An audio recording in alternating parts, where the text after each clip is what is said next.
For 25. Madame Xiaowan stood outside the door in a daze and did not leave for a long time. When she was hesitating whether to knock on the door again, she turned around and saw the inconspicuous old man. On the other side of the corridor leading to the banquet in the vast snow hall, Madame Xiaowan was good at observing people's expressions. When she first saw this person, from the length of his breath to the sound of his footsteps, she hid it very well. She deliberately maintained the cultivation of the 5 realms of martial arts. But this time the old man quietly appeared on the 4th floor, which was almost the same as Sun Dengxian. It was obvious that he was a shrewd person. Madame Xiaowan could only tell that this old retainer was a grandmaster whose martial arts were superior to Sun Dengxian's. However, she couldn't tell if he had already reached the golden body realm and started to step onto the spiritual refinement realm. Not being able to see the depth of a pure martial artist meant that Xiaowan had to be careful. The old man's smile almost gave the water god of the White Swan River goosebumps. The words he said made her feel uncomfortable. Madame Xiaowan, did you get the cold shoulder from my young master? Don't take it to heart. My young master has always been like this. He's not against you alone. Madame Xiaowan thought about how to phrase her words. She smiled and said, Old mister, it suddenly rained tonight. You also know that I'm a river god, so I naturally feel close to you. It was not easy to get rid of the smell of alcohol, so I took this opportunity to visit the Purple Cloud Palace. I happened to see your young master practicing his fist in the corridor upstairs. I originally thought that young Master Chen was a cultivator and a little sword fairy with a bright future. I didn't expect young Master Chen's fist intent to be so good, not losing to any of the Jianghu masters in our Huangting country. I was too abrupt. Zhou Xian said righteously, It's not abrupt, it's not abrupt. In this world, there are only boorish men who don't understand romance and abrupt beauties. Nothing a beauty says or does is abrupt. Madame Xiaowan did not want to be entangled with this person. Tonight's matter was destined to end in failure, so there was no need to waste time here. Moreover, did he really think that she did not have any sense of shame? As the principal god of the 3rd largest river in Yellow Court Nation, he was not inferior to the 5 mountain gods in Yellow Court Nation. If it wasn't for Wu Yi and the Xiang residents being too powerful and having the support of the Dali dynasty, Qin Pingon would have enjoyed the same treatment tonight if Xiaowan was at any other banquet in the Huangting nation. Hence Xiaowan said a few polite words and planned to leave. Nothing in the Purple Sun Manor was smooth sailing. Even if he left the treasure repository tonight, there would still be troublesome matters waiting for him. Zhou Xian smiled and said, Madam, please wait. Xiaowan was infuriated, but his aura was still graceful and luxurious. He asked doubtfully, Is there anything I can help you with? If you're not in a hurry, you can come and talk to me tomorrow. Zhou Xian stretched out a hand and shook it. What, old mister? Compared to Madame Xiaowan's long life, I'm just a young man who looks slightly older. Madame Xiaowan, you can call me Little Zhu, the Zhu with green hair and red complexion. There's no hurry. It's just that I don't have the guts to propose a toast to Madame in the vast snow hall.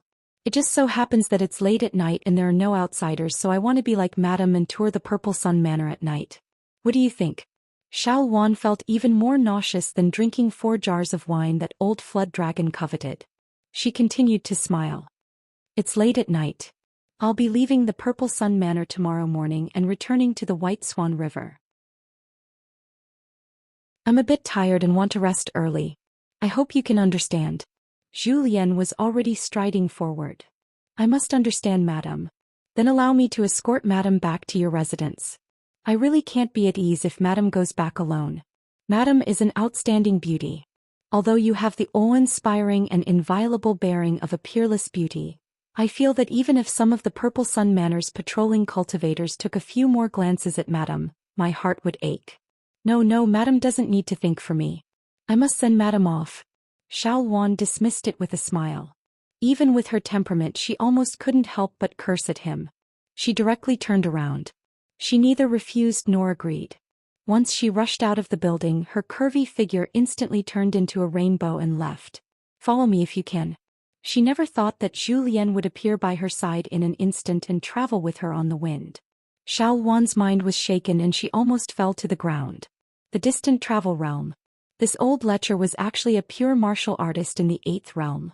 The #1 martial artist who had been renowned in the Yellow Court nation's Jianghu for more than 4 decades was merely in the golden body realm. Zhou Xian followed beside Xiaowan. "Madam, I've read in a random book that once the flood dragons and river deities of the world are aroused, a sweet rain will fall on the human world. I wonder if it's true?" Madame Xiaowan was ashamed and resentful. He hated the mastermind behind the scenes. She even wanted to throw the old man beside her into the bottom of the White Swan River and peel his soul out of his cocoon. She would twist his soul into a wick and hang the lanterns to illuminate the water mansion. Zhou Xian continued, "To be able to tour the Xiang mansion with Madame Xiaowan is truly a great joy in life. I'm not afraid that Madame will laugh at me, but I, little Zhou, like to write travel notes in my life. I've always wanted to write my travel notes in the future. I feel that I'm fortunate to be able to accompany Madame on a night tour tonight.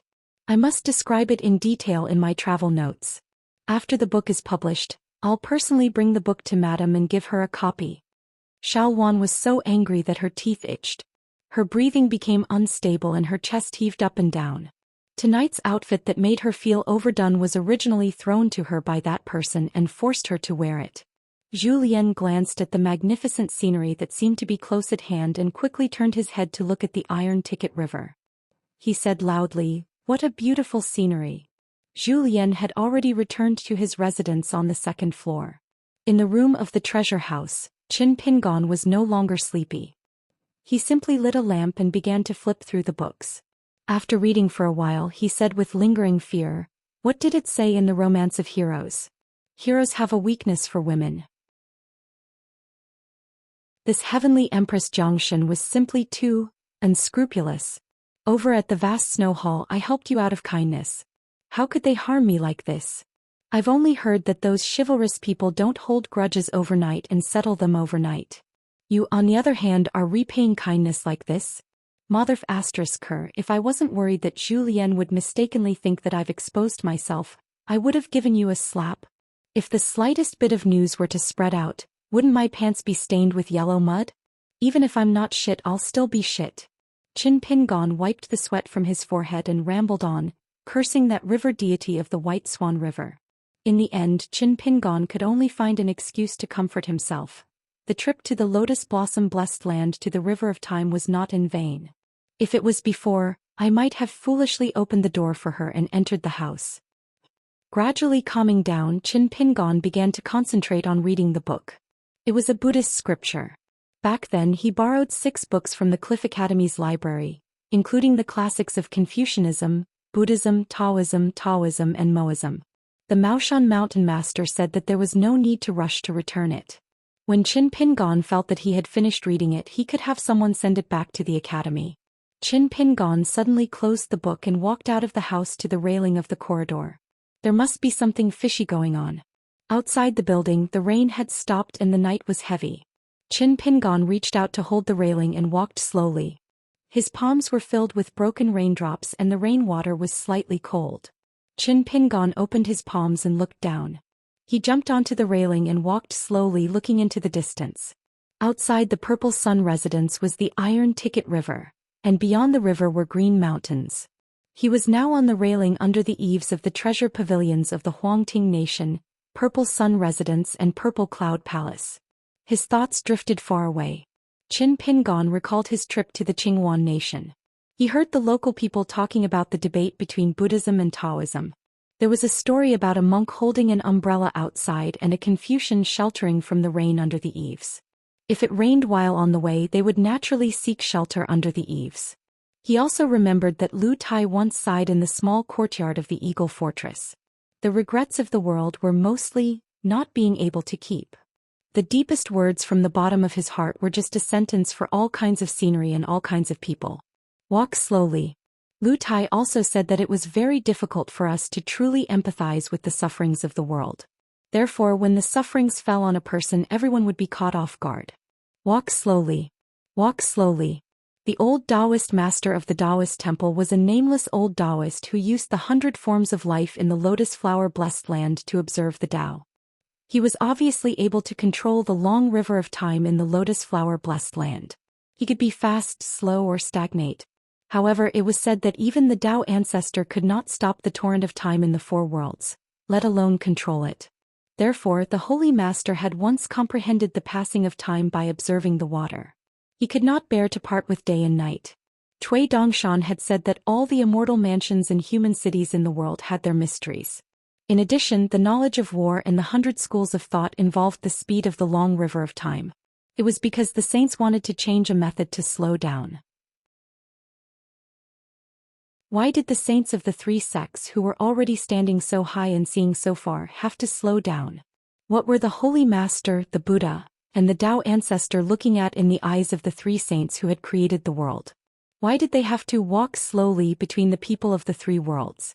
The first time he traveled to the Huangting country with Cui Dongshan, the other time on the mountain peak, Cui Dongshan accompanied him to practice martial arts. He once joked that when the wheel of history moved forward, it would definitely crush many flowers and plants. These were not the heartless words of an emperor, but rather the compassionate words of a scholar of the Central Plains.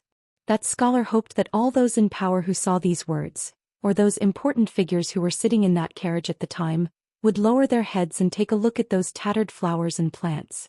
Was there a need to worry when the world was slowly getting better? As long as it was getting better and the direction was right, it did not matter how slow it was. Of course, there was no need to worry. If the world was getting worse, for example, the wheel of history would crush countless flowers and plants along the way with a rapid momentum. Even if someone wanted to lower their heads to take a look, they might not be able to see it clearly. How could it be made up? Was that why it was slower?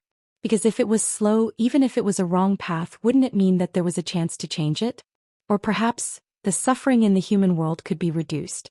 Qin Pingon walked slowly on the railing time and time again. When he reached the end, he would turn his head and walk back and forth repeatedly on the left and right sides of the railing time and time again.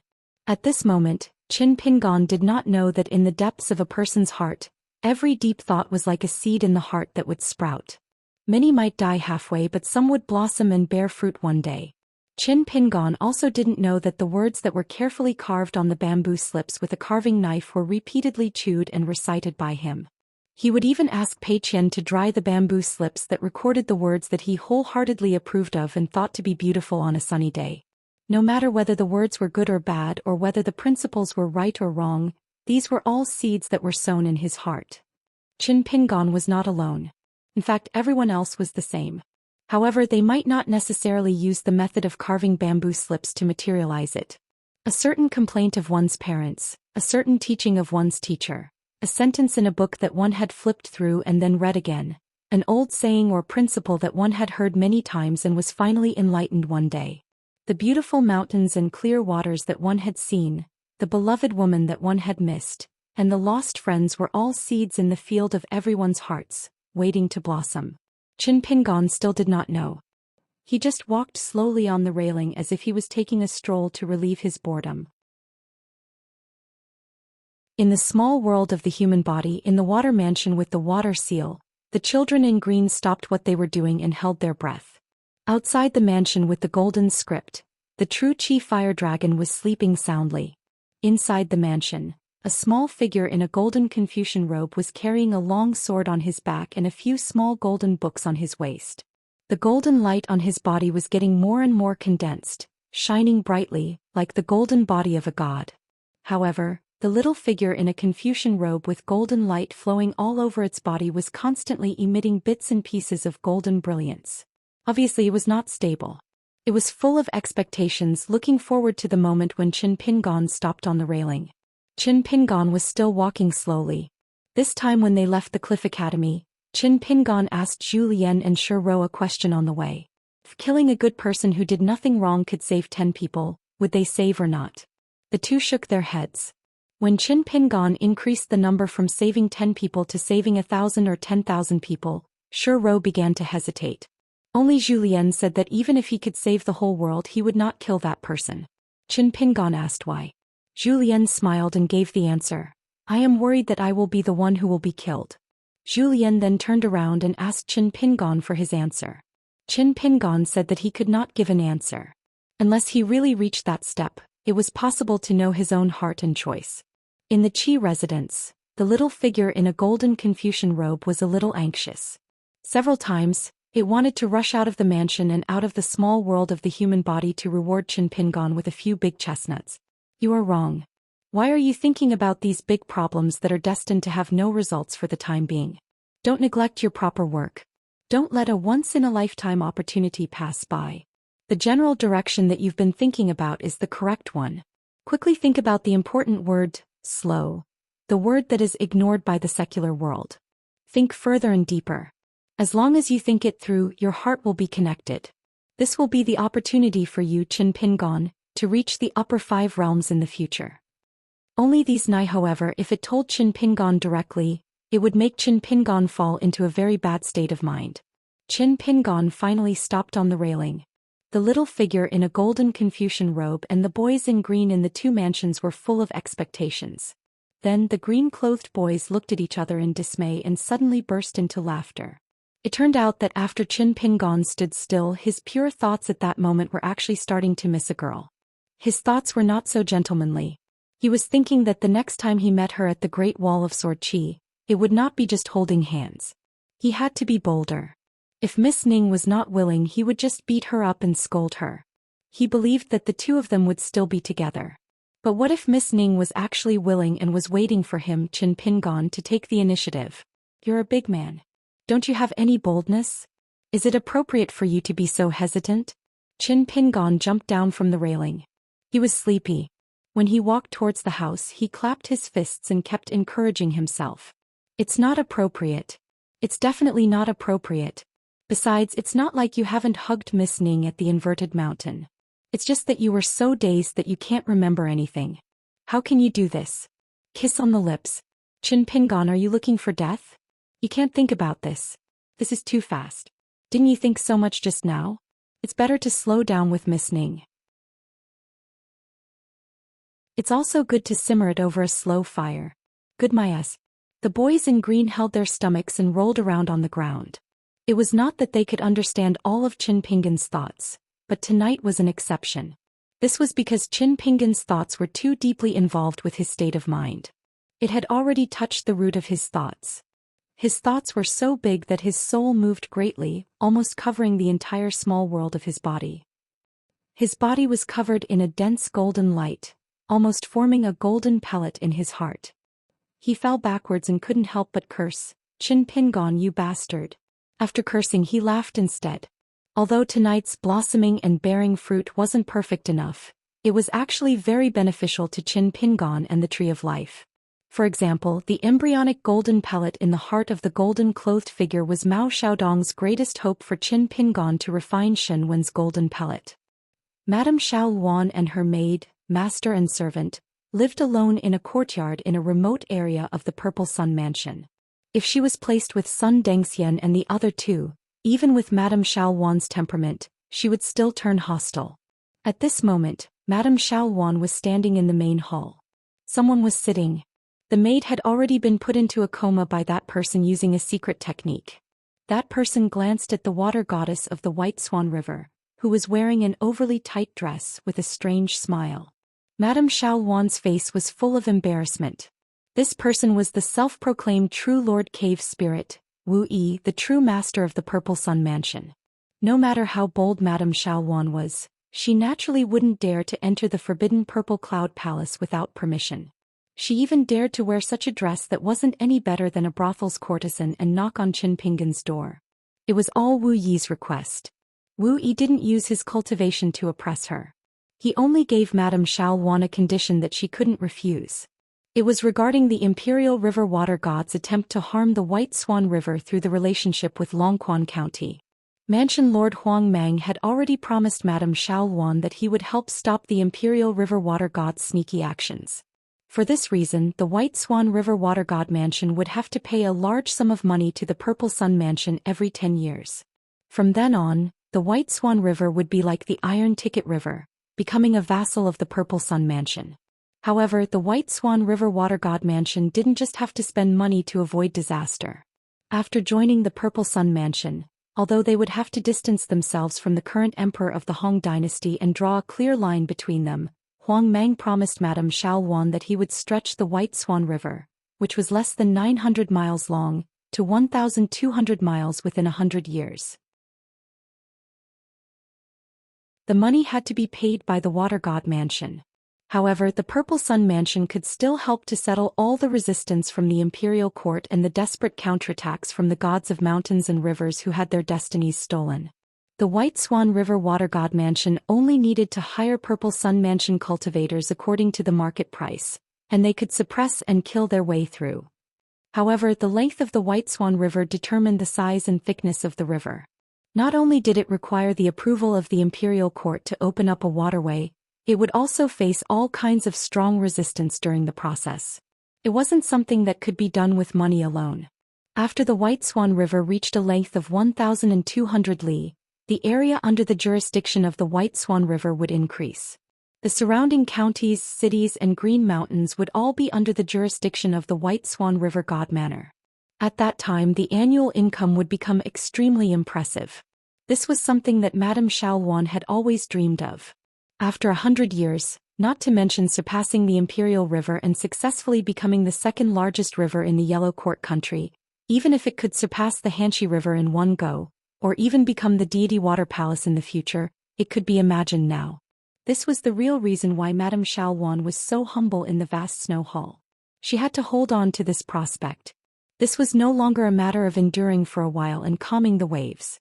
Enduring for a while would allow one to walk straight on the great Tao and flourish with incense. Therefore, after Wu Yi found Madame Xiaoluan, she proposed a second deal. Madame Xiaoluan, who was already filled with longing for the future, after weighing the pros and cons and hesitating, still suppressed all the grievances, grief and shame in her heart and chose to nod and agree. Wu Yi said that as long as Xiaoluan was willing to climb into Qin Pingan's bed tonight, with that yini pleasure, it was equivalent to helping Wu Yi and the Purple Sun Mansion. Wu Yi would let the Iron Ticket River completely become a vassal of the White Swan River. The Incense Accumulation Temple would no longer be able to use a river temple to contend against the Great River Water God Mansion. Furthermore, from today onwards she, Wu Yi, would put in a good word for Xiaoluan and the White Swan River Water God Mansion in the Dali dynasty. As for whether it could be exchanged for peace and safety, she, Wu Yi, wouldn't pat her chest and guarantee anything, but at least she would personally handle this matter. Therefore, there was Madame Xiaoluan's charming and gentle night visit. Even that drizzle was Wu Yi's magic, a smokescreen in the Purple Sun Mansion's territory. It was to prove to Qin Pingan that Madame Xiaoluan was indeed in love. A river goddess who sincerely admired and fell in love with you at first sight took the initiative to offer her body, forming a short-lived marriage that didn't require any responsibility. Why not? Apart from that, there was also a mystery. Previously, Wu Yi deliberately mentioned the karma of killing a flood dragon monster. It wasn't a lie. In fact, she could see that Qin Pingan indeed had karma on him. How could she resolve it? Naturally, the water goddess of the White Swan River would use her own merit from incense to help her get rid of the poison. Wu Yi was straightforward about this loss. She would compensate Madame Xiaoluan in the form of immortal coins. After some consideration, the latter agreed. Unfortunately, Madame Xiaoluan returned empty-handed. That Qin Pingan didn't even let her through the door. Wu Yi slowly opened her mouth and said, "Xiaoluan, you can't even grasp such a great opportunity. You really are a good-for-nothing." Madame Xiaoluan smiled bitterly. Wu Yi suddenly asked, "Could it be that Qin Pingan isn't interested in women like you? Your servant girl looks younger and her looks are passable.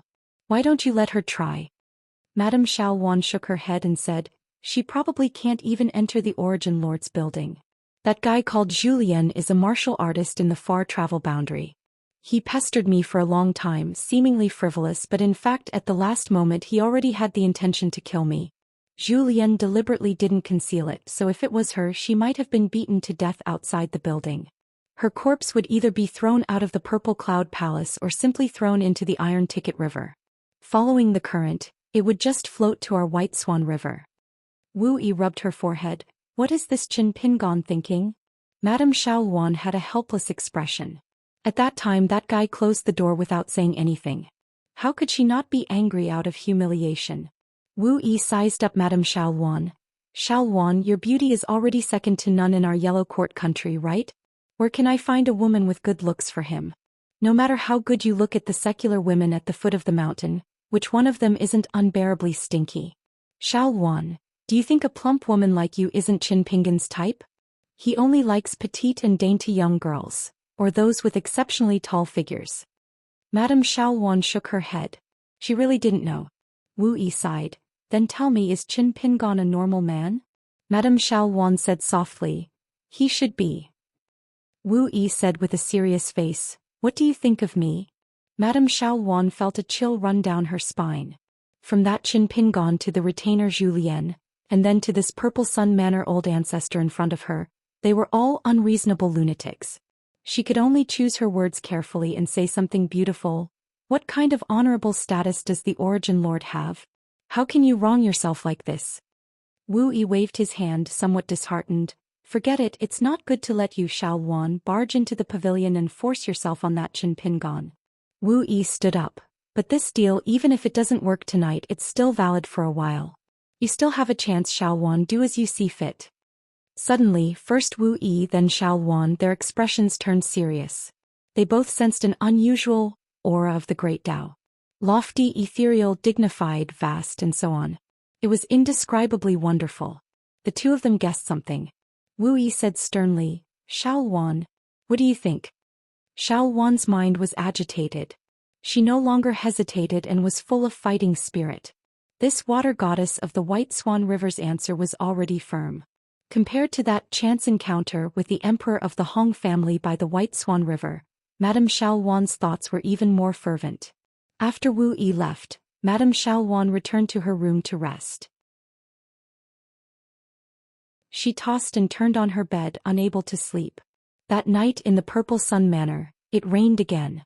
Zhou Xian stood in the corridor under the eaves of the second floor. He laughed strangely. All right, it's for real. Qin Pingon was unaware of all this. He returned to his room. The lamp on the table was still there. Qin Pingon began to flip through the book. As he read, he lifted his head and surveyed his surroundings with the help of the dim yellow light. The book said that some people's hearts were like a demon-revealing mirror. All the ghosts and monsters around them had nowhere to hide. But Qin Pingon wished that his heart was just an oil lamp. In his ancestral home in Mud Bottle Alley with it on the table, he could see the dust and moths that accompanied him through that bit of light. If there were guests, they could see that he, Qin Pingon, had placed a small crude pot on the yellow windowsill. Inside there was a small swaying grass. Qin Pingon lay on the table. With his chin on the back of his hand, Qin Pingon stared at the lamp. He vaguely knew that there was something waiting for him to face. Qin Pingon thought of many possibilities and felt that he was not afraid. There was only one thing, one person. Qin Pingon did not dare to think too much about it. There was no distinction between close and distant in the world. This was what Qin Pingon said himself. Pei Qian suddenly woke up and sat up as if she had a nightmare. She thought about it, but she had already forgotten the content of the nightmare. She wiped the sweat from her forehead. She was still a little confused, so she found a talisman and stuck it on her forehead. She lay down and continued to sleep. She could see through a person's heart and see the scene of a person's state of mind. For example, old chef Zhu Lian's reign of terror, with only one tall building standing tall. For example, Cui Dongshan's deep pool with golden books scattered on the shore. She hid the biggest secret in her heart.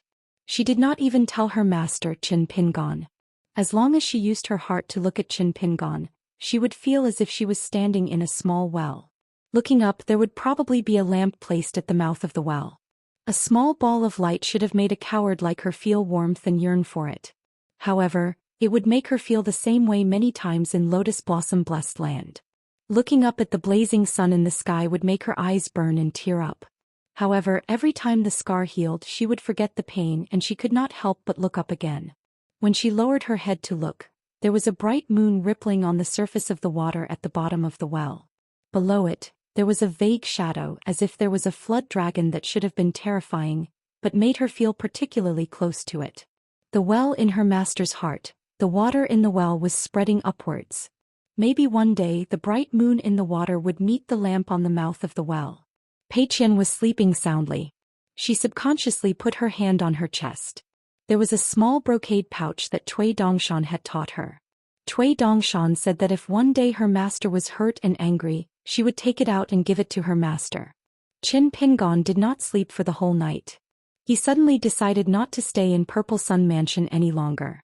He wanted to hurry on with his journey, so he asked Zhu Lian and the steward to inform them as a greeting to Wu Yi. He did not expect the mansion lord Huang Mang to rush over and try his best to persuade Qin Pingon to stay. He said that if Qin Pingon left Purple Sun Mansion just like that, he would have to resign from his position as mansion lord. No matter what, he wanted Qin Pingon to stay for another day or two so that he could send someone to bring Qin Pingon to enjoy the scenery around Purple Sun Mansion. He also told Qin Pingon that ancestor Yuanjun had already left for Hanxi River. However, before she left, she said that when Qin Pingon and the others left Purple Sun Mansion, they could choose one item from the first to the fourth floor of the Purple Qi Palace's treasure vault as a farewell gift from Purple Sun Mansion. If Qin Pingon did not accept it, it was fine. As the mansion lord, he could choose the 4 most precious items in front of Qin Pingon and smash them on the spot. Qin Pingon could not guess what Wu Yi was up to.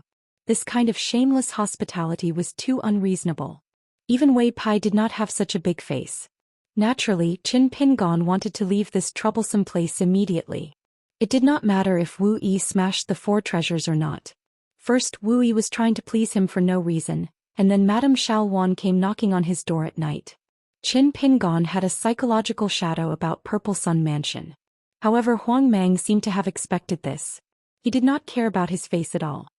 He imitated his own patriarch and put on a shameless face, saying, "Whether I, Huang Mang, can still be the mansion lord is all up to young Master Chen.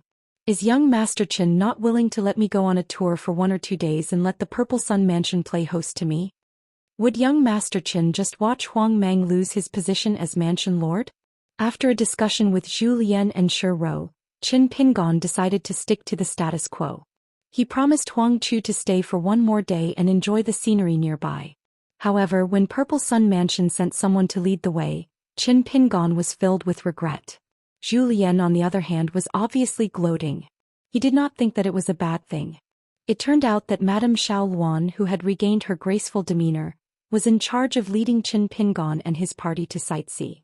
Qin Pingon braced himself and boarded a ship docked at the bank of the Taipan River, sailing upstream. In the night, the party returned to Purple Sun Mansion. Wu Yi stood in the small courtyard of Madame Xiaowan's residence and asked with a smile, "How was it?" Madame Xiaowan wanted to say something but stopped. Wu Yi looked unhappy and said, "Just say it." Madame Xiaowan sighed. "Along the way, I've been hinting at him in every possible way. After that, I even confessed my feelings to him. Qin Pingon didn't give me a good look from beginning to end. He didn't even speak a word. However, before we got off the ship, Qin Pingon said 2 sentences to me." Wu Yi asked curiously, "What 2 sentences?" Madame Xiaowan smiled bitterly and said, "The first sentence was, 'Madame Xiaowan, do you want to kill me on purpose?'" Wu Yi was confused. Madame Xiaowan was a bit uneasy. The second sentence, Qin Pingon said very seriously, "If you continue to pester me like this, I will kill you with 1 punch." Wu Yi stretched out 2 fingers and rubbed her temples. Madame Xiaowan covered her mouth and giggled. Suddenly, her flirtatious expression flowed. She then restrained her charming expression, patted her chest and softly said, "I know he's not joking, so I'm afraid he's really scared. But I'm still somewhat unconvinced. However, I also know that this time, I'm destined to miss out on a great opportunity." Madame Xiaowan respectfully bowed and apologized to Wu Yi. Wu Yi glanced at Madame Xiaowan from the corner of her eyes. "You know your own worth." Madame Xiaowan was stunned for a moment. She suddenly realized and secretly glanced at the tall and thin Wu Yi. She quickly retracted her gaze. She was a bit embarrassed. Wu Yi said angrily, "That Qin Pingon is blind." Zhou Lian was secretly laughing as he accompanied Qin Pingon in the corridor of the 4th floor. Zhou Lian could not help but laugh and asked, "Young master, how do you feel about encountering such a brainless luck?" Qin Pingon said with a dark face, "The martial world is dangerous."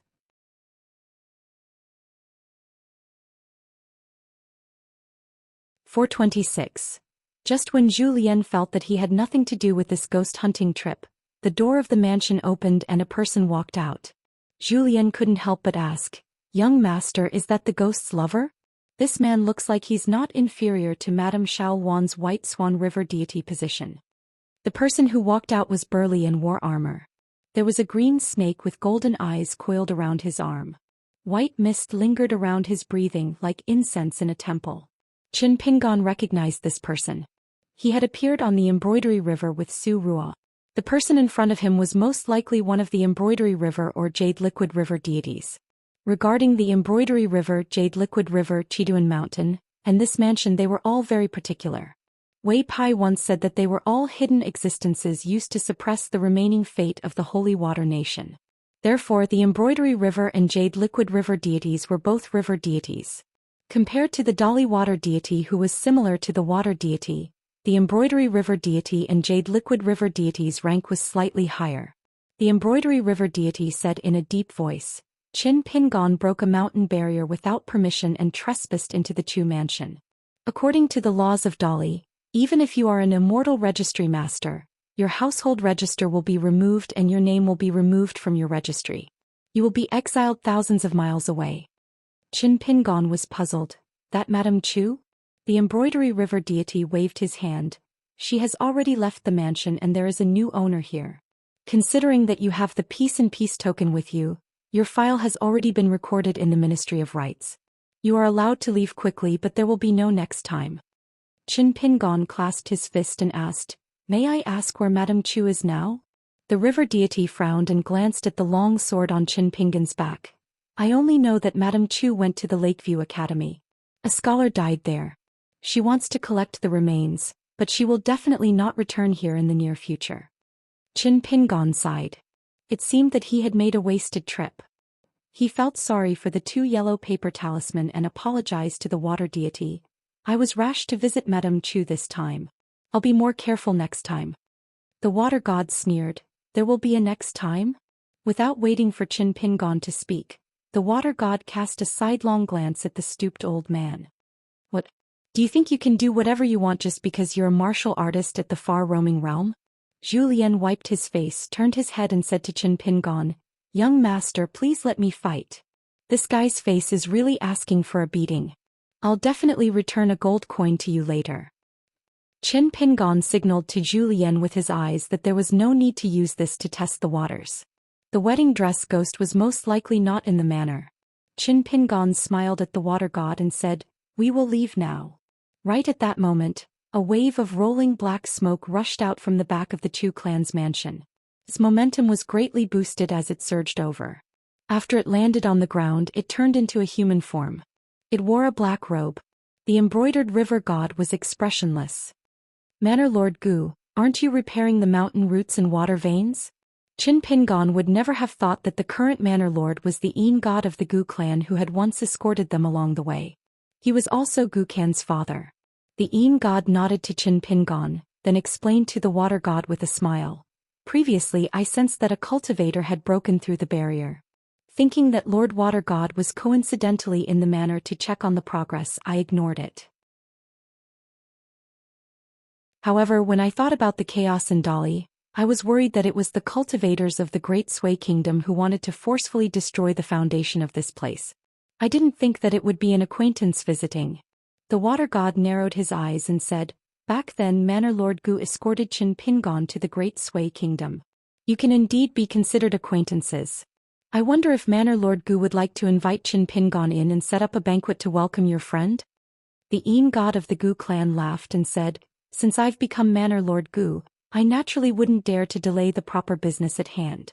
I'll just nag a little with Qin Pingon and send him out of the Chu clan manor's jurisdiction. Repairing the mountain roots and water veins is a meticulous job that cannot be interrupted.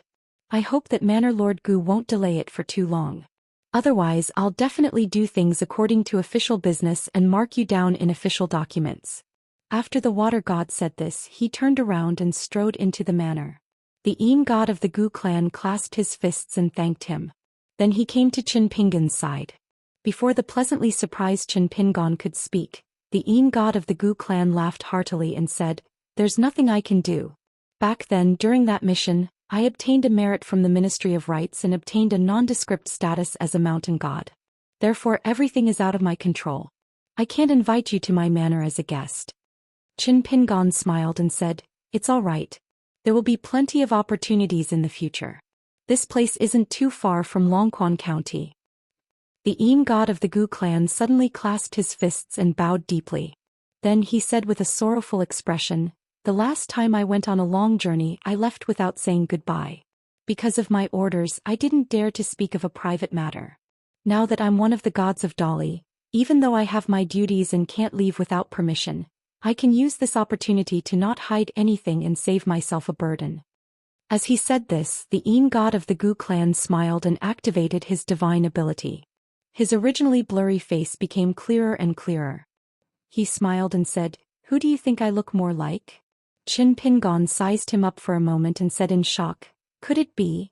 The Yin god of the Gu clan laughed heartily and clasped his fists again. "Qin Pingon, if it weren't for you, Gukan wouldn't have received such a great fortune for nothing. This kindness is even greater than the heavens. It wouldn't be too much for me to repay it with my life." Qin Pingon seemed to have not recovered for a long time. He said, "No wonder I always felt that you were sneaking glances at me back then. At that time I even mistakenly thought that you had ulterior motives. Uncle Gu, you should have told me earlier." After that they chatted about some trivial old stories in Mud Bottle Alley. Soon they arrived near the mountain and river barrier. The Yin god of the Gu clan said bitterly, "I don't dare to violate the rules. Oh right, as the water god said, the Chu clan mansion isn't well managed. The mountain and river veins are broken. I can't leave for too long, so I won't send you off. We'll part ways here." Qin Pingon smiled and asked, "I returned from Old Dragon City this time because the Book Lake is located in the center of the Aquarius continent. The war is in full swing and even the immortal fairies are not willing to go there. I plan to go to the Book Lake soon to see Gukan. I wonder if Uncle Gu knows how Gukan is doing now. Is true monarch Xianxia treating him well?" The Yin god of the Gu clan laughed. "They are doing very well. Little Kin has already become the direct disciple of true monarch Xianxia. There's nothing to worry about. Otherwise, why would I stay here with peace of mind?" Qin Pingon nodded and cupped his fists. "I wish Uncle Gu to ascend to godhood soon." The Yin god of the Gu clan reminded softly, "Oh right, Qin Pingon, have you heard that there are many immortal forces in your hometown that have bought mountains back then that are starting to sell them at low prices? You should hurry back. Who knows, you might be able to buy 1 or 2 mountains at a low price. Don't miss such an opportunity." Qin Pingon smiled. "I've heard about it. That's why I sent a message to the Cloud Pinning Mountain and asked Wei Pai to take a look." The Yin god of the Gu clan waved his sleeve and a door appeared in the mountain and river barrier. Qin Pingon walked in and cupped his fists to bid farewell to the Yin god of the Gu clan. Walking on the mountain road again, Qin Pingon sighed. "I didn't expect Uncle Gu to become a Yin god and the master of this mansion. I just don't know when their family of 3 will be able to reunite." Zhou Xian smiled and said, "Although I didn't see the ghost in the wedding dress, this trip wasn't in vain. Just like what young master said earlier, the Chiduan Mountain was originally the quiet place where Wei Ba was reduced to a low-level deity, the local god, but it was also the place where the northern peak deity of the Li dynasty rose to power. That's why it's said that the world is unpredictable." Qin Pingon took a deep breath. "Let's go to the Red Candle Town." The two quickened their pace and went to the Red Candle Town where Pei Qian and Shi Ro were. Until they were dozens of miles away from the mountain, the two chatted along the way. Zhou Xian slowed down and carefully used his martial arts ability to condense his voice into a line and suddenly asked, "Young master, what's next?" Qin Pingon's expression was normal. He also used his voice to form a line and replied, "There's no hurry. We'll plan the next step when we reach the Red Candle Town. Otherwise, Uncle Gu will be annoyed." At the entrance of the Chu clan's mansion, the embroidery river god's face was gloomy. He looked at the mansion master who was slowly returning and said sternly, "Gu Tao, I told you to stay near the main water vein of the mansion and not leave. How dare you run out by yourself?" The burly water god with a green snake wrapped around his arm shook his arm. The green snake with golden eyes landed on the ground and coiled up, turning into a huge snake as thick as a water bucket. It then slowly slithered around its master and the mansion master in a big circle. Then it raised its head high and stared coldly at the Gu clan's Yin spirit. The water god stretched out his hand and a refined long spear appeared in his hand. Golden light flowed like water. He sneered, "The imperial tutor has ordered that if you do anything that crosses the line, I can destroy half of your soul. If you're not convinced, you can use the Chu clan's mansion and try to resist." The Gu clan's Yin spirit didn't move at all. he said with a helpless expression. The reason why I appeared this time was to reveal that secret. I've been accumulating it for too long. The water god came here under orders and reminded me long ago. I accept my punishment. However, I hope that before you carry out the punishment, you can tell me why I can't even see Qin Pingan's face. I hope that you can give me a clear explanation. Otherwise, even if I accept my punishment, I won't be satisfied. The embroidered river god stared fixedly at the Yin deity. He wasn't hesitating over whether or not to destroy half of the Yin deity prefecture master's soul, but whether or not to destroy all of it. Gu Tao's life and death were in between. It would definitely be difficult for him to escape after suffering. However, he did need Gu Tao to repair the luck of the Chu clan's mansion.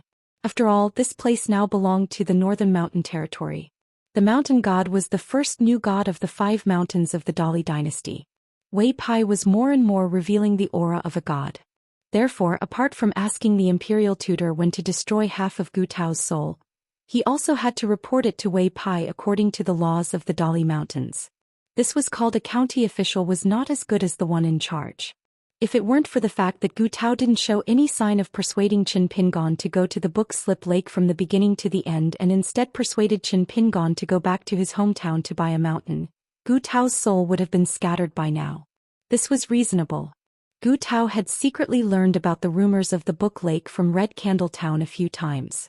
In fact, they were all information that the Dali spies wanted the Yin spirit to know.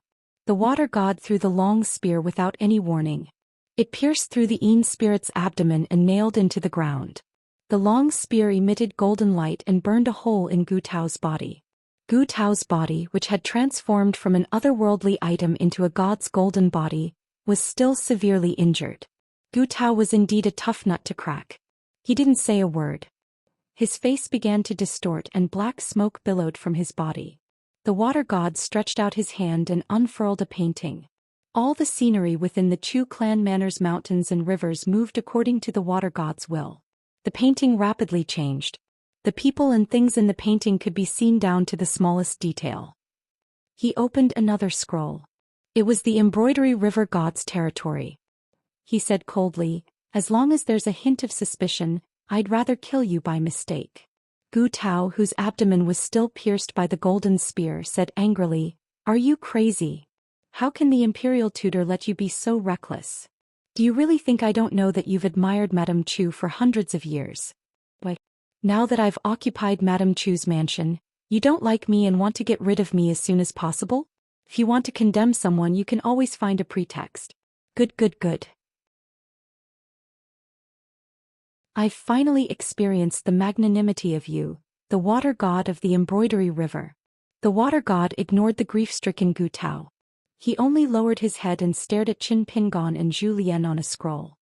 He observed their expressions and conversations, unwilling to let go of any details. As for what the imperial tutor was planning, the water god of the embroidery river was not interested in it at all. He did not dare to investigate. He did not dare to do so. For more than 100 years in the Dali dynasty, for the imperial tutor who had always stood in the shadow of the emperor, every time he walked out of the shadow he would bring about a storm of blood. Heads would roll. Regardless of whether it was the nobles or the immortal masters on the mountain, there was no exception. No matter how important a minister was in the central government, a border official or an earth immortal, they would either disappear or suffer a fate worse than death. The water god waved his hand and controlled the long spear to return to his hand. Quickly return to the bottom of the mansion and repair the local luck. Wait for your punishment. Whether you live or die, it's up to you. Gu Tao stretched out his hand to cover his abdomen. His golden body was injured and his cultivation was damaged. The scene god was in great pain. You should know my general background, so this matter is not over. The water god's expression was indifferent. The biggest backer of Dali is the law that the imperial tutor helped His Majesty set. Following the gentle and beautiful embroidery river, they arrived at the bustling Red Candle Town. Once in a bookstore here, Qin Pingan had bought a book, Great Cliff Broken Water, for Li Huai. Pei Qian and Shi Rou stayed in the inn where Qin Pingan had stayed before. After entering the house, Pei Qian, who was about to tell his master about the fun parts of Red Candle Town, glanced at Qin Pingan and immediately stopped talking. Zhou Xian closed the door and stood near the window. Qin Pingon began to fall silent.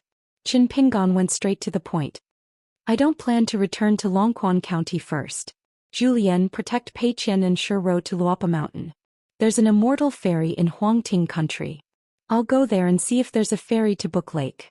If it doesn't work, I'll walk there. It'll only be harder to leave once we reach Longquan County. Zhou Xian thought for a moment and said slowly, this old servant knows a decent disguise technique. Why don't you let this old servant pretend to be you, young master? You can pretend to be someone else and then find a suitable opportunity to leave Red Candle Town first. We'll stay here for a few more days. This is slightly safer. We might not be able to deceive everyone. Let's just treat it as better than nothing. Shi Rou was confused. Pei Qian was even more confused. Zhou Xian said softly, young master, you said it yourself. There's no need to rush. Take it slow. Qin Pingon smiled. Don't worry, I know what I'm doing. Zhou Xian nodded. Young master is still the most meticulous. Otherwise, when we reach Longquan County, Cui Dongshan will definitely lose this battle. From the moment the embroidered river's water god appeared first and Uncle Gu rushed over, Qin Pingon sensed a familiar aura. Therefore, Qin Pingon chose to remain silent at that time, waiting for Uncle Gu to speak instead of blurting out the words Uncle Gu. As expected, Uncle Gu's words had a hidden meaning. This was the first time he revealed Gu Kan's father's identity. Qin Pingon followed Uncle Gu's lead and acted out that show. Something like reminding Qin Pingon to hurry back to Longquan County to buy a mountain. Something about the mother and daughter being carefree at Book Lake. As long as Qin Pingon listened to everything the other way around, it would be right. Apart from that, the two of them had a tacit understanding. They would definitely not say a single word or exchange a single glance. This was because the embroidered river's water god was definitely spying on them in secret. Following that, Zhou Xian began to help out with the details. For example, tonight, they would go and drink the boat girl's wine that was unique to Red Candle Town. There were many people there and it was most suitable for someone to secretly spy on them. Qin Pingon took off the golden robe that he had to wear to Book Lake and changed into a green robe, so that Zhou Xian could pretend to be Qin Pingon and go to Luopa Mountain. Without the golden robe it would be too abrupt. Zhou Xian and Qin Pingon checked each other's flaws. Pei Qian sat obediently at the side, not jesting at such a time. Shi Rou protected the window. She no longer felt that Zhou Xian was abusing his position for personal gain when he suggested drinking the wine. That night, Qin Pingon and Zhou Xian left the inn and drank the wine. Qin Pingon sat upright and still while Zhou Xian was like a fish in water. He chatted with the boat girl so much that the young woman felt as if she had never been born. The next day, Qin Pingon brought Pei Qian around Red Candle Town to buy all kinds of things. It was as if they were close to their hometown and winter was about to arrive, so they could start preparing for the new year. An ordinary-looking middle-aged man quietly left Red Candle Town. He did not take a ferry down the embroidery river, but took a busy official road to the border. He did not enter Huangting Country with a customs clearance document, but like a wild cultivator who did not like to be restrained, he easily crossed the lofty mountains and precipitous ridges, and then traveled day and night. Covered in dust, he arrived at an immortal ferry in Huangting Country. The middle-aged man did not ask the deacon at the ferry, but just chatted with him. He learned that there was no ferry that went directly to Book Lake. That route had long been suspended, so he chose a ferry that went to Gusu Mountain. It was said that after changing to a ferry at Gusu Mountain he could go to a vassal country of the Zhuang dynasty. After that he could only walk to Book Lake. The man paid a sum of money and asked for a single room on the ferry. He lived in seclusion. When he arrived at Gusu Mountain he heard another piece of bad news.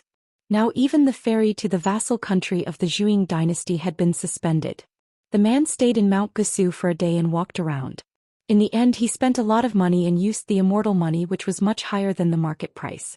He paid half of the price and directly hired a private ferry that did not want to follow the rules. Under the fawning but foolish gaze of the ferry owner, the man boarded the ferry. He was the only guest. Jackals and wolves surrounded him. It was unknown whether the man was not experienced enough in Jianghu, so he did not notice it. Or he was bold and skillful, so he deliberately turned a blind eye. When the ferry told the guests that it needed to dock for supplies, the man finally left the cabin. He changed into a white robe, carried a long sword on his back, wore a hairpin on his head and tied a flagon on his waist. He went straight to the boat owner with the cultivation base of sea viewing. He patted the red flagon in the eyes of ordinary cultivators, and a flying sword flew out of the blade's strengthening gourd. He said, "It's easy to earn money, but it's not worth my life." The old cultivator who already had the idea of killing and robbing was also an unorthodox cultivator. Since he was seen through by the guest, he did not bother to hide anything. He glanced at the flagon and laughed, "Guest, I don't know how you know about our business. One blade's strengthening gourd is worth more than my life in this boat. What do you think?" Feng Yu said with a frown. Before the old cultivator finished his words, the flying sword flashed and disappeared. After all, the old cultivator was a mountain cultivator who had climbed to sea viewing. He was not unfamiliar with the sword cultivator, one of the 4 troublesome ghosts on the mountain. He happened to have a spiritual weapon that could slightly counterbalance the sword cultivator. However, the old cultivator relied on his natal item to dodge the flying sword. Another flying sword from the blade's strengthening gourd pierced between his eyebrows. It was not enough to kill him, but if he moved slightly, the tip of the sword would pierce deeper and he would lose his life. Just as the old cultivator was shocked that a sword cultivator had 2 natal flying swords. A fist arrived. The spiritual chi in the old cultivator's chi residence was steaming like boiling water. Another fist. The old cultivator who could use spiritual chi to nourish and temper his body had a body that was roughly equivalent to a martial artist of the 4th realm. However, he still vomited bile from the punch and fell to the ground, unable to get up. The 2 flying swords pierced into the old cultivator's 2 natal chi residences and shattered them, causing the old cultivator to fall back to the cave realm on the spot. He wailed endlessly. That person looked around and picked a chair to sit on. He said to the others, "Let's continue on our way." The old cultivator then sat in a small corner of the spacious room. The 2 flying swords slowly flew around him. And that guest had been sitting there all along flipping through books. The old cultivator mustered up his courage and asked if he could heal himself where he was, in case he could not even protect his cave realm cultivation. The man nodded and had no objections. After that, the man read one book after another. Occasionally he would take a nap. Occasionally he would stand up and walk slowly, punching slowly. When the ferry arrived at the largest vassal state at the border of the Zhou dynasty, the man gave the remaining half of the immortal money before disembarking. After asking the old cultivator about the general direction of the calligraphy lake, the man took off the long sword on his back and threw it into the air together with the scabbard. He rode the sword to the calligraphy lake.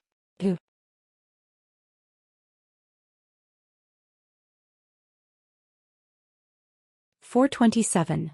A little late 9,000-word chapter, not included in the update on the 4th.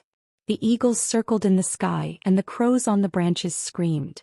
The originally flat and wide official road had long been smashed into pieces, and the carriages were bumping along. As the biggest vassal state of the Zhou dynasty, the Stonehair country was located in the northwest of the dynasty. It had fertile land for thousands of miles, and was known as the center of the Aquarius continent. It had always been the granary of the Zhou dynasty. Although they were both vassals of the dynasty, the Stonehair country and the Great Sui Kingdom's Huangting country had different choices. The Stonehair country's emperor, court officials and most of the border army generals chose to go head-to-head with the Dali cavalry. The flames of war spread across the entire Stonehair country. Since the beginning of spring, the entire northern region of the capital city had been abnormally intense. Currently, the capital city of the Stonehair country was heavily surrounded. Not only the people of the Stonehair country, but even the nearby vassal states that were far weaker than the Stonehair country were in a state of panic. Of course, there was no lack of smart people who had long joined the Song clan. They were watching the fire from the other side, waiting to see a joke.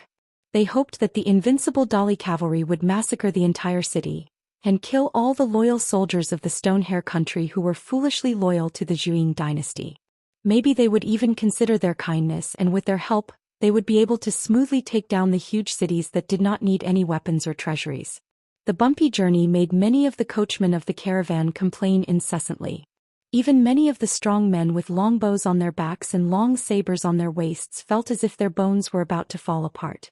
They were all dispirited, but they forced themselves to pull themselves together and look around in case bandits tried to rob them. Almost all of the young men who were familiar with riding bows and horses reeked of blood. It was obvious that the journey to the south was not an easy one in the chaotic world. It was not an exaggeration to say that one's head was tied to one's belt to earn money. In the time it took to piss, one's head might accidentally fall to the ground. During this period, the most dangerous interception was not the refugees who had become bandits, but a group of 300 soldiers of the Shihao kingdom who disguised themselves as horse gang. They treated the caravan as a big piece of fat meat. In that battle, nearly half of the caravan guards who had signed the life and death agreement had died. If it were not for the fact that there was a hidden immortal among the employers, the guards and the goods would have been killed by the soldiers. This caravan needed to pass through the hinterland of the Stone Hair Kingdom and reach the southern border, heading towards the calligraphy lake that was regarded as a tiger's den by the secular dynasty. The convoy took a large sum of silver and only dared to stop at the border pass. Otherwise, no matter how much silver there was, they would not be willing to take another step south. Fortunately, the dozen or so foreign merchants agreed and allowed the convoy to return at the Qianyao Pass at the border. After that, whether the merchants lived or died, whether they plundered huge profits at the Book Lake, or if they died halfway and let the robbers have a good new year, they did not need the convoy to be responsible. Along the way, it was truly a hellish azure field on earth. Starving for 1,000 miles was no longer a saying that a scholar would catch a glimpse of in a book. Along the way, the caravan would often encounter some thatched shops that were crying and screaming. At first, there were people who couldn't bear to send their children to the chopping block and hand them over to the butchers, so they thought of a compromise. Between parents, they would first exchange their skinny and yellow-skinned children and then sell them to the store. Many Li who had gone crazy from hunger, the refugees in groups, wandered the land of the Stone Hair Kingdom like walking corpses and wild ghosts. As long as they encountered a place where there might be food, they would swarm forward. The beacons, relay stations and wooden fortresses built by some tyrannical families in the Stone Hair Kingdom were all stained with blood, as well as some corpses that could not be cleaned up. The caravan once passed by a large castle that had 500 young and strong guards of the same race. They bought a small amount of food with a large sum of money. A bold and capable youth envied the hard bow of a caravan guard, so he tried to curry favor with him and pointed to the wooden fence outside the castle. The youth squatted on the ground. At that time he smiled and said to a caravan retainer that summer was the most troublesome. It attracted mosquitoes and flies and it was easy to get a plague. However, as long as it snowed in winter it could save a lot of trouble. After saying that, the youth grabbed a stone and threw it at the wooden fence, accurately hitting a head. He clapped his hands and glanced at the caravan retainer who had a look of admiration in his eyes. The youth was quite proud. At that time, a young woman dressed in green with a ponytail made the youth's heart skip a beat. The reason why he talked to the caravan retainer and did this was because the youth wanted to show off in front of that beautiful sister. It was a pity that the big sister in green didn't even look at him from the beginning to the end. This made the young man very dejected and disappointed. If such a beautiful woman who was like a fairy in the ancestral temple murals appeared in the group of refugees who came here to seek death, how good would that be? Then she would definitely be able to survive. He was also the eldest grandson of the clan leader. Even if he was not the first, there would be a day when it would be his turn. However, the young man also knew that there were no such beautiful women among the refugees. Occasionally there would be some women, but most of them were dark-skinned and all of them were skin and bones. They were thin to the point they were like starving ghosts and their skin was extremely rough. It was too ugly. Beside the big sister dressed in green, there was a slightly older woman with a sword on her back. However, her beauty was too inferior, especially her figure. The difference was like heaven and earth. If the latter appeared alone, the youth would also be tempted. However, when they stood together, the youth did not have eyes for the latter. The caravan continued south. Often there would be refugees holding sharpened wooden sticks blocking the way. The smarter ones, or those who were not really hungry, would ask the caravan to take out some food, and the caravan would let them pass. Of course, the caravan was too lazy to pay attention to them. They only cared about moving forward. Generally speaking, as long as they pulled out their swords and bows, the refugees would be scared out of their wits. There were also some refugees who rushed forward with red eyes, intending to rob. The guards of the caravan were originally martial artists, and not people of the Stone-Hair Kingdom. They had already become numb to the journey south. So many of their brothers and friends had died in the caravan. Deep in their hearts, they could not wait for someone to rush forward and vent their anger. Therefore the elite cavalry spread out like a fishing net, raising their swords and shooting down, or competing with their archery skills. Those who shot the eyes were the best, followed by the neck and finally the heart. If they could only shoot the abdomen or the legs, it would be a joke in a joke. This time there were not many merchants who hired guards in caravan, only about 10 people. Other than the woman in green with a ponytail who rarely showed herself, and the woman with a sword who had lost her right thumb, there was also a young man in a black robe who did not smile much. The three of them seemed to be in a group. Usually when the caravan was resting or camping in the wild, they were relatively united. In addition, the person in charge of this group of merchants who valued money more than their lives was an old man in a green robe. It was said that his surname was Song, and the guards liked to call him Song Fuzi. Song Fuzi had 2 retainers. One carried a long black stick on his back and the other did not carry a weapon. At first glance one could tell that they were from the Jianghu. Both of them were about the same age as Song Fuzi. In addition, there were 3 men and women who gave people a feeling of coldness even though they were smiling. There was a large age gap.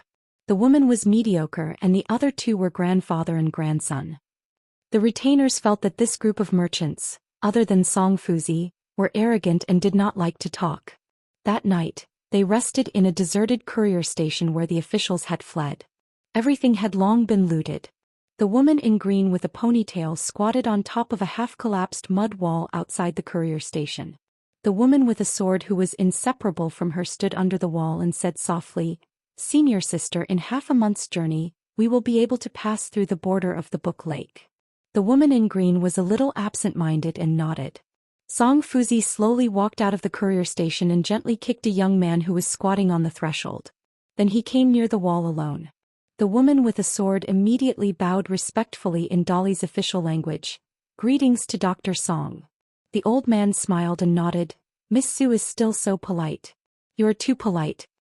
This doctor was not a doctor of a medicine shop. This old man dressed in a green robe was the head of the Department of Rights in charge of the Department of Rights for purging officials. In the vassal states like the Huangting Nation and Shihao Nation, this position belonged to the higher-ranking officials. Just in the Ministry of Rights alone, there were already assistant ministers above them. Above them there were also ministers. Perhaps one day, the position would be snatched away by an auxiliary official of similar rank, such as the minister-counselor. However, in Dali this was an extremely important position. It was the most important position in the Dali dynasty. One of the 3 doctors in the palace. His position was not high. He was secondary class, rank 5 and had extremely heavy power. In addition to the duties of an official in name, he was also in charge of the assessment and recommendation of a country's righteous gods. Chongdan River, where the Li dynasty had never established a proper river deity or an ancestral temple, suddenly had a river spirit named Li Jin. From a shopkeeper who originally opened a bookstore in Red Candle Town, he leaped to become a river deity. It was said that it was because of this doctor that he was able to jump over the Dragon's Gate like a carp jumping over the Dragon's Gate, ascending to a high position on the divine altar and enjoying all kinds of incense. The 2 women were Yuan Xiao and Su Xiaoqiao, who left the Dragon Spring Sword sect to travel down the mountain. As for why they were so far away from the Dali dynasty, even Su Xiaoqiao and Donggu were surprised. As for their senior sister Yuan Xiao, it didn't matter at all. Su Xiaoqiao saw that Dr. Song seemed to have something to discuss, so he took the initiative to leave. Dr. Song walked to the top of the wall, sat cross-legged and smiled. "I want to thank Miss Yuan for her generosity." Yuan Xiao put away a handkerchief and hid it in her sleeve. She shook her head and said vaguely, "No need." Dr. Song asked with a smile, "May I ask if Miss Yuan doesn't care or is she tolerating it?" Yuan Xiao asked, "Is there a difference?" The old man nodded and said seriously, "If it is the former, I won't do anything unnecessary. After all, I am an old man and I also had the time when I was young. I know that it is difficult for a young boy like Li Mushi not to be moved. If it is the latter, I can give Li Mushi or his grandfather a few words. Miss Yuan, you don't have to worry that you are forcing people. This trip to the south is an official matter assigned by the imperial court. There should still be rules. It is not that Miss Wan is going too far. Wan Xiu said, "It doesn't matter. If he wants to look, then let him look. His eyeballs are not under my control." Dr. Song laughed involuntarily. Among the accompanying team, there were two old martial artists beside him.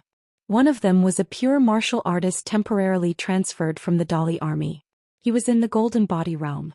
It was said that the Green Wave Pavilion spy who went to the commander's tent in the army to ask for a person was cursed in front of the commander's face. Of course, the person still had to be handed over. The other one was the leader of a big sect in the Dali Jianghu. He was also in the 7th realm. The other three people were a team of temporarily formed henchmen. Among the grandfather and grandson, the young man was called Li Mushi. He was proficient in talisman and formation. He was a genius cultivator in the art of formations, and together with his grandfather and father for 3 generations, they were all loyal servants of the imperial court of Great Li. His father had died in an accident not long ago, so for the grandfather and grandson, this trip to the south was not only a matter of official business, but also a matter of personal grudges. There were 2 things he had to do on this trip to the calligraphy lake. One was on the surface, and it was not a small matter. He, the minister of ancestral worship, was the person in charge. The 3 people from the Dragon Springsword sect had to listen to him and listen to his commands. At the beginning of autumn this year, 2 henchmen in Dali who had not suffered any casualties for many years, died all of a sudden.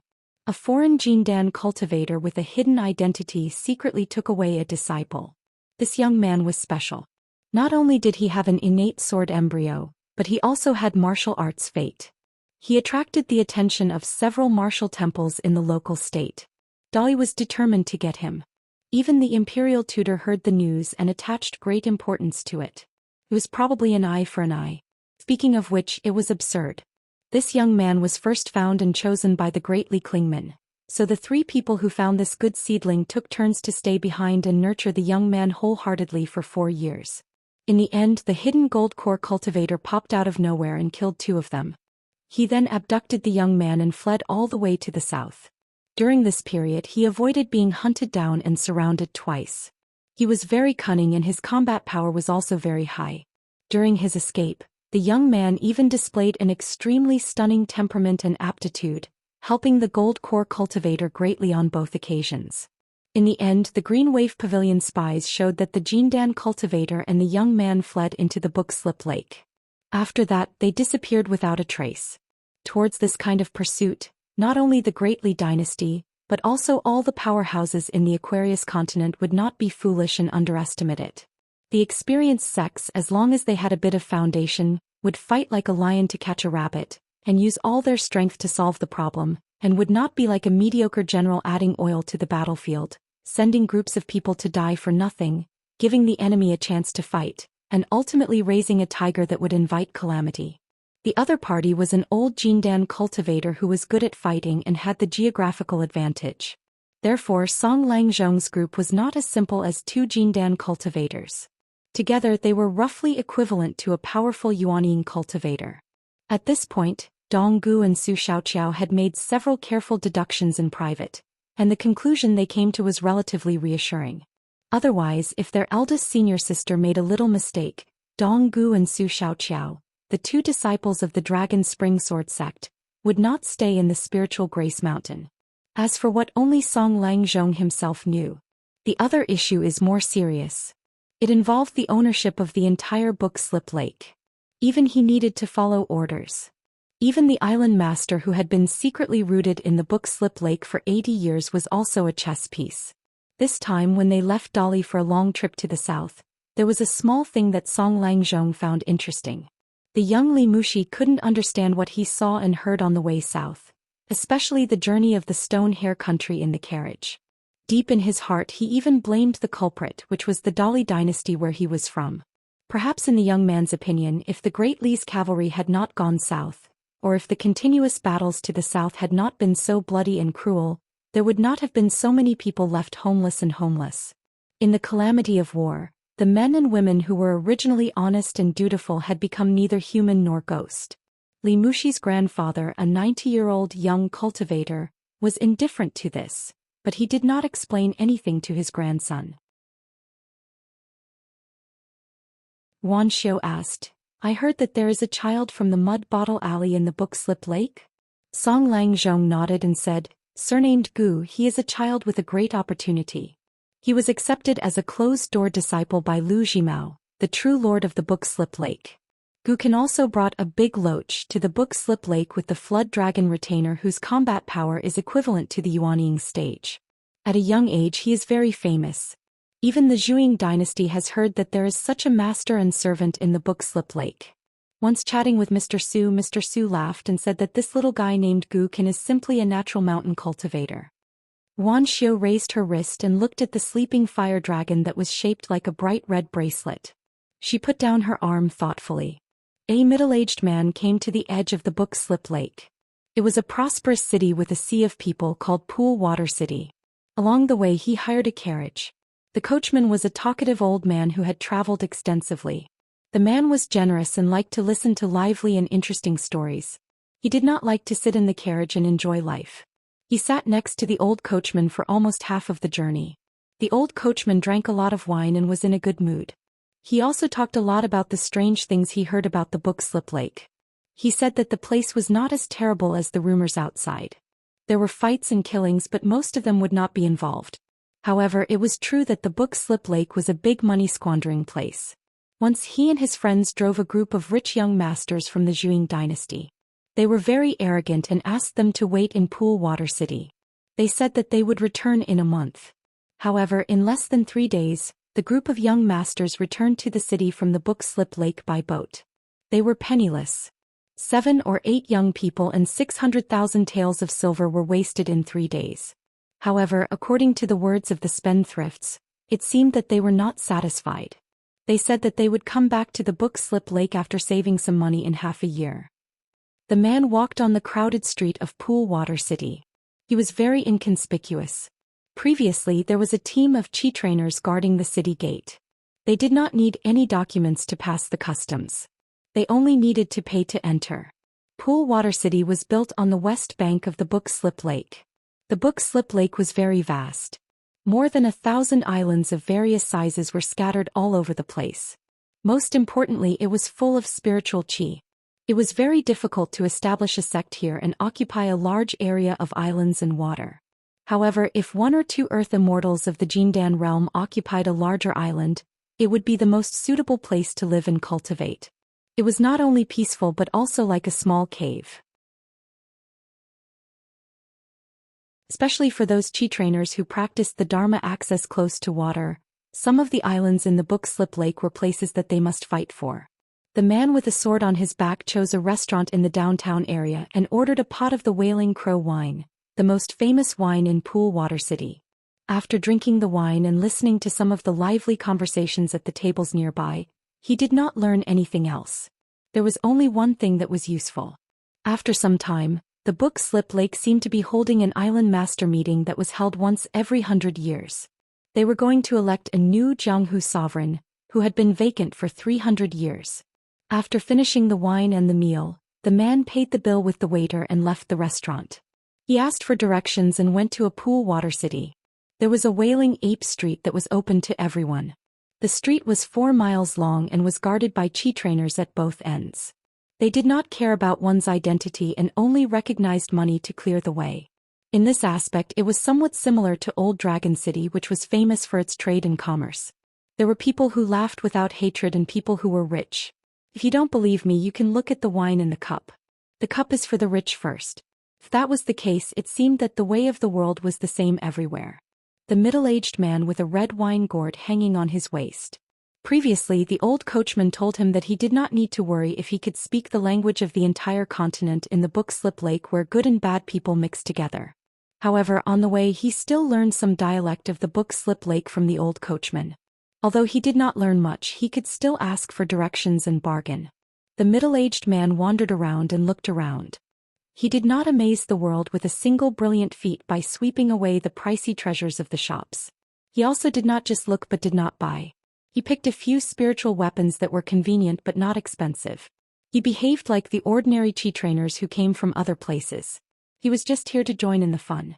He would not be looked down upon by others but would not be looked down upon by the locals either. In the end, the middle-aged man stopped at a small shop that sold antiques and miscellaneous items. The items were good, but the price was not very fair. The shopkeeper looked like an old-fashioned man who did not do business. Therefore, the business was relatively quiet. Many people came and went. There were very few people who took out money from their pockets. The man stood in front of an ancient bronze sword that was placed horizontally on a special sword rack and did not move for a long time. The scabbard was placed separately and the body of the sword was engraved with the words, "Great Imitation of Chu Huang." Looking at the man in a long robe and carrying a sword on his back who bent over and looked carefully, the old shopkeeper said impatiently, "What are you looking at? Can you afford it? Even the imitation sword of Chu Huang in ancient times costs a lot of money. Go away. If you really want to look at it, go somewhere else." A middle-aged man. His wallet was not bulging and his back was not straight. Instead, he turned to the old man and asked with a smile, "Shopkeeper, this Chu Huang is one of the 8 horses that pulled the carriage that the Sage of Rites and the first monarch of the human world rode on when they toured the world together." The old shopkeeper glanced at the long sword on the man's back, and his expression turned slightly better. "At least you're not so bad that you're blind." "That's right, it's the Chu Huang where the 8 horses scattered." Later on, there was a great swordsmith from the Central Plains who used his life's effort to forge 8 famous swords and named them after the 8 horses. This man had a strange temper and was willing to sell the swords he forged. However, each sword was sold to a buyer from the corresponding continent, so he didn't sell all of them until his death. Later on, there were countless imitations. This ancient sword that dared to carve the 2 words "Great Imitation" in front of the Chu Huang is an excellent imitation. Naturally, it's extremely expensive. You can't afford it. The man did not puff himself up at his own cost. He retracted his gaze from the ancient sword and began to look at other treasures. Finally, he stood in front of a painting of a lady hanging on the wall. The lady in the painting was sitting sideways, covering her face and crying. If one listened carefully, they would actually hear a soft sobbing voice coming out of the painting. The old shopkeeper exclaimed, "I didn't expect to meet someone who knows their stuff. The 2 items that you've looked at the longest in my shop are the best items in the shop. You're not bad, kid. You don't have much money in your pocket, but your eyesight is not bad. But you used to be rich in your hometown, but after your family declined, you started to roam the world alone? You carry a worthless sword on your back and hang a broken wine pot, and you think you're a wanderer?" The man was still looking at the magical painting. He had heard people say before that there were many paintings and calligraphy of the previous dynasty that had perished. Coincidentally, the words would give birth to grief and indignation, and some of the characters in the painting would also become spiritual creatures, mourning alone in the painting. The man turned his head and smiled. "Wanderers don't care about money." The old man sneered, "This kind of nonsense only a hothead who hasn't been in the world for 2 or 3 years would say. I see that you're not young anymore. I guess you've walked the world for nothing, or you've walked by the pond. Then you'll think of it as the real world." The man was still not angry. He pointed to the painting hanging on the wall and asked, "How much is this painting of a lady?" The old man waved his hand. "Young man, don't ask for a snub." The man smiled. "If I can afford it, shopkeeper, what do you say? You can give me 1 or 2 small items that are not very valuable. How about that?" The old man, who had been guarding his ancestral shop for years and was indeed bored, suddenly had a fighting spirit. He pointed to a shelf near the door and raised his eyebrows. "Oh, see? As long as you can afford it, you can choose 3 items from the shelf over there. When the time comes, I'll take your surname if I frown." The man smiled and nodded. The old shopkeeper hesitated for a moment and said, "I won't say much about the origin of this painting of a lady. Anyway, you can see that it's good. 3 small coins. If you can afford it, you can take it. If you can't, get out of here." The man looked back at the painting hanging on the wall and then turned his head to look at the old shopkeeper, asking if there was no room for discussion. The old shopkeeper sneered and nodded. The man turned his head again and glanced at the painting of a lady, then glanced at the empty shop and the door. Only then did he walk to the counter, flipped his wrist and slapped 3 small coins on the table. He covered it with his palm and pushed it to the old shopkeeper. The old shopkeeper also glanced at the door of the shop. The moment the man raised his hand, the old man quickly covered it with his palm and pulled it to his side. He raised his hand and confirmed that it was indeed 3 small coins. Then he grabbed it in his palm and put it in his sleeve. He looked up and smiled. This time I misjudged you. You're good kid. You have some ability. You can make me misjudge you. The man smiled helplessly. Then I'll go over there and pick 3 things that I like. The old shopkeeper laughed heartily and walked out from behind the counter. Go ahead. When doing business you still need to have some integrity. I'll help you put this painting into a box. Don't worry, just the box alone is worth 2 snowflakes. I won't spoil such a precious painting. The man's gaze wandered around the treasure shelf at the door. The old shopkeeper carefully took down the painting and kept it in a treasure box. He kept looking at the man from the corner of his eyes. Damn, if I knew that this fellow was so rich and generous, I wouldn't have pulled out such a prize. Furthermore, he picked 3 items in one go. He was starting to feel heartache. When the man picked 2 items, the old shopkeeper was slightly relieved. He didn't lose much. However, when the man finally picked a black jade that hadn't been carved by a famous master yet, the old shopkeeper looked at him with a smile. The old shopkeeper's eyelids trembled as he hurriedly asked, "Kid, what's your surname again?" The man was originally hesitant, but when the old shopkeeper said this, he decisively took it and smiled. "My surname is Chen." The old shopkeeper said pitifully, "Then I will change my surname to Chen from now on. Can you put it back?" The man smiled and shook his head. "You have to be sincere when doing business." The old shopkeeper said angrily, "I think you should stop being a dog-shit ranger and become a businessman. In a few years you will be filthy rich." Although the old shopkeeper said this, he still made a lot of money and was in a good mood. He poured a cup of tea for the customer surnamed Chin. That person didn't have the intention to leave immediately. One was thinking about whether or not he could sell that imitation Chu Huang again. The other wanted to hear more about the deeper matters of the book Slip Lake from the old shopkeeper. Just like this, they drank tea and chatted. The man knew a lot of things that the old coachman didn't know. That's right. The calligraphy lake was a paradise for cultivators. Smart people would be able to survive here while stupid people would be miserable. Here there was no difference between good and bad cultivators. There was only a difference in cultivation level and a difference in the depth of one's schemes. Trade is flourishing, shops are everywhere, and there are all kinds of strange things. Those who had nowhere else to go or those who were in dire straits could often find a place to stay here. Of course, if they wanted to be comfortable and happy, they could forget about it. But as long as you have a pig's head and find the right temple, it won't be difficult to survive. How well you do in the future depends on your own ability. Relying on a big mountain and providing money and strength is also a way out. In the history of the Book Lake, there were people who endured humiliation for many years and finally rose to become the overlord of a region. Outside the shop, time passed slowly. Inside the shop, the old man was talking excitedly. There was once a nascent soul cultivator who was an immortal master of records and a golden core sword cultivator. Perhaps they felt that they could do whatever they wanted in the entire Aquarius continent, so they swaggered and held a banquet on a large island in Slip Lake. They sent out invitations to all the Earth Immortals and Dragon Gate cultivators in Slip Lake, declaring that they would end the chaotic situation of Slip Lake without a leader and become the ruler of Jianghu who commanded the heroes. At the banquet, more than 30 island owners of the Book Lake who were present didn't raise any objections. They either clapped and cheered, desperately echoed, or flattered from the bottom of their hearts. They said that the Book Lake should have had a big figure who could convince the masses so that there wouldn't be no rules and laws. There were also some island owners who were silent. As a result, when the banquet was over, there were already people who secretly stayed on the island. They began to hand over the proof of allegiance, give suggestions, and explain in detail the foundation and reliance of the big mountains in the Book Lake.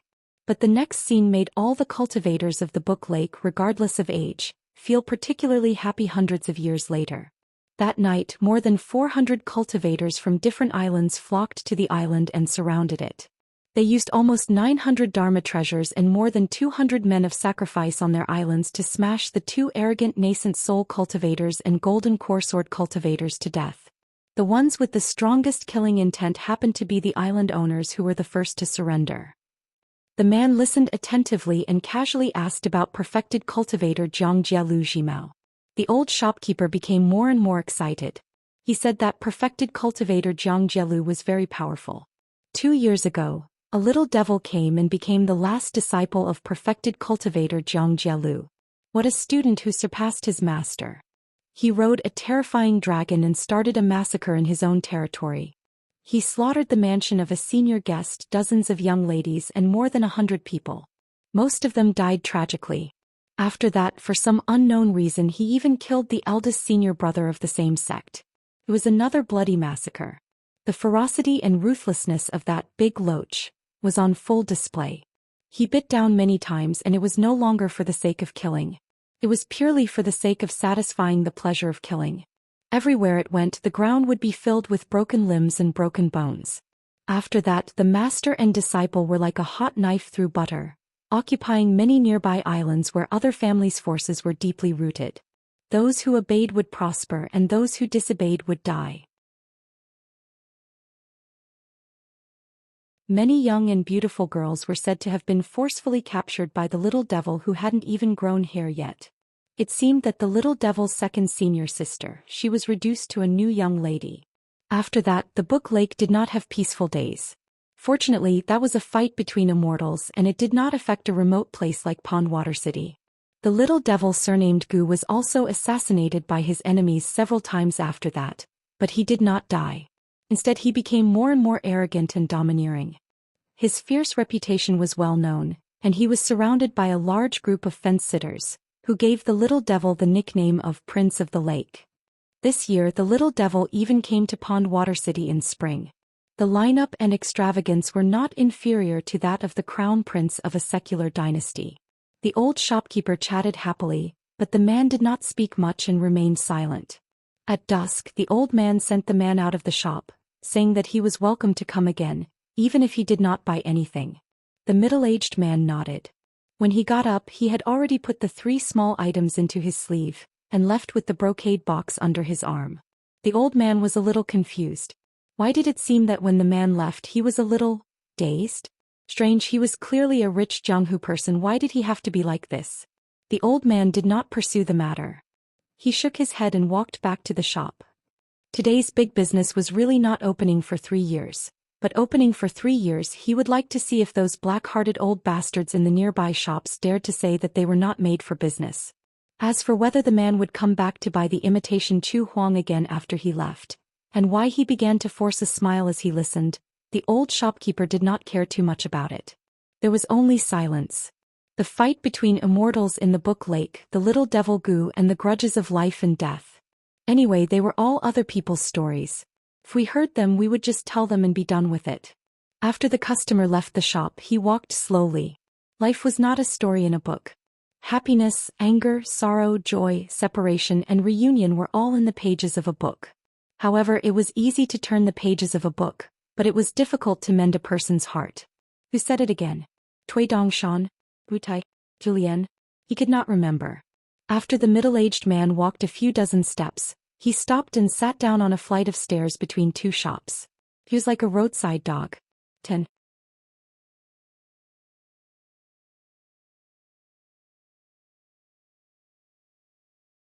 (428). It was the best time to eat golden-clothed crabs in Pondwater City. Once it was time to eat, the entire city would be filled with the unique fragrance. There would even be some old gluttons who came all the way from the Zhuang dynasty. They would drink at the waterfront mansions and restaurants that they had good relationships with. However, very few people came to the Stone Hair country, which was the closest to the Book Lake. After all, their lives were about to be lost. The Island Master Alliance meeting would be held in 10 days. At that time, more than 100 island masters would go to the Palace Willow Island, where the owner had not been for many years, to elect a ruler.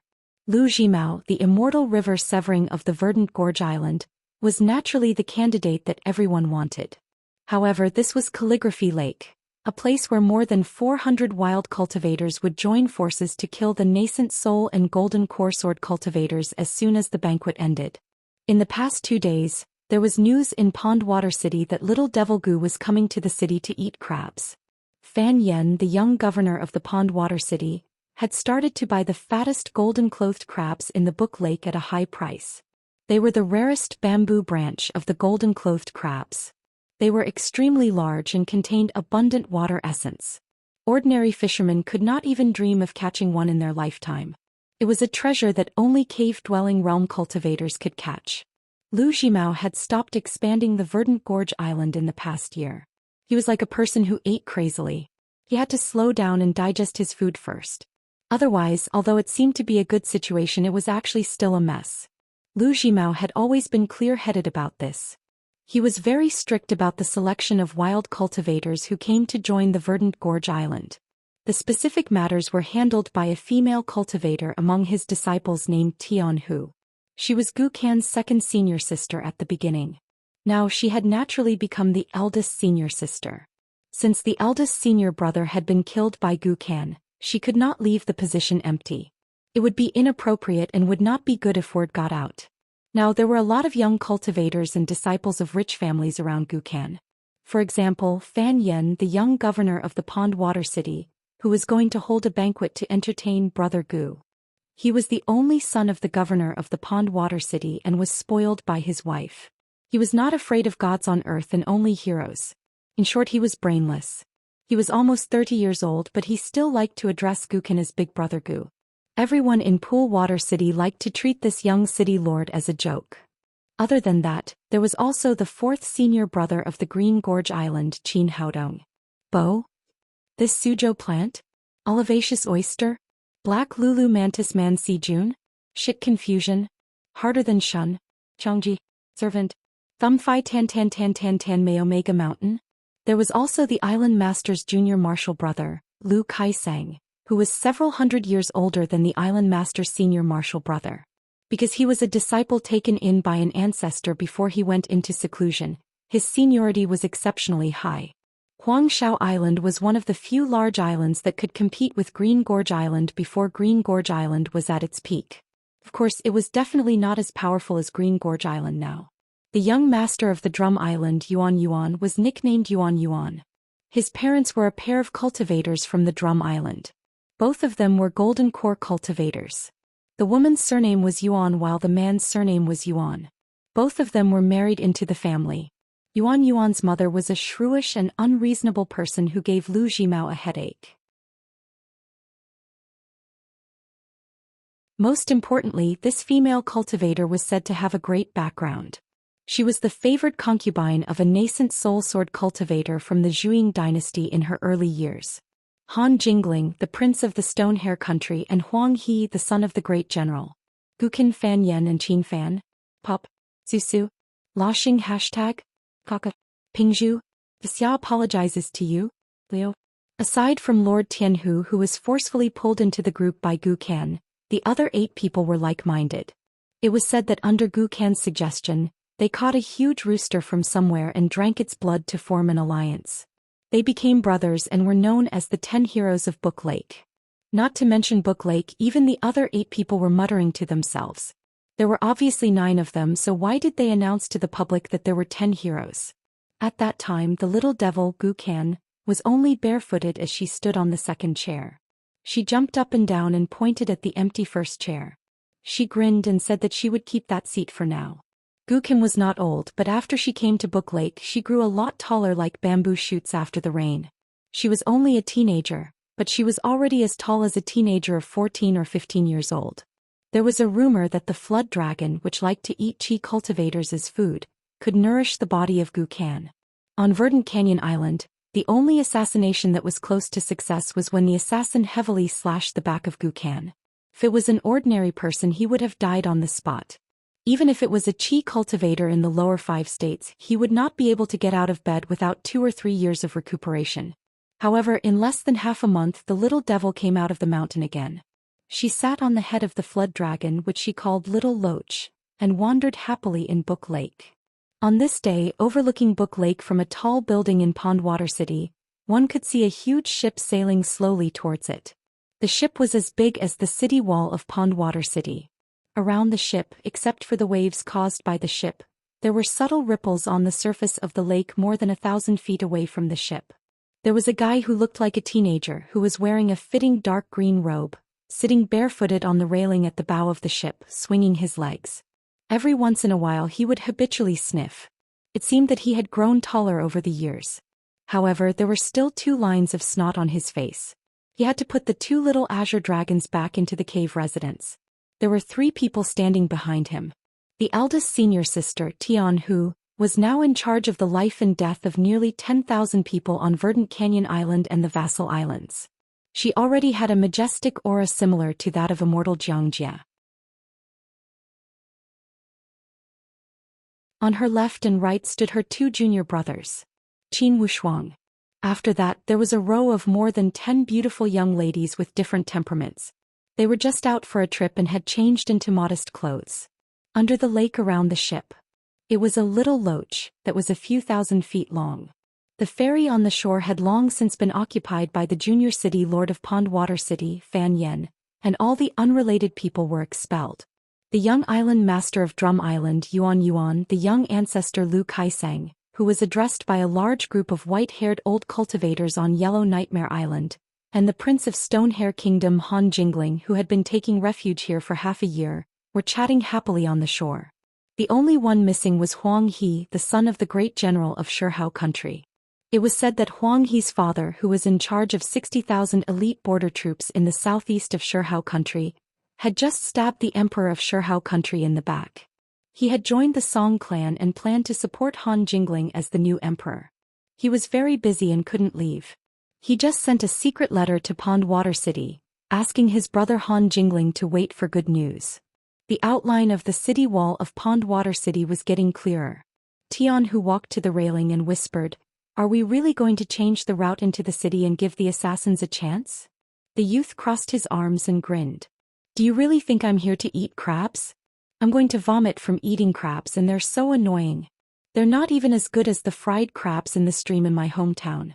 They're crispy in one bite and I don't even need chopsticks. That kind of taste is good. You country bumpkins from Book Island Lake know nothing. You think you're blind just because you have some stinky money in your pocket? Do you think I need to bring money with me? Do I need to bring a bunch of retainers?" Tianhu smiled. "Little junior brother is a dragon among men and we can't compare to him." The young man leaned back and turned his head. He chuckled and said, "Senior sister, even if you say such nice things, you still don't have the right to be a lass. You're too ugly and your breasts are too small. You're so pitiful. Any ordinary mirror would be a demon-revealing mirror for women with average looks like you." Tianhu smiled awkwardly. She did not think it was a bad thing. On a secluded path by the lake far away from the ferry, there was a yellowed willow tree. A middle-aged man stood beside a willow tree and gazed at the ship in the distance. He took off his wine gourd, lifted it up and put it down and lifted it up again, but he did not drink. As the local people of Longquan County became more and more familiar with the so-called immortals on the mountain, some of them learned that not all the doctors in the world could create an ointment that could make people feel no pain and close their eyes peacefully in the midst of unbearable illnesses. In particular, there were people who were constantly recruited into the Dragon Spring Sword sect. Even among the survivors of the felons of the Liu dynasty, there were 2 children who became immortals on the Divine Grace Mountain. The Yang family's shop was bustling. The 7 aunts and 8 aunts all brought their children to the medicine shop. They were all racking their brains to look for the immortals. Old Yang, who watched over the backyard, was naturally the most suspicious. As a result, the Yang family's shop almost closed down. The current patriarch of the Yang family, who had a saying passed down from generation to generation, almost knelt down and kowtowed to old Yang to apologize. They were all neighbors in the neighborhood or familiar faces in the town. After a lot of twists and turns, they could always make connections. The Yang family was not among the 4 major families and 10 major clans in the town. They were just a regular well-off family. It was not good to ask the workers in the shop to chase them away. Besides, unless they were ruthless, it was impossible to chase them away. If it really did not work, the medicine shop could only find someone to guard the door and persuade them patiently. Old Yang was not an immortal at all. He was just an old man who had a few secret prescriptions passed down from his ancestors. Who would believe such bullshit? The more it was like that, the more suspicious people became.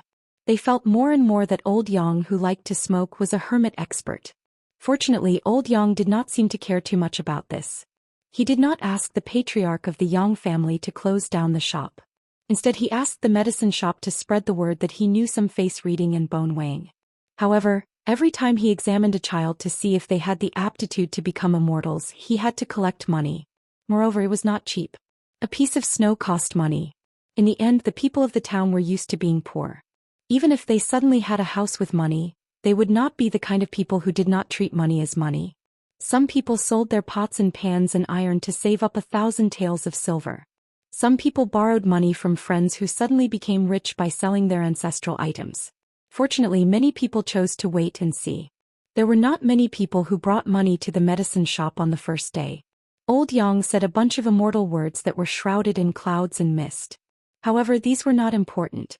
What was important was that Old Yang only shook his head and did not take a fancy to anyone. When the number of people who came to the door decreased, the medicine shop began to spread the word that they did not need to pay for the snow. As long as they bought a packet of medicine from the Yang family's shop, it would be fine. Everyone was neighbors, so a piece of snow was indeed expensive.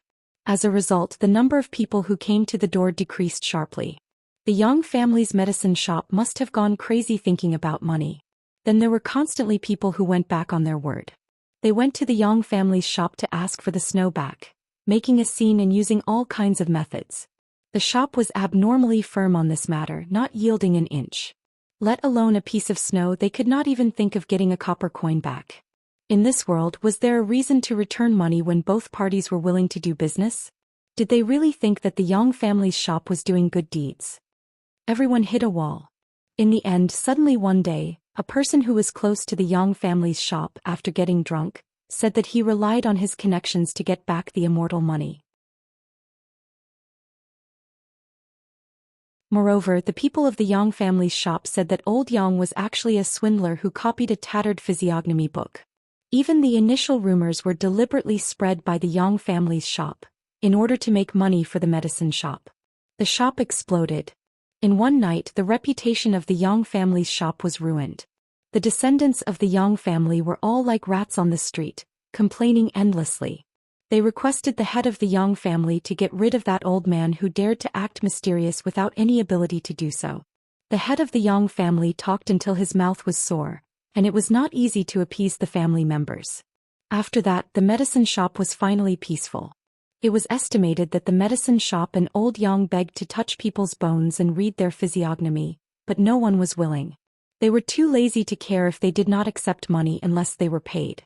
As a result, the medicine shop changed 2 shop assistants. One was a kiln girl from the Dragon Rider Alley, and the other was a child from the Peach Leaf Alley. No one cared anymore. These bullshit things, the layman watched for the excitement, the expert watched for the skill, and the fated person watched for the Tao. A man from a small town who had disappeared for a few years appeared again.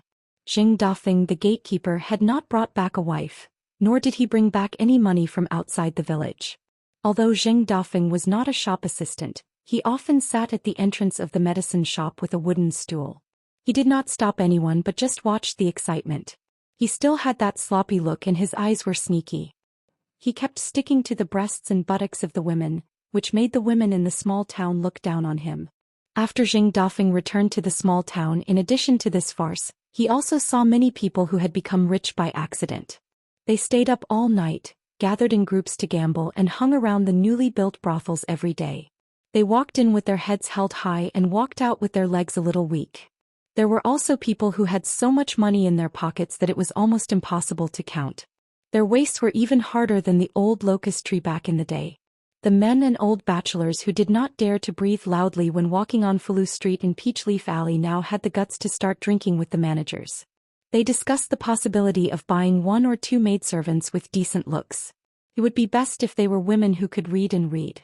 Even better if they were young girls, that would be even better. In the past he did not even dare to dream. If he could press down on a woman with the fragrance of a scholar on his bed, then this life would be worth it. In the past, a bag of copper coins was the boss. Now even the silver was his grandson. Money and whatnot were just farts. Money flowed like water, flowing in the hands of different people. People's hearts were the same. After autumn, Xing Dafeng was a little worried. Basking in the warm autumn sun, Xing Dafeng lowered his head and glanced at his crotch. He was even more worried. He always felt that he had let down this little brother of his. Was he really going to turn from a handsome young bachelor to an old bachelor? For no reason he thought of the woman who had said her surname was Jiang on the street outside the dusty medicine shop. She was probably twice Jing Dafeng's weight. Jing Dafeng shivered. The girl was a good girl, but some things could not be dealt with just by turning off the lights. Such a big girl, no matter how good her temperament was, no matter how willing she was to be friends, Jing Dafeng would rather mistreat his little brother than mistreat himself. Just as Jing Dafeng was filled with guilt towards that Miss Jiang because of his thoughts, Wan Ting suddenly appeared in the medicine shop's backyard. For the first time, old Yang was not smoking tobacco today. He was sunbathing and taking a nap. He opened his eyes and glanced at Wan Ting. A rare guest. Wan Ting picked up 2 jugs of wine and raised his arm. Old Yang shook his head and smiled. "I don't drink this." Wan Ting moved a long stool and sat opposite the main room. He was separated from Old Yang by a courtyard. Old Yang asked, "It's rare for Saint Wan to be uneasy. Why? Are you worried about Wan Xiao?" Wan Ting nodded. Old Yang made a rare joke. "Is it so difficult to accept Qin Pingon as a son-in-law?" Wan Ting drank a mouthful of wine. "Qin Pingon is not bad. Although I am unwilling to accept him as a disciple, it's not that I don't recognize Qin Pingon's character. If Wan Xiao was not Wan Xiao but an ordinary girl, I would let her be. Perhaps I would often drink with this son-in-law. It wouldn't be bad. Moreover, I don't have to worry about my daughter being wronged. I only have to worry about my daughter being too unreasonable and my son-in-law running away. But my daughter is Xiao Xiao." Old Yang nodded. "Things are too good, but there are also worries. I can understand." Wan Ting drank the wine of worries. After a big mouthful of wine, he wiped his mouth and said gloomily, "Because the old Divine Lord had talked about it before, this time it's Cui? I can guess the general plan, but I can't guess how sinister it is, how it's interlocking and meticulous. This is not my strong point and I can't be bothered to think about it. But when it comes to cultivation, the most taboo is to drag things out. If my Xiao Xiao gets stuck in deeper, something will happen sooner or later. So I let Xiao Xiao go to Bookslip Lake this time." Old Yang said, "You're willing to throw the peach? Such a smart person will definitely return the plum. Don't worry. She will do things beautifully and flawlessly. At least it won't backfire." At this point, Old Yang smiled slightly as if he had thought of something. Returning a plum for a peach, substituting a plum for a peach. It's all a bit chewy. As for whether it tastes like Chinese gold thread or sugar water, it depends on the person. Wan Ting also didn't bother himself with this kind of riddle. Let alone him, perhaps other than Qi Jingchun, all the people from the 3 sects overseeing Dragon Pearl Paradise wouldn't be able to guess what this old Divine Lord was thinking, scheming and seeking. Wan Ting had never engaged in pointless competition. He had plenty of time and he was already busy enough with forging iron and swords. He also had to worry about Xiao Xiao's future. Where would he have the leisure time to play games with others? Old Yang was just speaking casually. He returned to the main topic. "You wanted to settle things, so you used Guken from Mud Bottle Alley, and then used that embroidered tiger's unknown scheme to create a rift between Wan Xiao and Qin Pingon.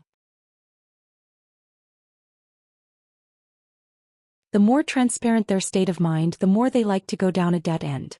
When they become stubborn, a sesame-sized flaw would be bigger than the sky. That's why I didn't stop Wan Xiao from leaving Longquan County. This is also your Wan Ting's human nature as a father." Wan Ting sighed with emotion for no reason. "This Cui? He's really amazing." He, Wan Ting, hoped that his daughter, Wan Xiao, would no longer be entangled in matters of love and could cultivate in peace. The sooner she ascended to the upper 5 realms, the sooner she would have the power to protect herself. When she wanted to sleep, someone would pass her a pillow. Wan Ting and Cui? They didn't have any contact. They didn't even hint at anything. Everything was because Wan Ting had voluntarily thrown himself into the chessboard and acted as Cui with his daughter. One of the chess pieces on the chessboard. This was Cui. Accurate calculations and accurate predictions on people's hearts. This was the chess ability of a national player outside the chessboard. Old Yang laughed. "Don't look down on the Wenxing's first disciple. That battle that decided the entire world's literature vein, half of the rules were the same as Cui? How can they not be amazing? But at that time Cui was already a bird startled by the twang of a bow, and was somewhat guilty, hiding here and there. It was very difficult, and he didn't dare to show himself. so he lost the last chance to mend the relationship between master and disciple. Of course, this was also the Wen Xing's protection against Cui. Look at my first disciple, he deceived his master and destroyed his ancestors. He was even more like a stray dog than the most holy master back then. Your second sage's lineage still has the nerve to pester him endlessly? Didn't you all clamor to have compassion, then put Cui? Treat it as a fart and let it go.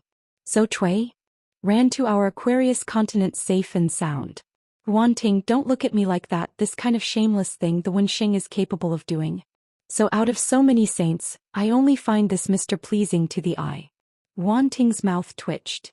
The twisted intestines of a scholar. I reckon it is more twisted than all the mountains in the world. Old Yang laughed. Adding the Daoist's green underworld, the Buddhist's lotus underworld, and the demon race's savage underworld, they still can't compare.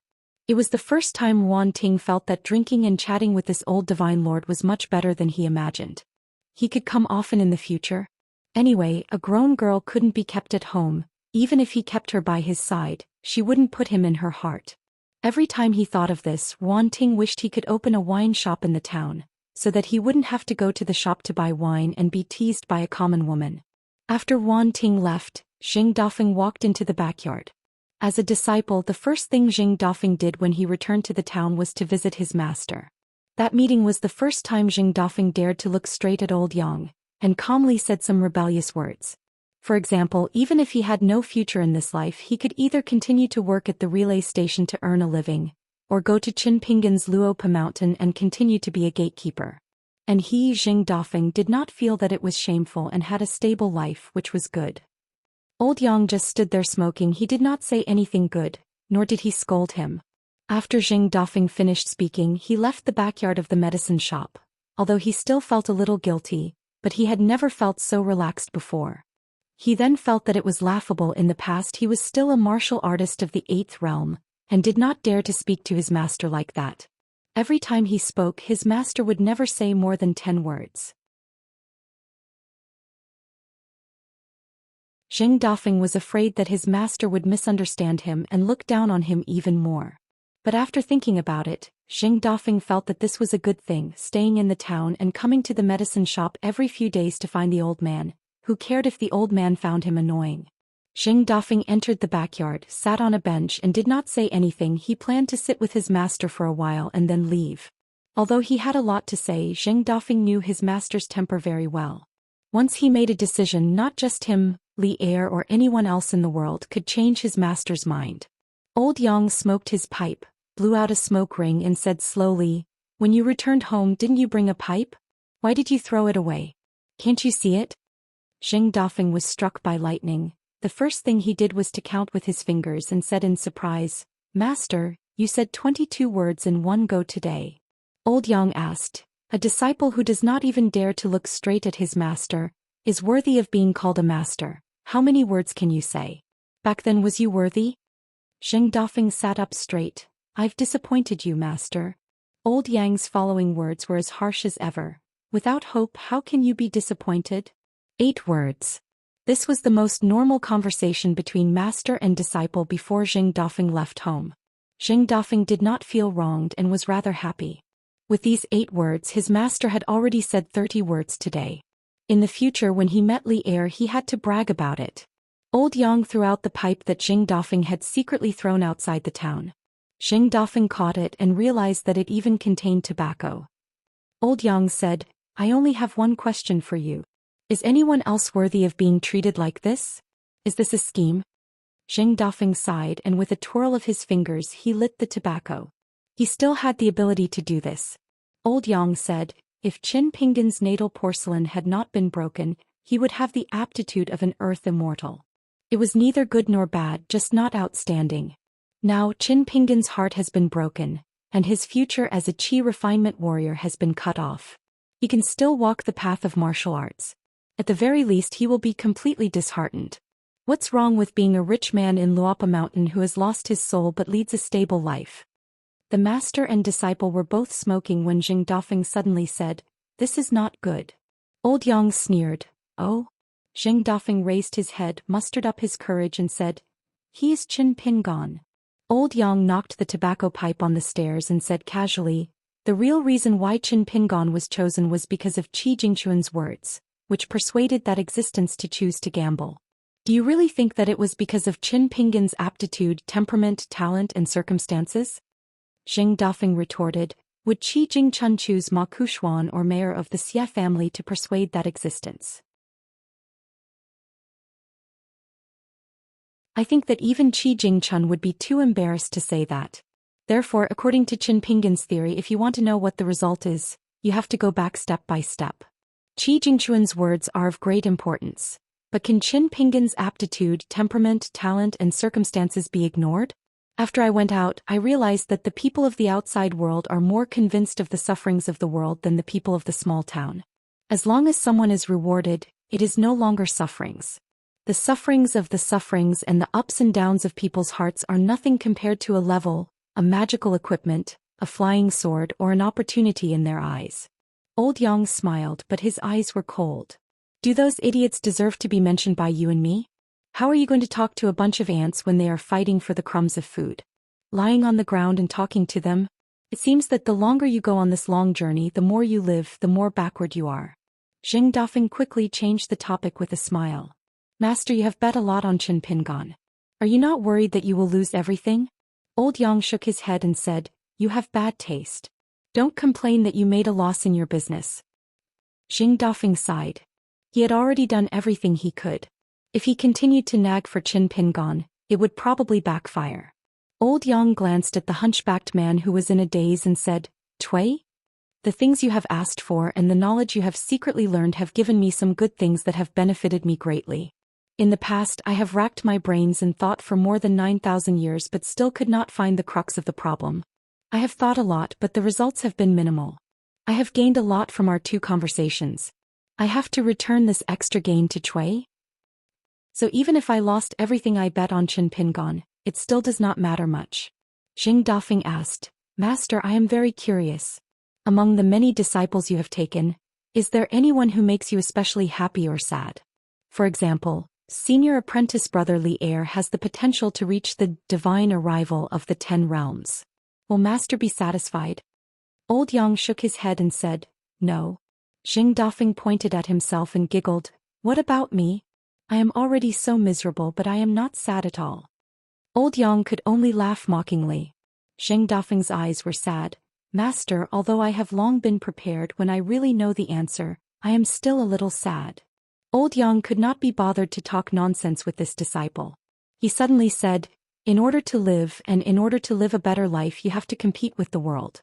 Children are ignorant, young people are hot-blooded, ignorant people are brave, chivalrous people in the Jianghu, scholars are spirited, generals are loyal, and ambitious people gamble. This can go forward with a clear conscience. But some people just have to twist themselves.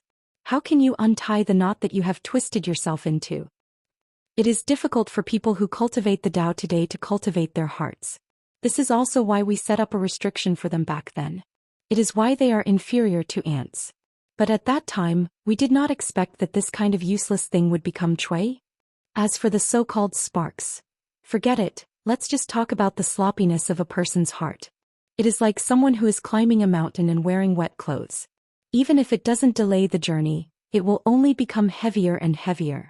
In the end, how to wring it dry and feel refreshed so that they can continue climbing the mountain is a great skill. However, no one thought that this group of ants could really climb to the top of the mountain. Of course, they might have thought of it, but for the sake of immortality they didn't care. They mistakenly thought that the ants had climbed to the top of the mountain and saw the jade palaces in the sky. Even if they grew wings, they would still have a long way to go from the top of the mountain to the sky. At that time it wouldn't be too late to trample them to death. They originally planned to fatten themselves up and then hunt and eat their fill. In fact, countless years have passed and they are still very stable. Countless gods. The decay of their golden bodies has slowed down, and the world is constantly expanding in all directions. But in the end you have already seen it for yourself. When Old Yang said this, he didn't have much grief or anger. He was calm as if he was an outsider who was talking about the biggest secret in the world. Xing Dafeng asked carefully, Why didn't the saints of the 3 sects eliminate Master? Old Yang smiled and said, Is there any meaning in asking such a big question now? Shouldn't you think about why you don't want to be a bachelor? Zheng Dafeng smiled and said, Master, you know how to say funny things. For the first time, Old Man Yang revealed a helpless expression. His wrinkled face became even more wrinkled. Isn't it all because of that hateful woman Li Er's nagging? Zheng Dafeng asked softly, sister-in-law too? Old Yang sneered and said, if she were, wouldn't I teach her a lesson and make her worse than pigs and dogs? I don't care because she is just a shrew in the marketplace who makes you worry. Zheng Dafeng felt relieved. Old Yang said, Gu Qin is to Qin Pingon and Qin Pingon is to Qi Jingchun. She is the crux of the deadlock. Zheng Dafeng frowned and said, isn't Gu Qin and Qin Pingon's nature too different? The man shook his head. It's different. Old Yang smiled and said, if you don't talk about good and evil and look back, is it really different? Zheng Dafeng fell into deep thought. Zheng Dafeng's eyes became determined. Old Yang shook his head and said, don't get involved. Even if you are a martial artist of the 10th realm, it's useless. In this situation that had nothing to do with killing or life and death, the saint of literature couldn't help Qin Pingon even if he wanted to. This had nothing to do with one's knowledge or cultivation. Because the sacrificial deity position of the Confucian temple was smashed, the saint of literature's own knowledge? It's still there.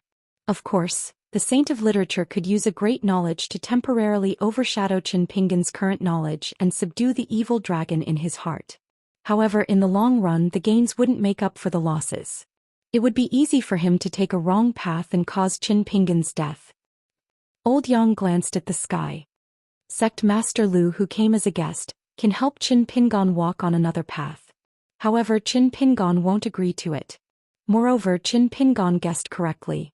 Sect Master Lu wants the Qin Pingon that Qi Jingchun chose. Naturally, it's not Qin Pingon himself. Therefore, once his mind is unstable, he will be lured to the Beko Keikyung building. If it's better, he will become a puppet.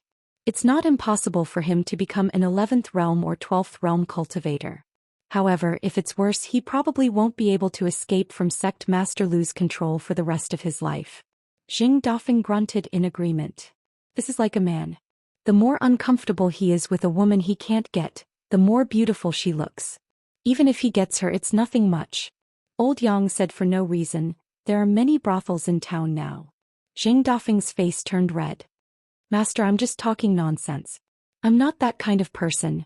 Old Yang asked a question that seemed to be completely unrelated to the main topic.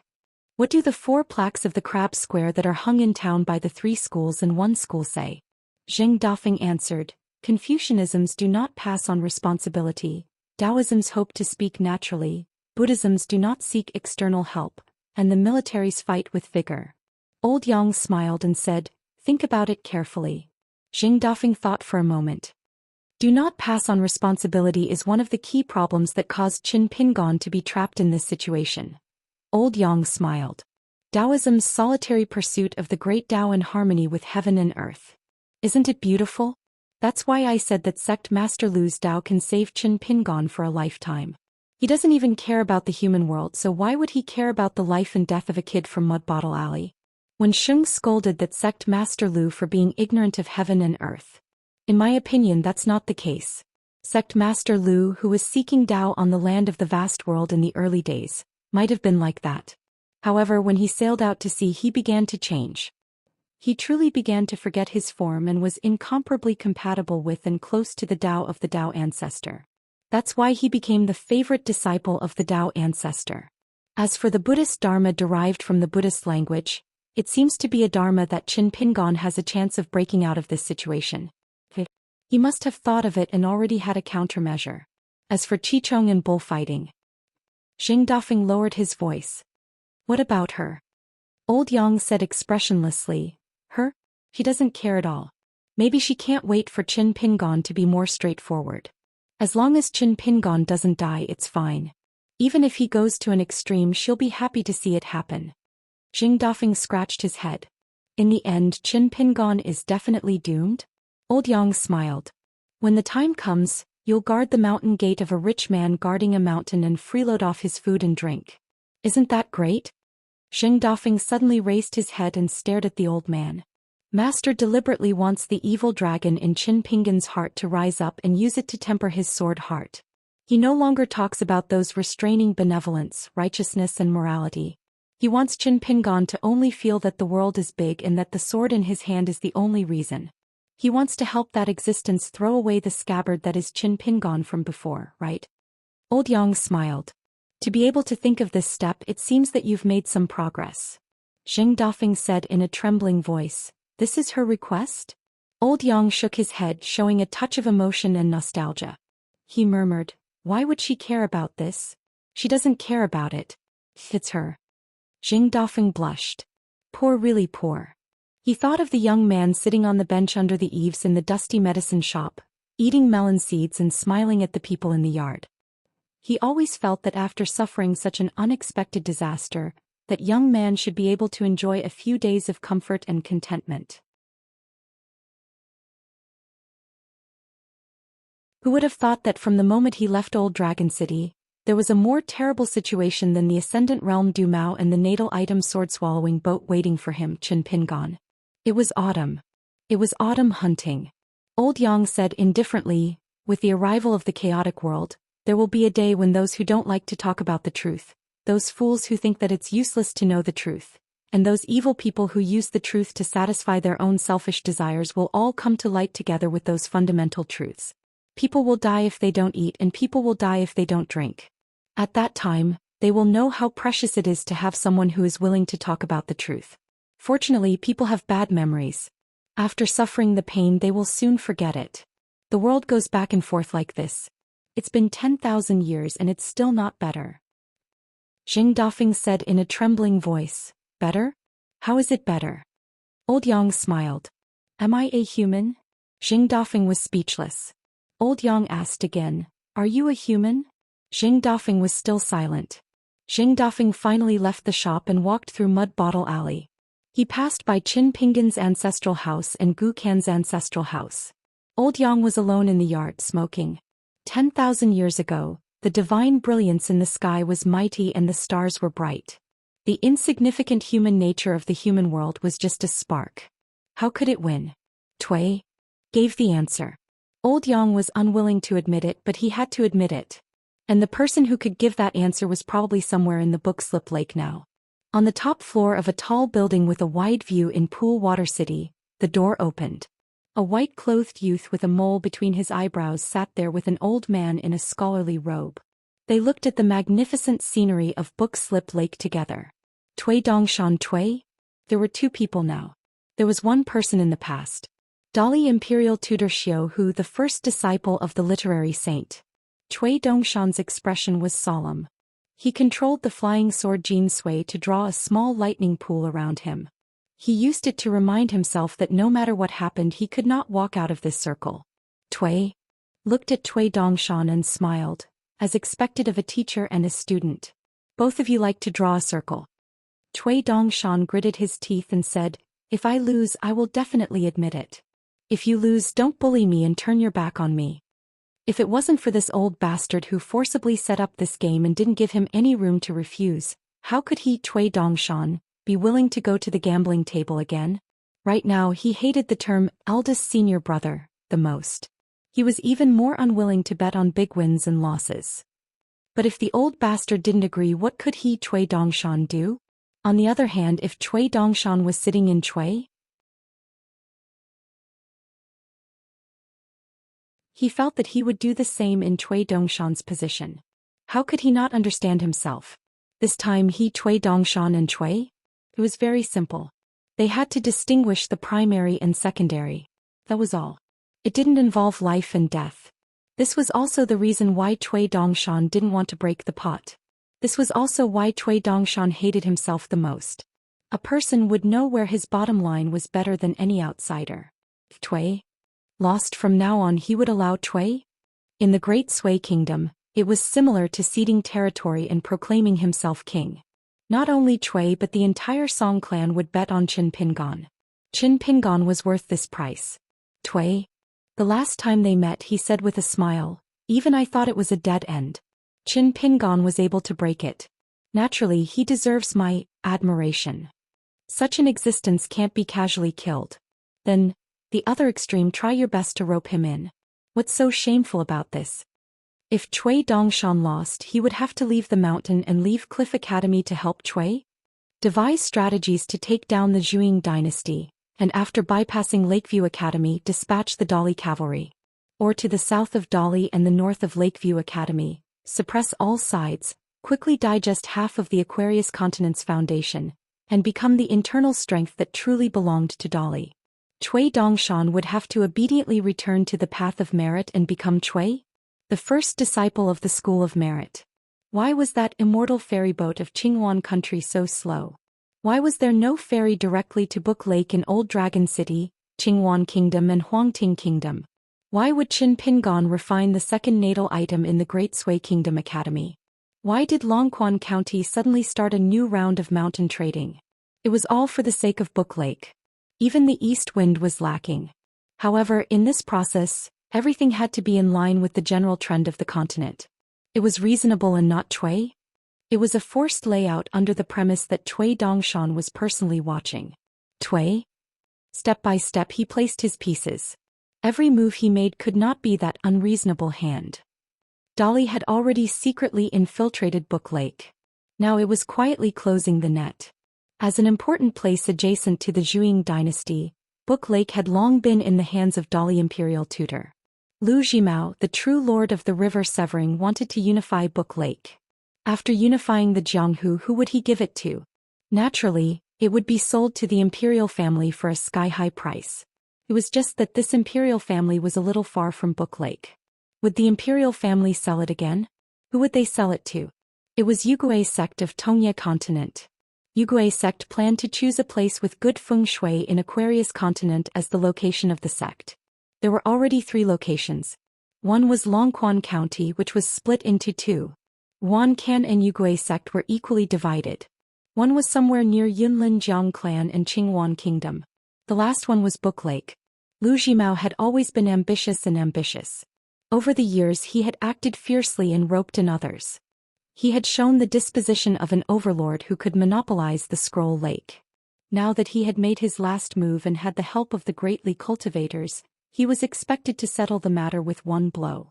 He should have added Wan Xiu, who stood on the opposite side of Gukan. He should have waited until the new king of Jianghu was elected and experienced a series of battles with the Oriole behind. It was fine. Wan Xiu was not in the chessboard in the first place. Whether she was there or not, it did not matter. At most it was just icing on the cake. Originally, Qin Pingon should have arrived at Longquan County and happily bought 1 or 2 mountains. He would practice his fist techniques in the bamboo house of Luopa Mountain and chat with the 2 little fellows happily. Then he would suddenly hear the grievous news from Book Lake. A huge battle had started at Book Lake and the young Gukan was deeply involved in it. Furthermore, he had exerted a considerable amount of influence. After that, Qin Pingon would anxiously board an immortal ferry that happened to pass by Oxhorn Mountain. Through Wei Pai's personal connections, he would spend a large amount of immortal money and take the risk to pass through Aquarius continent's territory and arrive at Book Lake. At that time, the situation would be even more complicated and difficult to solve. Because there would be more dead people. And maybe Wan Xiu would be added. Cui? He laughed. It's fine, the situation has already been decided. Just take it that I do not have the heart to kill you, Cui Dongshan. It will save you the time of changing your path. It will take too long and delay the direction of Aquarius continent. Cui? He shifted his gaze and looked at a small road beside the lake.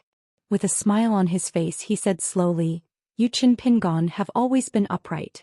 You are willing to be reasonable in everything. Don't tell me you want to become a Buddhist? Then I'll leave it to you. The reason you believe in there is no difference between close and distant. Then when the person you care about the most, the person closest to you, commits a huge mistake, but that person seems to have his own reasons at that time, what will you, Qin Pingon, do? The reason that you, Qin Pingon, have always insisted on, will it still be useful? I am very curious and I am looking forward to it. Or should I go to those messy writings of scholars or the so-called warnings, and find a few reasons that I want? Cui? He squinted his eyes. You and I can wait and see. Cui Dongshan sneered. What a good saying, a gentleman can be bullied. Cui? He continued to speak. In the past, during the test in the small town to Chinpingan, there were many temptations and it was not pure enough. That was why we lost so badly. At the end of the day, I still underestimated a youth from a shabby alley. Since he was able to be chosen by Qi Jingchun, we should have been more cautious. Therefore, in this current test, we only need to ask the heart. Cui Dongshan was not actually Cui. He was kept in the dark and was schemed against by that old bastard behind his back. In fact, every step Cui would tell Cui Dongshan clearly and straightforwardly. The more it was like this, the more Cui Dongshan felt that he was waiting for death. Therefore, when Chinpingan, the picture scroll, and the other 3 people arrived at Qingwan country, Cui Dongshan finally could not sit still. He could not watch himself become the vassal of that old bastard. That was why he suddenly appeared in that quiet and peaceful little village. After that, until Chinpingan arrived at Cliff Academy, Cui Dongshan cheated a little twice. The first time he also, naturally, borrowed from the debate between Buddhism and Taoism in Qingwan country to talk about legalism. That time when they parted, Cui Dongshan secretly gave Pei Qian a brocade pouch with a note inside. The second time was when they met again at Cliff Academy. He persuaded Chinpingan to read more of the serious books of the 3 religions and 100 schools. His real intention was to secretly recommend those Buddhist books to Chinpingan. It was already an extravagant hope to break out of this situation. Then, taking 10,000 steps back, let Mr. Chinpingan at least protect his Taoist heart. Cui Dongshan knew that he was struggling with all his might, so he gave 2 possibilities. One was legalism, right and wrong, right and wrong. One was determined by the law, there was no difference between close and distant. The other was Buddhism, the theory of karma, all living beings suffered. Yesterday's various causes, today's various effects. The various causes of the previous life, the various effects of the present life. Those innocent people's misfortune today was because of the sins of the previous life, so it was reasonable. Actually, Cui Dongshan's cheating was even more covert. It was in the courtyard of Cliff Academy and it was the most ingenious. At this moment, Cui, looking at the Xianxia Island's junk ship on the lake that was slowly approaching the ferry on the shore, he smiled. You cheated twice, I can pretend that I didn't see it. If I suppress you with the general trend, you will inevitably be unconvinced, so what if I give you a handicap of 2 pieces? Cui Dongshan smiled. You old bastard, you really talk like a generous person. I like it, I like it. Otherwise, give me a handicap of 1 piece again. You can't do it more than 3 times, how about it? Cui, looking at the junk ship, didn't I already give you a handicap? I'm just afraid that you will be embarrassed if I say it out loud. Cui Dongshan's face was ugly. Cui, he said to himself, in the courtyard of Donghua Mountain, you deliberately seduced the 2 naughty and lively children, and wantonly painted on your fairy paintings. Then you deliberately scared Pei Qian with a skeleton painting, and deliberately overdid it, and then you really provoked Chinpingan's beating and scolding. Chinpingan's performance must have made you very happy, right? Because he had come so far, but he didn't stick too much to the rigid principles in the book. He knew that a gentleman's bending and stretching were indispensable, and he also knew what, when in Rome, do as the Romans do meant.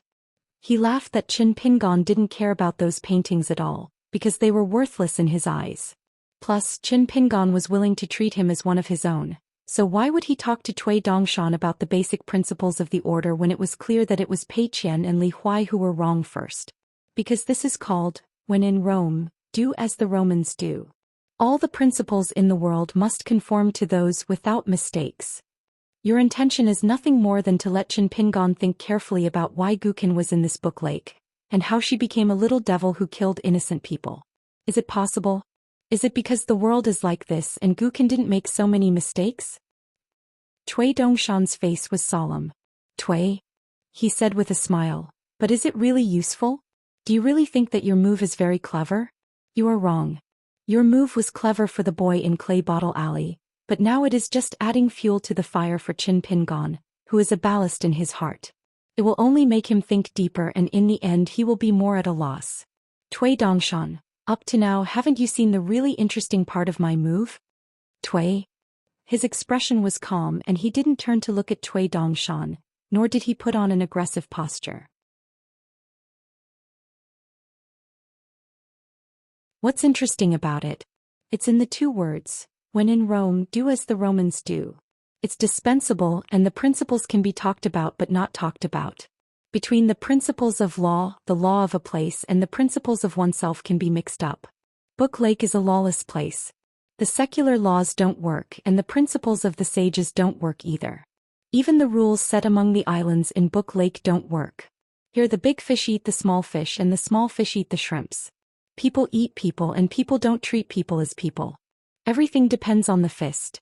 Almost everyone is involved in the killing and no one is an exception. These can be the justifications for Qin Pingon to take a step back for peace of mind.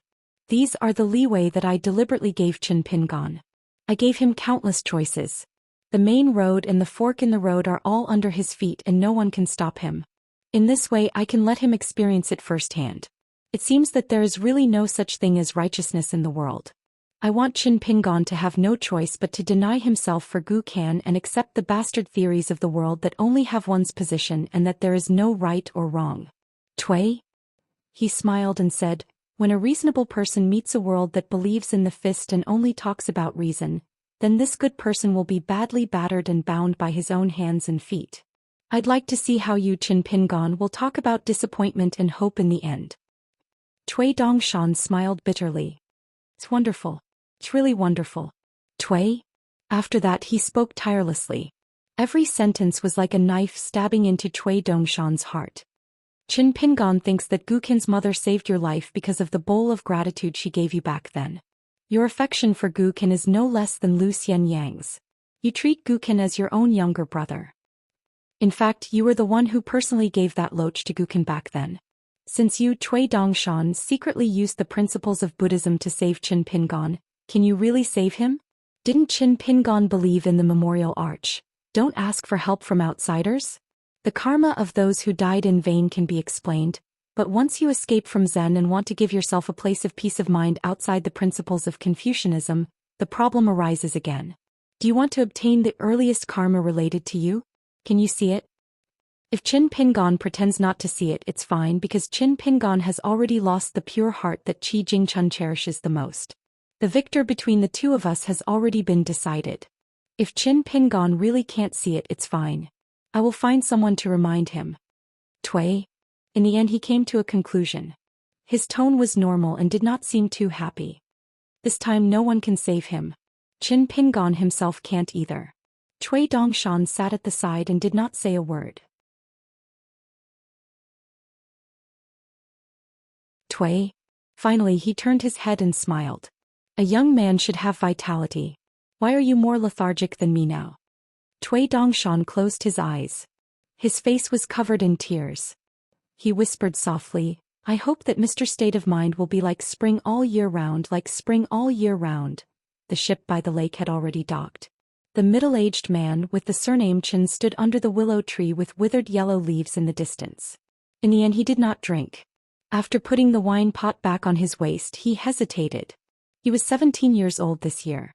Tui stood up, stretched out a hand and said with a smile, please enter the trap.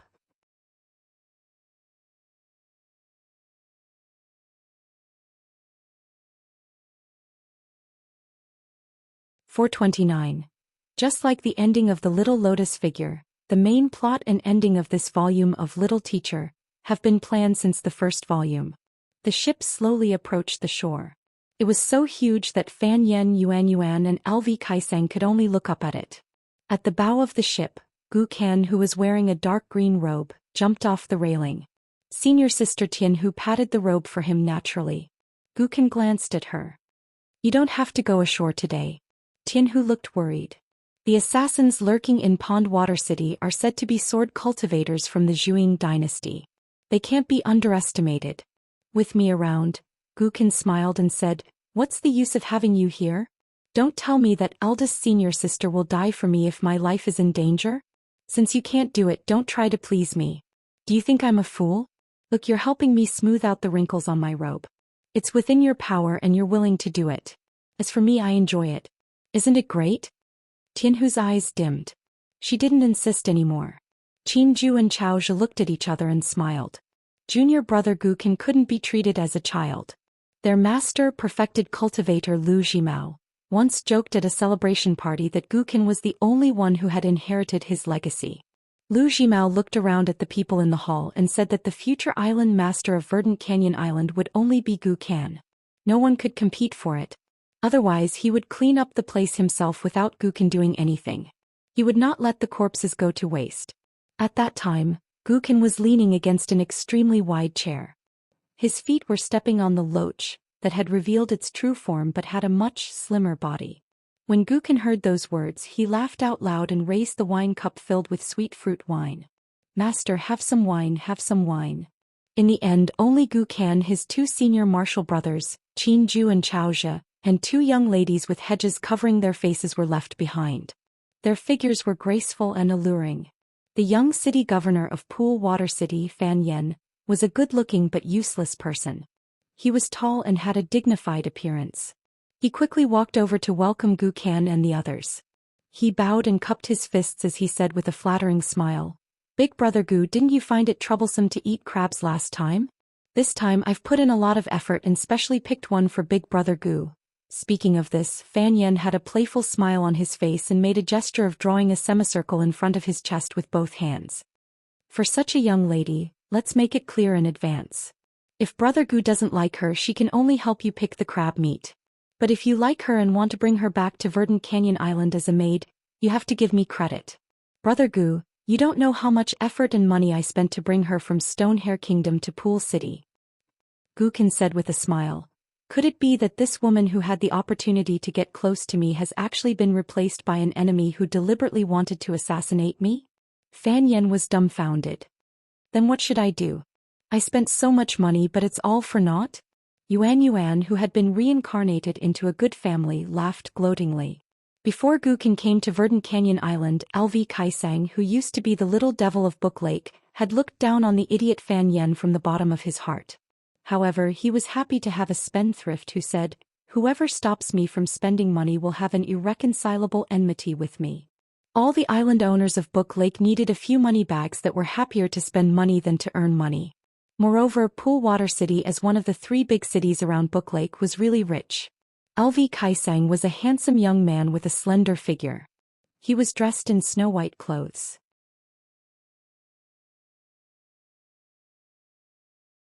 Huang He once joked that LV Kaisang was more than enough to be Gukan's prostitute with some rouge, but he had to carry two big steamed buns in his arms. As a result, LV Kaisang flew into a rage and fought fiercely. He killed a Wu Dao master who tried his best to protect Huang He on the spot. However, Gukan persuaded him to stop in the end. However, it was obvious that the relationship between LV Kaisang and Huang He, the only son of the general of Shihao country, was broken. Huang He regretted it afterward and thought of many ways to repair the relationship, but LV Kaisang did not give him face. LV Kaisang said to Gukan in a soft voice, "Can, don't worry. I've checked. She's just a cultivator in the lower 5 realms. She's really good-looking and is very famous in Shihao country. Compared with her, those women you gathered in Verdant Canyon Island are just vulgar women with dirty eyes." Gukan swept her leg and gently kicked LV Kaisang's leg. She scolded with a smile, "Are you out of your mind? Why did you do that? You've ruined my surprise." LV Kaisang rolled her eyes at Gukan. She looked a little charming, which made Qinju and Xiaoxia feel strange, but they did not dare to show it.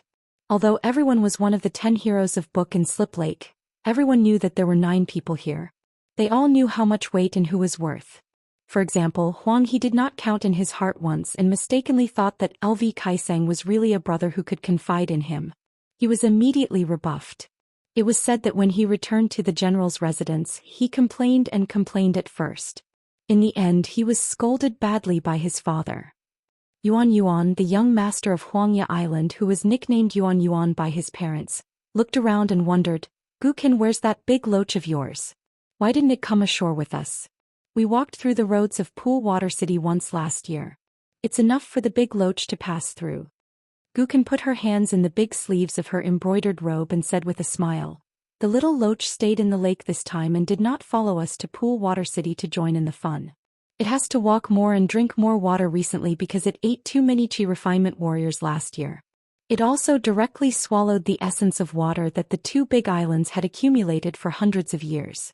Therefore it often went into seclusion at the bottom of the lake this year.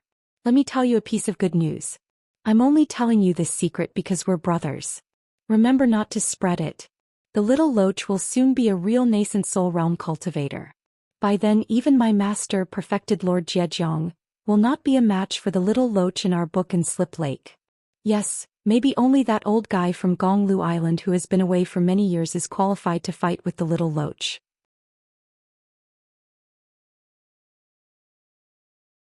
Fan Yen said in a daze, Big Brother Gu, you promised me that when you're happy one day, you'll let me touch the big loach's head so that I can brag to others. Does that still count? Gukin raised her head slightly and looked at this silly fool. There were really fools in this world. They were either the kind who kept a low profile and bided their time or were really stupid. This had nothing to do with how much money he had or whether his parents were smart or not. Gukin smiled and said, It counts. How can it not count? When have I, Gukin, ever not counted? Fan Yen beamed with joy and danced with joy. In the end he was kicked in the crotch by Gukin. What a waste of being so big and so small. Fan Yen bent over in pain and covered his crotch. He was still not angry and begged, Big Brother Gu, don't be like this. My parents are easy to talk to, but when it comes to carrying on the family line, they don't allow me to mess around. The words you taught me last time, saying that heroes in the world would be embarrassed to go out and greet people if they didn't pursue being alone for the rest of their lives. Mother was so angry that she chased after me and beat me. Mother didn't hit me hard so I didn't feel pain. However, Mother's eyes were red and I began to feel sorry for her. Gukin stood on tiptoe and patted Fan Yan's head. Fools have fool's luck. In the future you'll definitely be able to give birth to a nest of little fools with your wife who hasn't reincarnated yet. Fan Yen grinned and laughed to himself. Gukin rolled her eyes. He could never understand good and bad words and he could never tell whether a person was good or bad. However, everyone could see that Fan Yen was a brainless guy.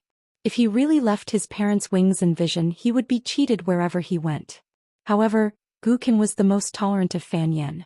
She cheated him of his money but she didn't go overboard. She also didn't allow others to bully Fan Yen too much. Lu Caisong's eyes were shining as if she was happier than Gukin. This is a great thing.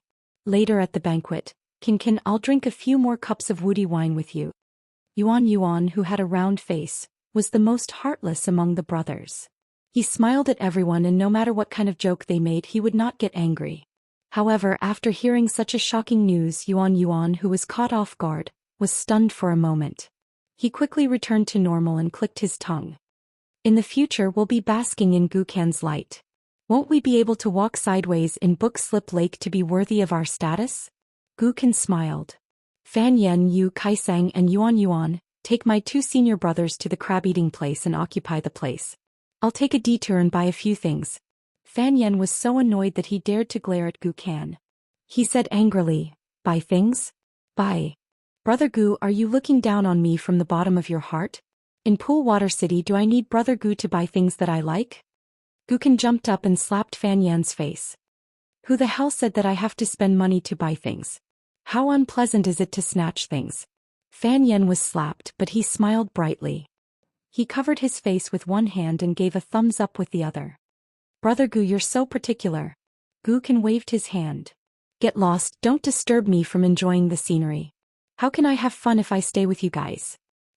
Lu Kaisang said with a straight face. No, Book Slip Lake is very chaotic now. I have to stay by your side. Gukan said helplessly. Fine. You and I will eat dust the day after tomorrow. You're like a woman. Lu Kaisang snorted coldly. The two sides parted ways at the ferry. Of course, Fan Yen had prepared a luxurious carriage for his brother Gu. Gukan and Lu Kaisang walked to one carriage and the other two girls sat in the other.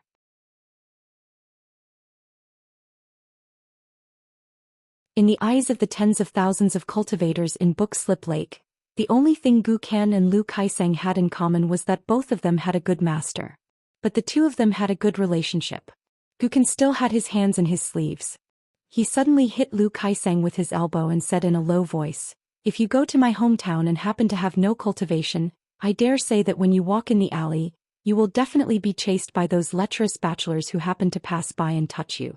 At that time you will cry and run to my door, knocking hard on the door saying, Gukan, it's not good, there are men who want to take off my clothes. I'm so happy just thinking about it. But do you know what's even more fun? After those bastards take off your pants, they will curse you and say that you have a penis. Do you know what's the most fun? It's when they grit their teeth and make up their minds to flip you over and do you on the spot. I can't. My stomach hurts. Guken walked with his head down and waist bent, laughing. Lu Caisong's face was cold. Disgusting. The two of them sat in the carriage one after another. Lu Caisang asked softly, "Why did you change into this outfit? I thought you didn't like to dress so fancy before?" Guken closed his eyes and didn't say anything. Lu Caisang hesitated for a moment. Yuan is a very shrewd person. His mother is related to a nascent soul sword cultivator in Zhuing dynasty. Many people in Bookslip Lake think that Huang Xiaolong is deliberately scaring people, but my master said that this matter is absolutely true. Yuan's mother's earliest identity is that powerful sword cultivator's favorite concubine. Although there is no way to give her a status, the relationship is definitely still there. You must be careful. Once you kill Yuan who has evil intentions, it means that you will be targeted by a nascent soul sword cultivator. Guken didn't open his eyes, but the corners of his mouth curled up. Don't think of Yuan as such a bad person. Lu Caisang said angrily, "I'm doing this for your own good. If you don't care, you will suffer losses." Yuan's family is the kind of bad people who like to secretly harm people. Guken finally opened his eyes and asked, "No matter how bad Yuan is, can he be compared to me, Guken?" Lu Caisang suddenly covered his mouth and laughed. Guken imitated his tone and said sweetly, "Disgusting." Lu Caisang suddenly felt a little sad. He looked at Guken, this child who changed every year. Who would dare to treat him as a child?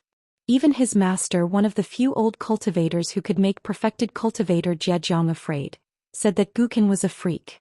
Unless he suddenly died one day and accidentally fulfilled the Bulsh *T saying that those who commit evil are doomed to destruction. Once he gathered the general forces that had little to do with Verdant Canyon Island, even the immortals of the upper 5 realms might not dare to provoke him.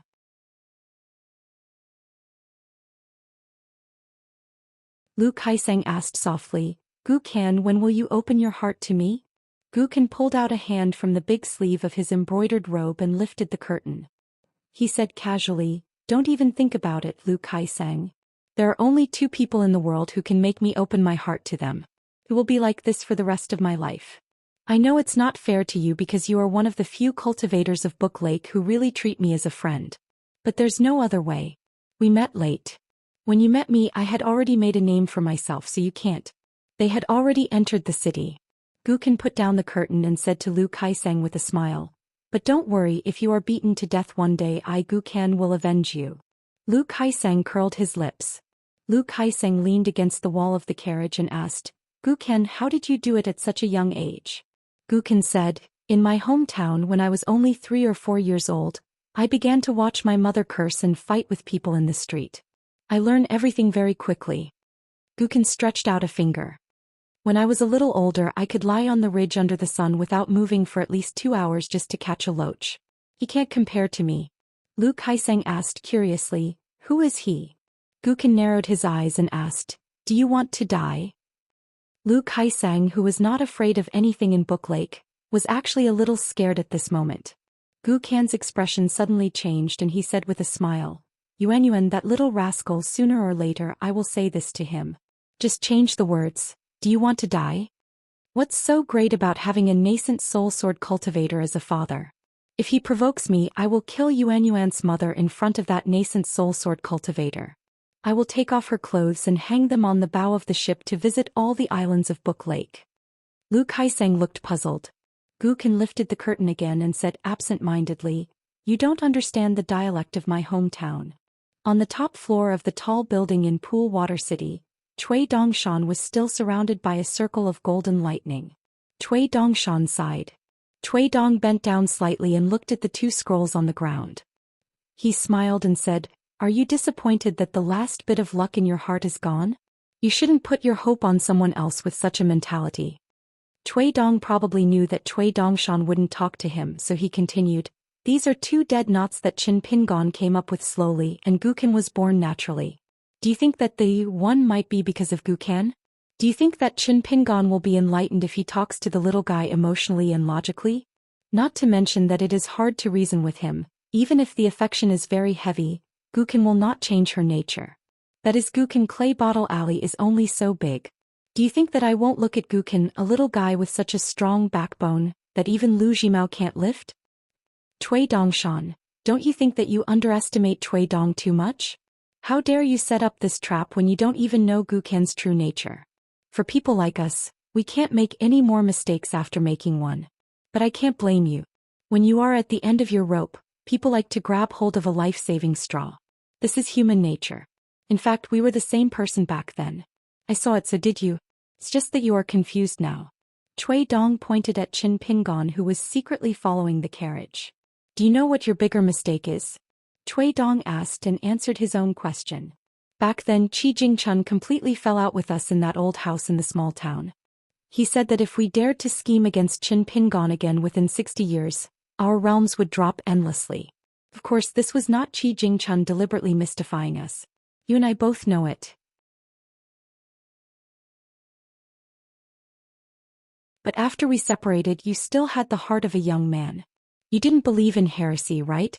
Then, at the bottom of the well in that inn, you were almost killed by Qin Pingon with a wisp of sword energy. After that, you went to the other extreme and began to believe in this sentence without a doubt. This is the last life-saving straw that you, Cui Dongshan, are currently in the chaotic heart lake. The corner of Cui Dongshan's mouth twitched. Cui Dong's expression was still calm. He stared at the picture and said to himself, Qi Jingchun, the haunting ghost, really can't be more dead. Then we might as well look at this problem safely. Let's say that Qi Jingchun's chess skills were superb and his prediction was far-reaching.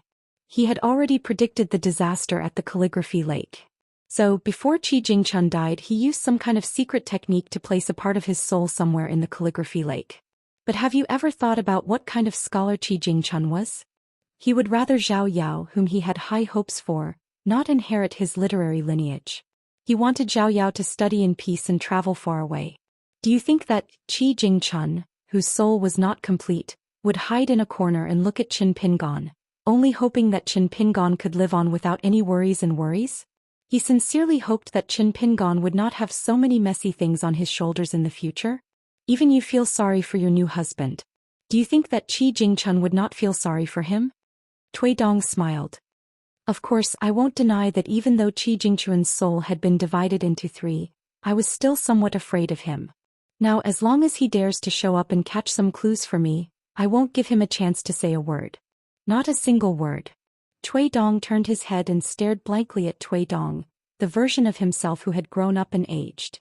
Tell me, why did I turn into the current you? Cui Dong smiled and moved his finger to point at the carriage. Qin Pingon will probably say the same thing to Gukin when he meets her. Why did you turn into the kind of person you hated the most in the past? Cui Dong did not even look at Cui Dong and the slightly swaying pool of golden lightning. He slowly said, let's not talk about the fact that you can't kill me. Even if you did, this dead end is still a dead end. Just like the general trend of the world, it can't be changed. So you should just sit there obediently. Since I still have some time and haven't returned to Dali yet, you can still ask me, Cui Dong, if there are many questions that you don't understand. When Cui Dong stopped talking, then the building became silent. Cui Dong seemed to have thought of something interesting. He smiled and asked, if you don't want to ask, then I'll ask you. Say, if Gukin answered Qin Pingon's question like this, how would Qin Pingon feel? For example, well, Gukin might confidently say to him, I don't think I did anything wrong. Few Qin Pingon have the ability to beat me to death. Or, when I, Gukin, and my mother were bullied by those bad people at Bookslip Lake, where were you, Qin Pingon? Cui Dongshan's vision was hazy. He stared blankly at the old man in a scholarly robe, at the him who had walked step by step unswervingly to this day. Cui Dong smiled and said, in fact, when everyone grows up, whether they study or not, they will more or less feel lonely. The smarter people can vaguely sense that the world is not silent at some moment in an instant. Some people who ask themselves will get a vague response. Guilt and regret. Do you know what this is? You don't know because this is something that I, Cui Dong, have only figured out in recent years. You, Cui Dong, are sailing against the current, retreating again and again. If I don't tell you, you won't understand. This is called a person's conscience of the world. But this kind of feeling will never make a person's life better. It will only make people feel more uncomfortable. It's the same for both good and bad people. Cui Dong continued. By the way, when you went to the Academy of the Great Sui Kingdom to squander your time, I told the old Divine Emperor about the ideas we came up with back then. It helped him to untie a small knot in his heart. Think about it, for someone like the old Divine Emperor, it took nearly 10,000 years to clear a knot in his heart. How long do you think Qin Pingan will take? Besides, if I, Cui Dong, am in his shoes, I will not burst into tears just because Qin Pingan said, think about it again unintentionally. Just because it was a completely different answer from the old scholars, just like you are now. Cui Dongshan raised his arm and put it in front of his eyes. Cui Dong smiled and said, you don't even have the guts to call me an old bastard. Seems that you are really heartbroken. You are almost as pitiful as Qin Pingan. But don't worry. Next, the teacher will only be more pitiful and sad than the student. Cui Dongshan fell backward. His face was covered with tears and snot and he was sobbing. Cui Shi said expressionlessly, if I remember correctly, the earliest time I had such a miserable state of mind was a long time ago. It was on the top floor of the library in my hometown that my grandfather had taken away the stairs. At that time I was about the same age as you. I was angry with my grandfather and deliberately tore a sage book that my grandfather admired the most. I used it to wipe my ass and then threw it down. When my grandfather saw those pieces of paper, he didn't fly into a rage out of humiliation. He didn't even say anything. He didn't even scold me. He just put the ladder back and then left. Cui Shi smiled and said, what I told the old god was only half of the story. It was about the hidden strength of weak human nature. It was the so-called empathy, synesthesia, and compassion that later generations would interpret as empathy, synesthesia, and compassion. It could make a person, no matter how strong he or she was, do stupid things that the aloof, indifferent, and flawed gods could never imagine. They would sacrifice themselves for others, they would be happy for others, they would be willing to die for others, they would be willing to die for others, they would be willing to sacrifice themselves for others, they would be willing to sacrifice themselves for others, they would be willing to sacrifice themselves for others, they would be willing to help others climb to the top of the mountain, they would go to the top of the mountain, they would go to the top of the mountain, they would go to the top of the mountain, they would go to the top of the mountain, they would go to the top of the mountain, they would go to the top of the mountain, they would go to the top of the mountain, they would go to the top of the mountain, they would go to the top of the mountain, they would go to the top of the mountain, they would go to the top of the mountain, they would go to the top of the mountain, they would go to the top of the mountain, they would go to the top of the mountain, they would go to the top of the mountain, they would go to the top of the mountain, they would go to the top of the mountain, they would go to the top of the mountain, they would go to the top of the mountain, they would go to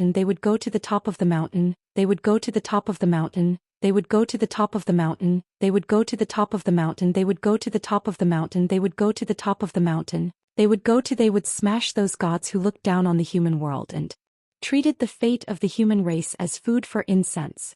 Cui Dong smiled again and said, but this is only half of the human nature. The other half of human nature is that a person is born to know that in order to survive, they can do anything. No matter how humble it is, I am unique in this world. So countless, I want to live longer and live better. We don't know that we actually already know that one. We rely on our instinct of being raised by the gods to fight for it. Since there is only 1 foot 1, we can only fight for what is in the hands of others. We can make our one bigger and more numerous. There is no end to this pursuit. Cui Dong stretched out his finger and pointed at Qin Pingan and the carriage. Guqin may not have known about Qin Pingan's difficulties, just like Qin Pingan may not have known about Qi Jingchuan's thoughts in the past. Cui Dong withdrew his hand and asked with a smile, then take a guess. Last time, when Qi Jingchun held an umbrella for Qin Pingan and walked on the street outside the Yang family's drugstore, Qi Jingchun had already told Qin Pingan not to feel guilty in the future. However, I think the most important thing to consider is whether this young man in Mud Bottle Alley had already guessed that he was the key chess piece that killed Qi Jingchun. Cui Dong turned his head and shook his head with a smile. Cui Dong had already isolated all his observation and divine awareness. Cui Dong continued to look at the 2 scrolls. Old scholar, if you saw these, what would you say? Yes, you would tug at your beard and say, this isn't good. Cui Dong suddenly mocked. In such a big Tongyi continent, only Sun Yuan is not blind. How incredible. Cui Dongshan lay there stiffly like a dead man. Cui Dong turned his head. What was written in that brocade pouch of yours? This is the only thing I'm curious about. Don't play dead. I know that even if you sealed off the longevity bridge, you can still guess my thoughts. Cui Dongshan, you still have this bit of intelligence. Cui Dongshan did not move and played dead until the end.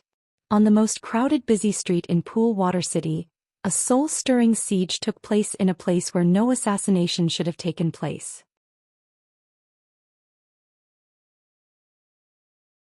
An 8th-tier sword cultivator from the Zhuang dynasty, an 8th-tier martial artist from the distant travel realm, and a Jindan formation master who had set up a formation.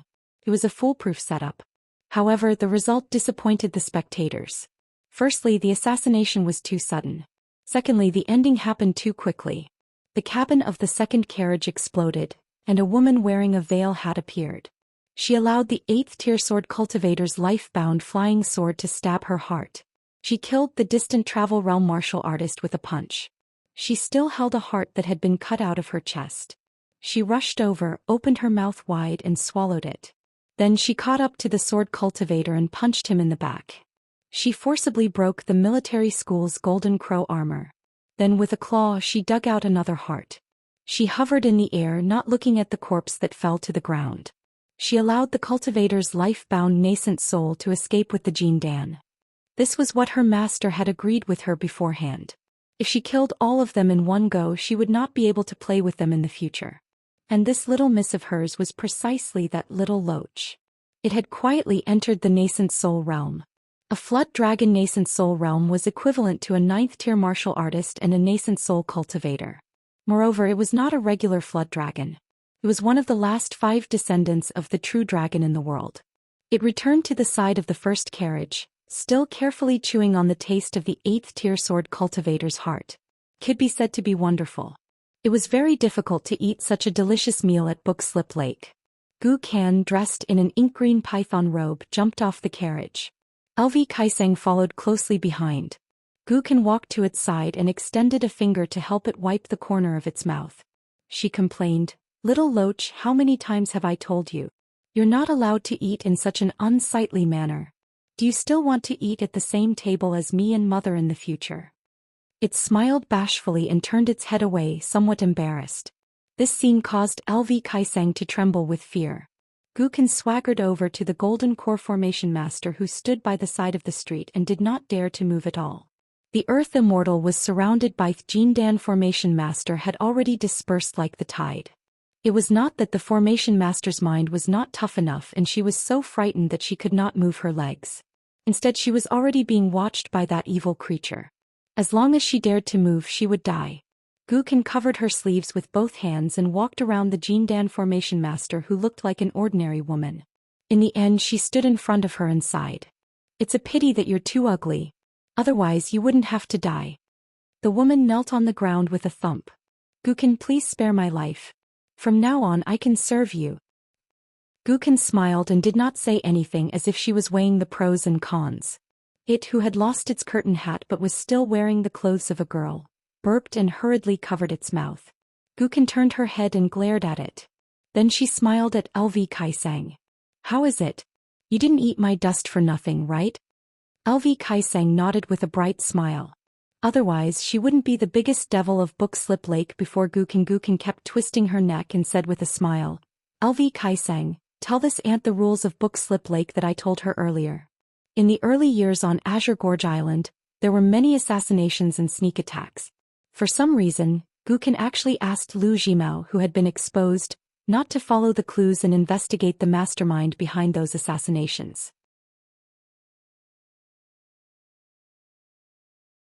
However, whether it was the enemies of Bookslip Lake or the rogue cultivators who hired assassins because they didn't like Gu Kan's style, none of them were fools. They didn't want to spend money or risk their lives to send people to Azure Gorge Island to die for nothing. LV Kaiseng glanced at the woman and said with a smile, "After all the assassinations and provocations on Azure Gorge Island, the first time a guest attacks, only one person will be killed. The second time, in addition to the attacker's life, a pair will be sacrificed. The third time, if the attacker has a family, the whole family will be killed. If the attacker has no family, the whole family of the mastermind will be killed. If the mastermind is also alone and pitiful, his closest friends will be killed. In short, the path to the palace of the King of Hell can't be too lonely. Guken nodded and turned his head to look at the woman whose face was full of fear and despair again. He stretched out one hand and stretched out 3 fingers. Why do you want to die for nothing? 100 years is never too late for a cultivator to take revenge. But you are actually right. 100 years later you won't dare to come back. The 3 of you are too useless. I remember that there was an assassin on the Verdant Gorge Island 2 years ago. That assassin was really powerful. Although his skills were not high, his thoughts were very good. He actually squatted in the toilet and stabbed me with his sword. What if King genius? If it wasn't for the fact that little Loach attacked so quickly, I wouldn't have killed him. Guken kept one hand in his sleeve and the other stretched out 3 fingers. Before you, outside Azure Gorge Island, there have been 3 times. Last time I told that guy that a family should be united no matter where they are. The first time I killed whoever tried to kill me. The second time I killed a close relative. The third time I killed his whole family. Now it's the 4th time. What do you say? The woman swallowed her saliva. 9 familial extermination. Guken suddenly understood. Yes, that's what I said. Guken retracted his fingers and bent slightly with his hands in his sleeves. It was good to talk to women. They were often not tall, so he didn't need to raise his head to talk. Guken chuckled softly. 9 familial extermination? 9 familial extermination? Actually, there's no need to be afraid. It's a reunion. You can't even get together during festivals. At this time, a middle-aged man with a sword and a wine pot on his back walked out from under the eaves of a nearby street. He walked straight to Guken. LV Kaisang turned around and narrowed her eyes with murderous intent. Guken also turned around and said with a smile, "Don't worry about it. Let him come." LV Kaisang hesitated for a moment but still made way. The middle-aged man with the surname Chen walked in front of the young man in a python robe. The little Loach, who had already turned into a human, suddenly took a step back.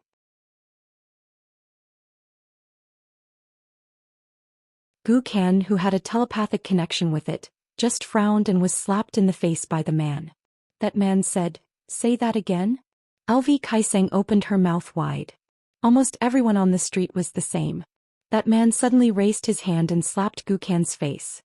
His voice trembled but he said sternly, "Guken, say that again." Guken turned his head and spat out a mouthful of blood on the ground. Then he tilted his head. His cheeks were red and swollen but his eyes were full of laughter. "Chin Pingon. You're here."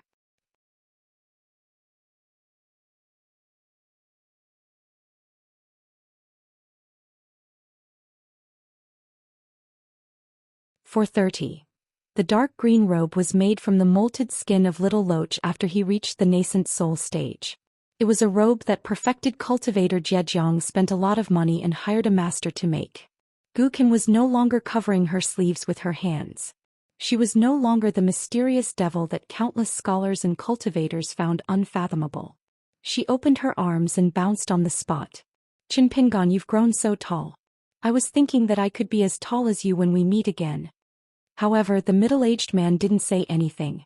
The people in the Pond Water City who were watching on the street didn't even dare to breathe. Even LV Kaisang, who was as arrogant as Guken, felt a little uneasy. Guken scratched her head. Chin Pingon finally said in a hoarse voice, "How's your aunt?" Guken nodded hard and said, "She's fine." Chin Pingon said, "I want to see your aunt. Can I?" Guken felt wronged and said, "What's wrong with that?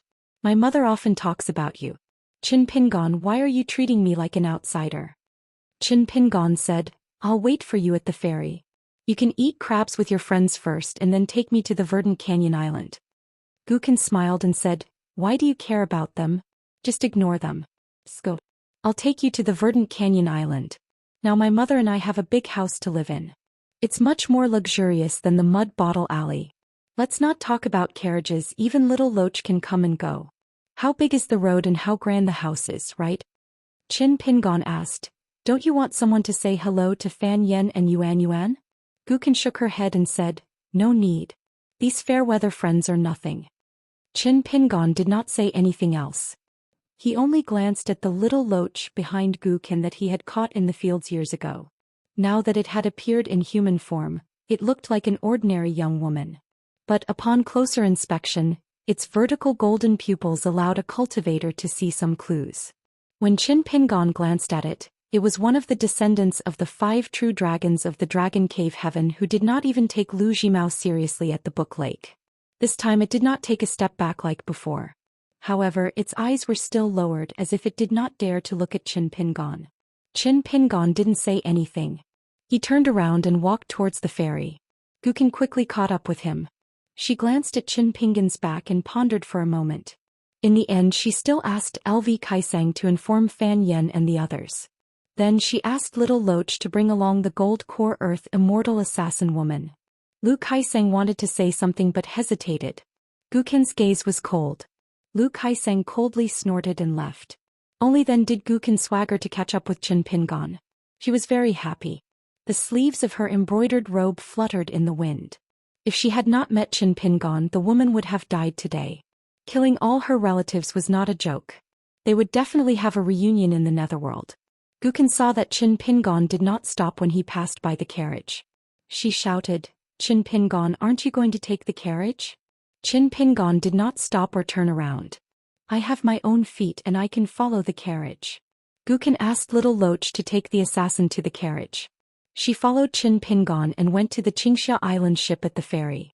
All along the way, Gukin didn't ask Qin Pingon why he slapped her twice, nor did she talk about her awe-inspiring performance at Book Slip Lake. She just chatted idly with Qin Pingon about the interesting events of Longquan County that she'd heard about. However, the closer they got to the Book Lake, the more disappointed Gukin became. Because just like how she ignored her bad friends, Qin Pingon did not say a word to her throughout the journey.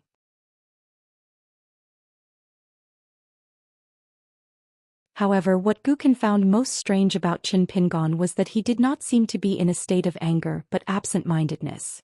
To be precise, Qin Pingon's mind was immersed in her own matters. This made Gukin feel slightly relieved.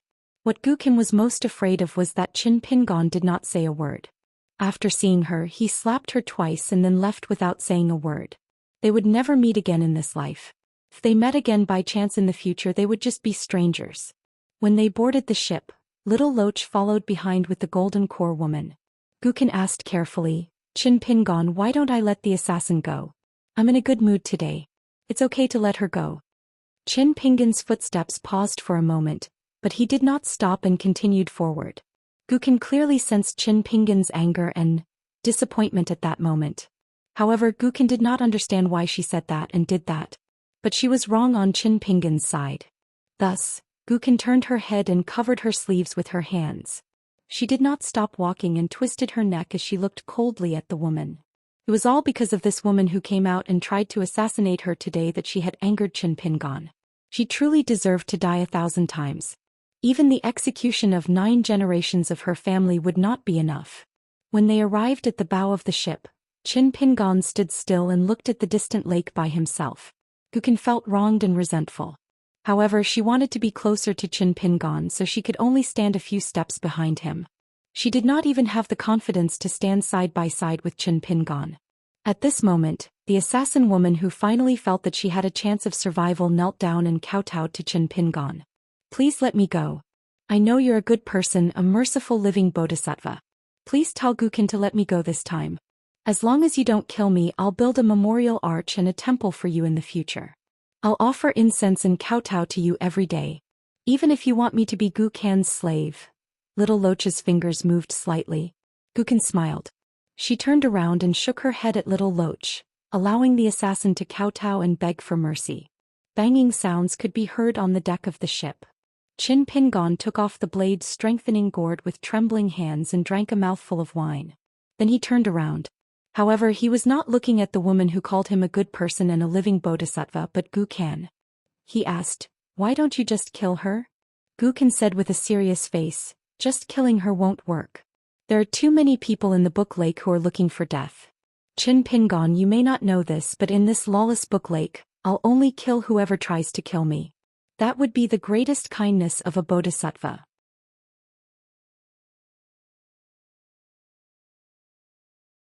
It would make the tens of thousands of cultivators in the mountains and lakes, as well as the lakeside cities that depend on the island owners, look down on me and laugh at me. Gukin was probably afraid that Qin Pingon did not believe her. She turned around and asked little Loach, "Is that so? I'm not lying to Qin Pingon, am I?" The most lawless little Loach in the book Lake nodded timidly. The woman was able to become a gold core earth immortal and dared to assassinate Gu Kan. Of course she was not stupid. She immediately understood the meaning of the life-saving straw. She could kill Gu Kan. She felt as if she had fallen into an ice cave. When she lowered her head, her eyes were wandering. Qin Pingon looked at her and asked, "If I can guarantee that I can kill you and everyone related to you can live, what will you do?" The woman raised her head with tears in her eyes. "I know you're a good person. Why can't you let me go as well? I know I'm wrong. I shouldn't have tried to assassinate Gu Kan. I promise that I'll take a detour if I see Gu Kan in the future. Please save me. Saving a life is better than building a 7-4 pagoda. Please." Qin Pingon said slowly, "If you succeed in your assassination today and Gu Kan kneels on the ground and begs you to let him and his mother go, will you agree? Just tell me the truth." The woman wiped her tears and said, "Even if I'm willing to let Gu Kan go, that sword practitioner from the Zhuang dynasty will definitely kill him. But as long as Gu Kan begs me, I'll definitely let his mother go. I'll protect that innocent woman and won't let her be bullied." Gu Kan smiled brightly. Of course he knew that the woman was bluffing. In order to survive, she would say anything to deceive a ghost. Gu Kan was not surprised at all. But what did it matter? As long as Qin Pingon was willing to agree and not be angry with him, it was not a big deal to let one or two of these ants go. Not to mention the lowly life of an earthly immortal realm golden core realm cultivator like her. He didn't care even if it was the lives of her entire clan. These intentions, promises and cultivations were all worthless ants, and he, Gu Kan, didn't take them seriously at all.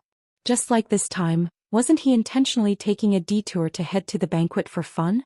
To tease these guys who mistakenly thought that victory was in his hands? Qin Pingon said slowly to Gu Kan, "I don't think you're wrong to kill her on the street. You can kill her here or at Verdant Canyon Island. You can do it either way." Gu Kan was stunned. Qin Pingon asked, "What did you call her on the street?" Gu Kan thought for a moment. "Auntie." Qin Pingon asked, "What did I call your mother?" Gu Kan said sullenly, "Auntie too." Qin Pingon murmured, "A family should be united. A family should be reunited." Gu Kan's eyes suddenly turned red. He lowered his head. "Then what do you want me to do? Kill her or let her go? Only if you don't get angry, and don't ignore me like this. Qin Pingon, tell me. I'll do it." Qin Pingon turned around. "It's up to you. I'll go to Verdant Canyon Island to see Auntie. I'll probably leave after that." Qin Pingon did not say anything else. Gu Kan gnashed his teeth. His eyes were wet and his fists were clenched. Gu Kan and Little Loach were telepathically connected. Without needing Gu Kan to speak, Little Loach grabbed the gold core earth immortal and locked him up in a secret room in the cabin. Qin Pingon stood at the bow the whole time. Gu Kan went to the top floor of the ship. She was so upset that she smashed all the cups on the table. The girls were trembling with fear. They did not know why their little master, who was always smiling, was so irritable today.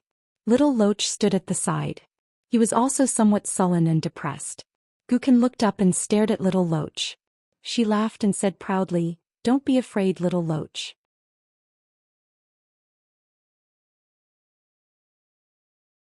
Qin Pingon is just sulking with me.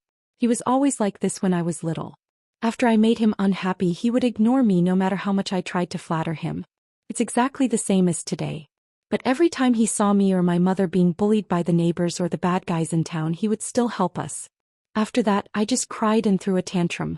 Qin Pingon would definitely not be angry anymore. Alas, it's a pity that I don't have those 2 streams of snot anymore. That's my greatest Dharma treasure. Do you understand? Every time Qin Pingon helped me and my mother, as long as he saw me sniffling, he couldn't keep a straight face and would laugh. Every time after that, he wouldn't be angry with me anymore." Little Loach nodded. Gu Kan and itself finally knew why it had taken a step back on the street. It was really scared. It was a kind of respect and fear that involved the root of its Tao. Perhaps even Qin Pingon himself, the entire Dragon Pearl Grotto Heaven, and Gu Kan's master, perfected cultivator Lu Jimao, did not know the reason. That was because this Little Loach was very different from the golden carp in Li Er's basket and the 5-legged snake in Song Jisun's courtyard.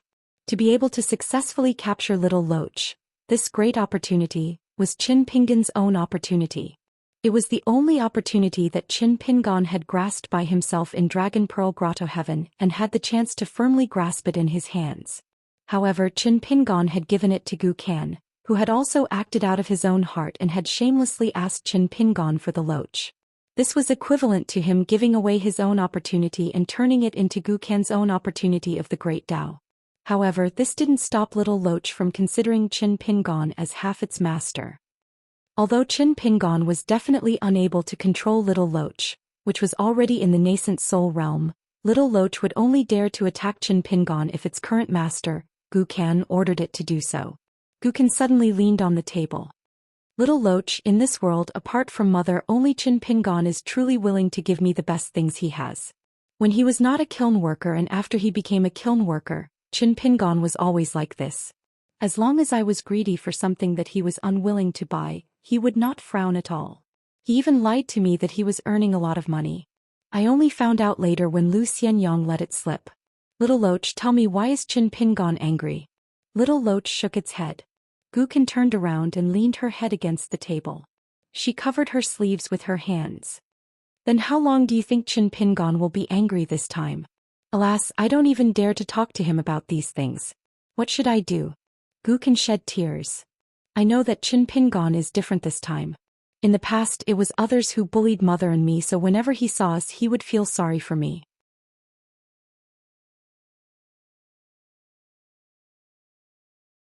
Therefore, no matter how insensible I was or how angry I was, he would not refuse to acknowledge me as his little brother. But it's different now. Mother and I have lived very well.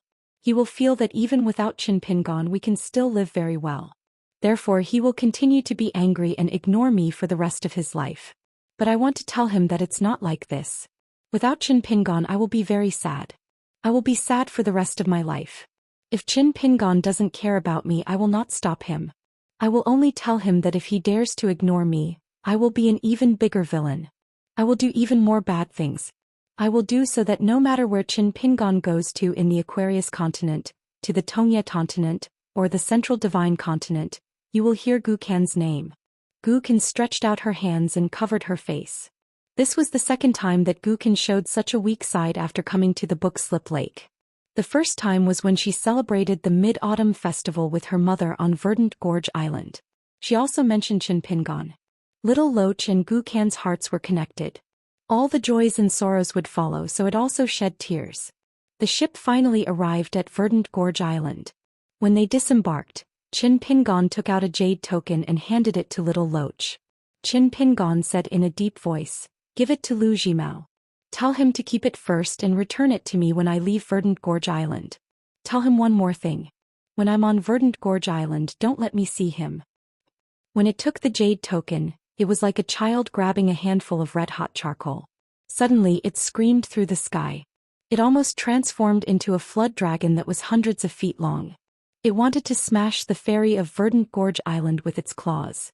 Just when it was about to throw it away, Qin Pingon said expressionlessly, "Take it." Little Loach was full of fear.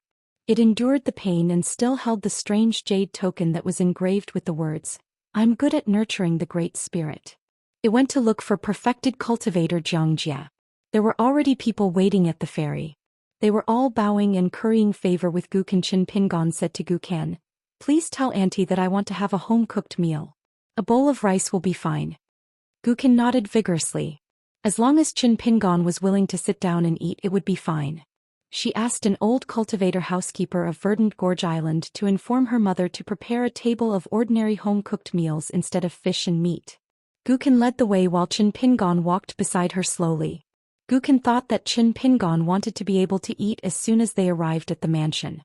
He was eager to walk around for a while, so she deliberately slowed down her pace. Qin Pingon suddenly said, "I've been in Pondwater City for the past few days.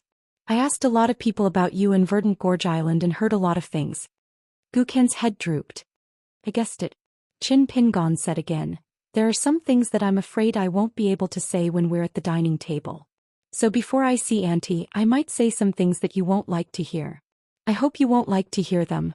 I don't care whether you think they're nonsense or not. Can you listen to me first? After I'm done, you can say what's in your heart. I hope you won't be like that assassin. Don't worry about whether I'll like to hear it or not. I just want to hear what's in your heart. Just say what's in your mind. Gukin nodded. Go on, I'm listening. Qin Pingon said slowly, I'm sorry I'm late. Gukin stopped at once. Qin Pingon also stopped. In the eyes of all the curious cultivators on Verdant Gorge Island, he was a middle-aged man with a dispirited look. His face could not be seen, but his eyes revealed his heart. That kind of tiredness could not be concealed.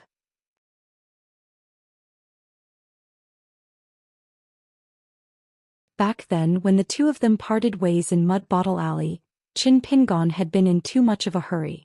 Other than the matter of Gukan's bag of locust leaves, the fact that he had to be careful of Lu Jimao, and the fact that he had to take good care of his mother, there were many things that Qin Pingon hadn't had the time to say.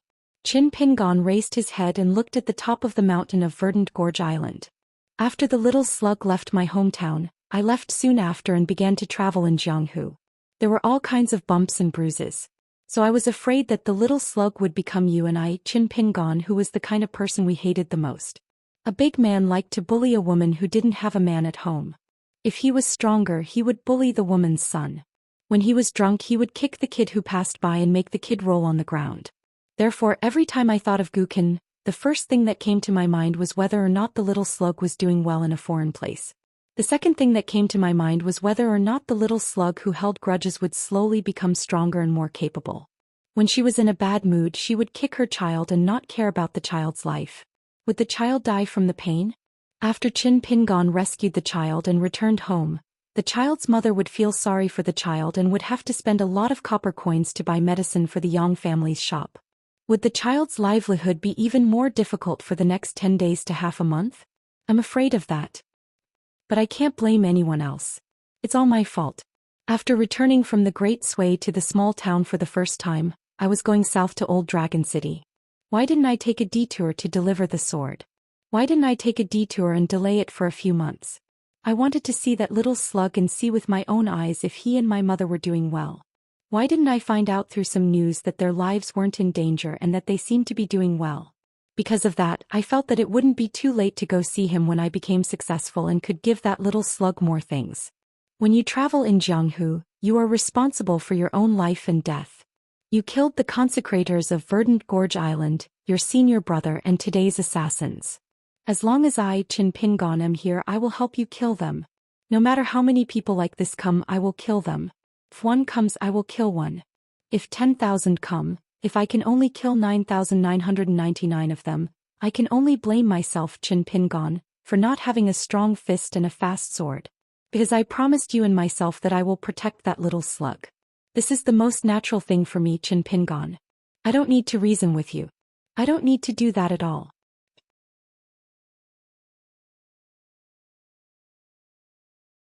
But you, Gukin, have 1,000 or 10,000 reasons to tell yourself and to tell me, Qin Pingon. Is this how Storyteller Lake is? This is how the world works. If I don't kill people to establish my power, others will come to kill me. These are not reasons for you, Gukin, to kill innocent people. So many people died inexplicably without even knowing the reason. After killing them, you, Gukin, may be able to get over it, but I, Qin Pingon, can't. I will think that so many people, dozens, hundreds, the little slug who followed behind a bumpkin, Qin Pingon, in Mud Bottle Alley back then were dozens, hundreds of those bumpkin kiln workers. Then so many people died. Qin Pingon, who was unwilling to knock on the door even when he was about to starve to death in Mud Bottle Alley back then, walked through Mud Bottle Alley again and didn't die. That little slug who was kicked by a drunk bastard back then didn't die. Qin Pingon stopped talking and patted Gukan's shoulder. Let's go. Auntie is still waiting for us. No matter how difficult the road is, we have to walk. The two walked side by side. Qin Pingon slowly said, I, Qin Pingon, don't want to be a moral saint. However, just because I don't want to be a moral saint doesn't mean that we can be unreasonable. I don't care if others are reasonable or not. I want to take care of you, Gukan. I want to see if taking care of you is of any use. After my parents died, I lost all of my family. Lu Xian and you, Gukan, are the two of you my family. The world is so big. In the town, I only have you and Lu Xian as my family. I don't care if the sky collapses anywhere else. However, even if the sky really collapses, as long as it crushes the two of you, I, Qin Pingon, will give it a try no matter how capable I am. I will lift the collapsing sky back up. Even if I can't lift it back up, even if I, Qin Pingon, die, I will seek justice for you. Back in Pearl Grotto Heaven. For Lu Xianyang Qin Ping, and had tried. He had decided that even if he died he would seek justice for Lu Xianyang. Now in Book Slip Lake, Qin Pingon felt that just saying these words had consumed all his energy. It was a different experience. Qin Pingon just sat there alone like a dog on the side of the road. If I didn't know you, Gukan, I would have just heard about what you did at Book Slip Lake. I wouldn't have cared. I wouldn't have come to Pool Water City or Verdant Gorge Island. Because I, Qin Pingon, can't take care of it. I, Qin Pingon, am only so capable. I didn't take care of the wedding dress ghost's mansion. I saw those sword cultivators in a county city of Huangting country. I didn't take care of them. I took care of them in Flood Dragon Gully. I lost the Shan seal that Mr. Qi gave me. I took care of them in Old Dragon City. I was shot in the stomach by a cultivator. In this world you have to pay a price for being reasonable. But it's the same if you're unreasonable. The old Flood Dragon in Flood Dragon Gully was almost flattened by sword cultivators. Dumao was beaten half to death. They're like that. You can live well today. Tomorrow? The day after tomorrow? Next year or the year after that. You can let other people's families reunite today. Tomorrow, other people can also let your mother accompany you and have a reunion in hell. If it's possible, I just want a little slug named Guken to live at the end of Mud Bottle Alley. I don't want to give you that little loach at all. I just want you to live at Mud Bottle Alley. As long as I go back to my hometown I can see you and my aunt. Whether your family is slightly rich or I, Qin Pingon, am rich, you and your mother can afford to buy beautiful clothes and delicious food. You can live a stable life like this. They approached the brightly lit mansion that was not inferior to the mansion of the nobles. Qin Pingon's eyes dimmed.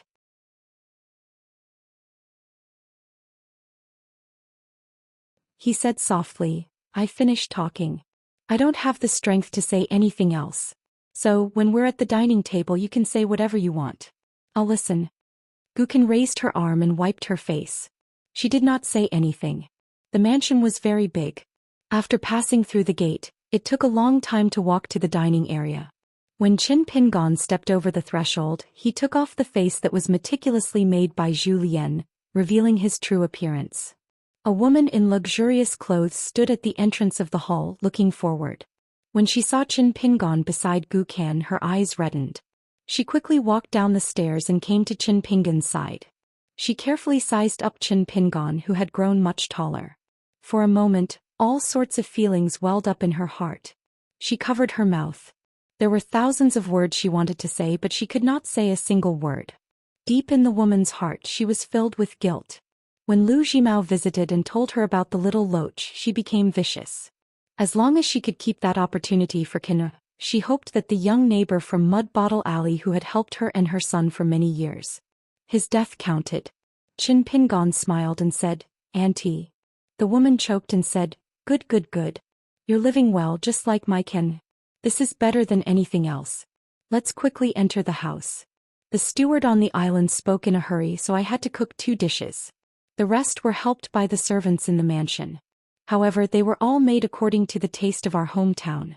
They're definitely authentic home-cooked dishes. Qin Pingon, you'll be used to it. Qin Pingon said, Sorry to trouble you, Auntie. The woman glared at him. What nonsense are you talking about? Qin Pingon did not say anything else. The mother and son, as well as a person that the mother and son would not treat as an outsider, entered the house together and sat down. Although they were home-cooked dishes, they were still very sumptuous and filled the large table. The woman also prepared the rarest Immortal Wuti wine from Book Slip Lake. It was completely different from the so-called Wuti wine sold in Pond Water City. The woman poured a cup of wine for Qin Pingon. No matter how hard Qin Pingon tried to persuade her, he could not stop her. In fact, Gukan, who did not like to drink, especially at home, also asked her mother for a cup of wine today. The woman was stunned for a moment. Then she smiled and poured a cup. At a large round table, the woman sat in the main seat. Qin Pingon sat with his back to the door. Gukan sat in the chair between them. Gukan turned to her mother and said, Before we eat, I want to talk to Qin Pingon. The woman was a woman who was good at reading people's expressions. She had already sensed that something was wrong, but her smile did not change. Hey, you guys talk. After you finish drinking, I'll help you pour more wine.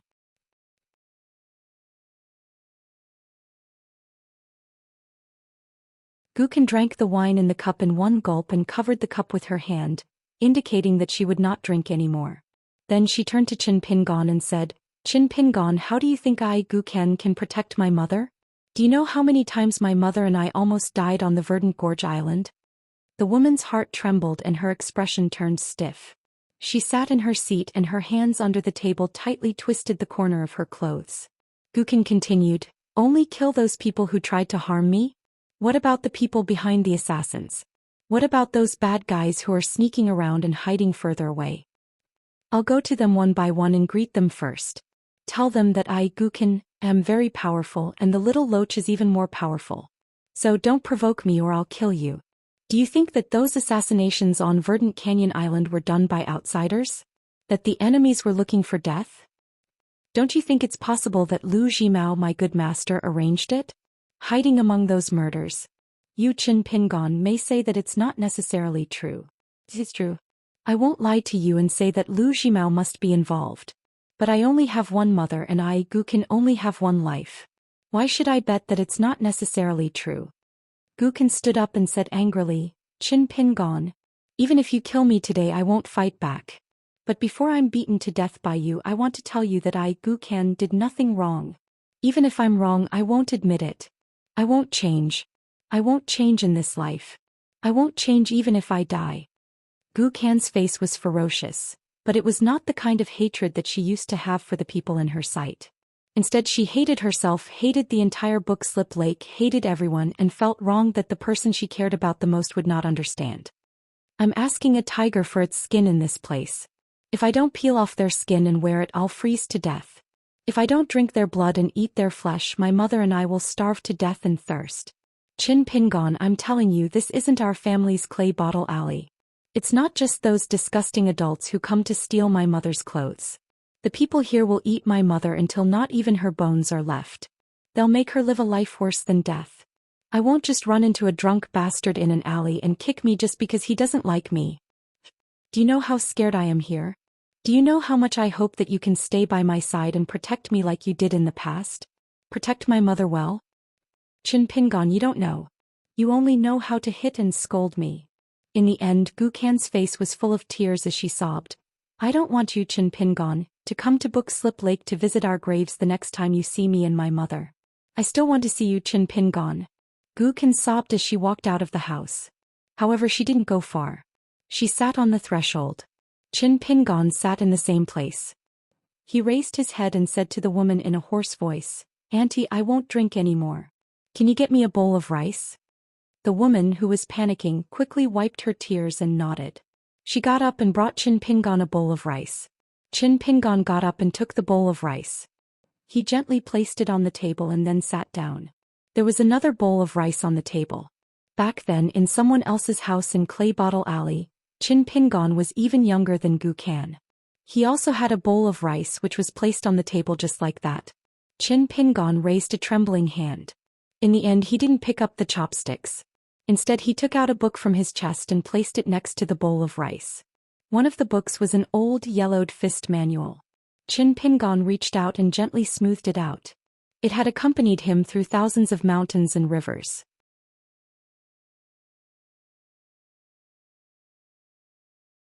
It had seen all kinds of strange things in the boundless world.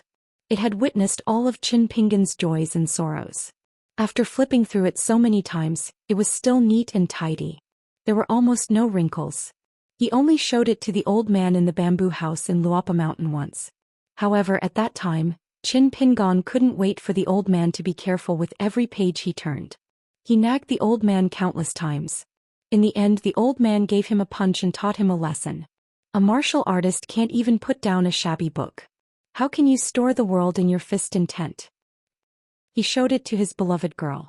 At that time they hadn't fallen in love with each other. He showed it to her because she needed to know how to read and what the fist manual said. At that time she was still unhappy. She mistakenly thought that Qin Pingon looked down on her.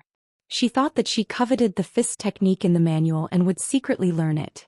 The grace of a meal was the grace of saving her life. A fist manual was also the grace of saving her life.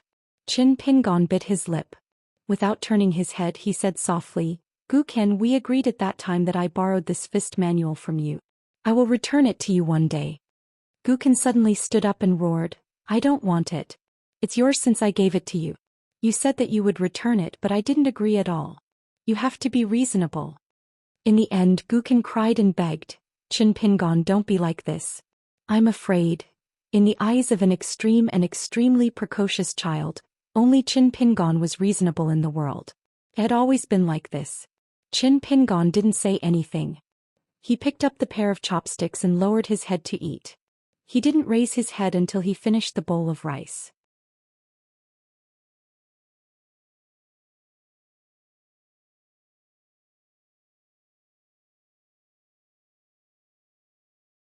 For 31. After Gu Ken cried and said those words, Woman F lowered her head and trembled all over, not knowing whether it was because of sadness or anger. Watch. The. Avoid. D. Qin Pingon gently put down his chopsticks and called out softly, Gu Ken. Gu Ken immediately wiped her tears and said loudly, Here. Qin Pingon slowly said, I'll beat you, scold you and tell you the reasons that I figured out, the reasons that make you feel wrong. But I won't leave you alone, I won't leave you like this. Qin Pingon did not turn his head the entire time. His voice was not loud, but there was a hint of determination in his tone. It was as if he was talking to Gu Ken, but it was more like he was talking to himself. If I leave one day, it will definitely be because I've overcome the hurdle in my heart. If I can't, I'll stay here in Verdant Canyon Island and Bookslip Lake. Gu Ken smiled through her tears. Okay. You'll keep your words. Qin Pingon, you've never lied to me. Qin Pingon suddenly said, Then I may have to make an exception today. Gu Ken's heart suddenly jumped to her throat. Her body that had just relaxed a little tightened again, and so did her heartstrings. Qin Pingon said, On the way here I said that I'll only listen to you at the dinner table and I won't say anything else. But I feel that I have some strength after eating this bowl of rice, so I want to say something else. It's still the same old rule. I'll talk and you listen.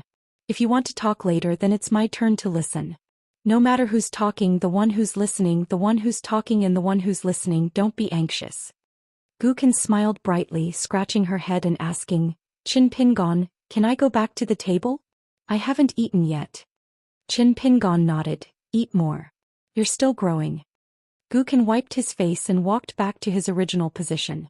He just moved his chair closer to Qin Pingon, for fear that Qin Pingon would go back on his words and leave the house in the Verdant Canyon Island. By then he would be able to stop Qin Pingon faster. Then Gu Ken ran to get himself a bowl of rice. After sitting down, he lowered his head and began to eat. Ever since he was young, he liked to imitate Qin Pingon. He ate like this, and he also did the same with his hands in his sleeves. At that time, when it was winter, the two of them, who were poor and did not have any friends, liked to wrap their hands in their sleeves to keep warm. This was especially so every time after they finished building a snowman, the two of them would wrap their sleeves together and shiver together. Then they would laugh and mock each other. When it came to scolding and insulting people, Gu Ken, who had 2 lines of snot hanging from his nose, was already much better than Qin Pingon. Therefore it was often Qin Pingon who made Gu Ken speechless. Qin Pingon glanced at Gu Ken, then turned his head and said to Person F, Auntie, if there is another child wandering outside the door today, will you still open the door and give him a bowl of rice? Or will you deliberately tell him that this bowl of rice is not given for free, and that he has to repay it with the money from selling CY? Person F carefully deliberated. Qin Pingon said to himself, I don't think so. Of course, I don't think Auntie is wrong. Even if we don't talk about the environment of the book lake, even if Auntie didn't do this back then, I don't think Auntie is wrong. So, I will never forget that bowl of rice back then.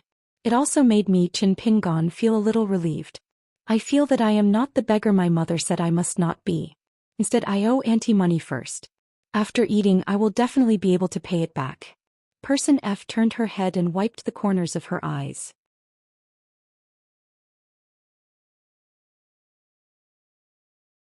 Qin Pingon asked calmly, But Auntie, have you ever thought that if it wasn't for that bowl of rice, I would never have given that loach to your son? You might still be in Clay Bottle Alley now, living a life that you think is very poor and difficult. So, good will be rewarded with good and evil will be punished with evil. We still have to believe in it. We can't just believe that good will be rewarded with good and forget that evil will be punished with evil when we are living a stable life today. Do you think what I said today is right? Person F was still crying silently. She did not say yes or no. She was afraid that no matter what she said today, it would not be good for her son, Gu Qian's future.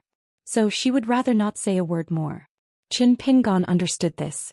So even when Gu Qian said Person F's choice in the matter of the little loach back then, Qin Pingon still did not have the slightest bit of resentment. If he should be grateful, he would be grateful for a lifetime.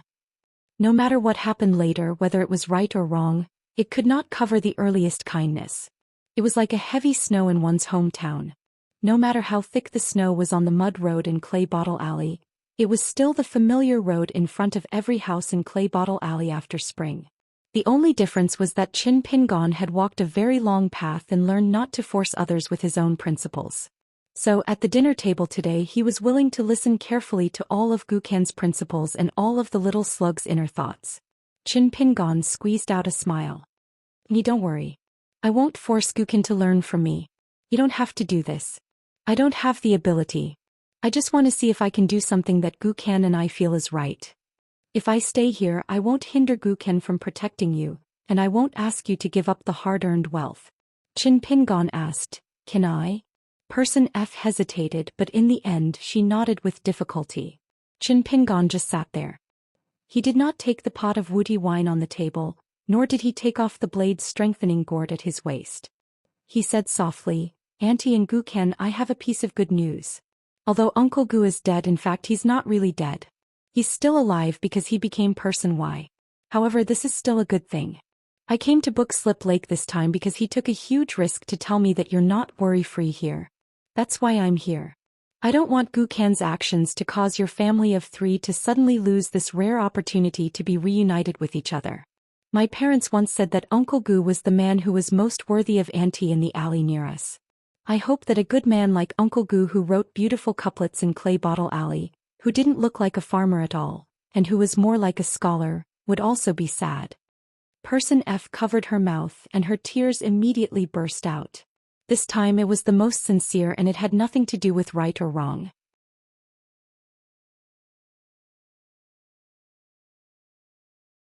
Qin Pingon said slowly, Auntie, Gu Qian and me, the 3 of us have suffered greatly because of other people's unreasonable behavior. We're not the kind of people who are born without worries. We're not the kind of people who can be educated and reasonable as long as we want to. Auntie and I have both had times where we almost couldn't live anymore.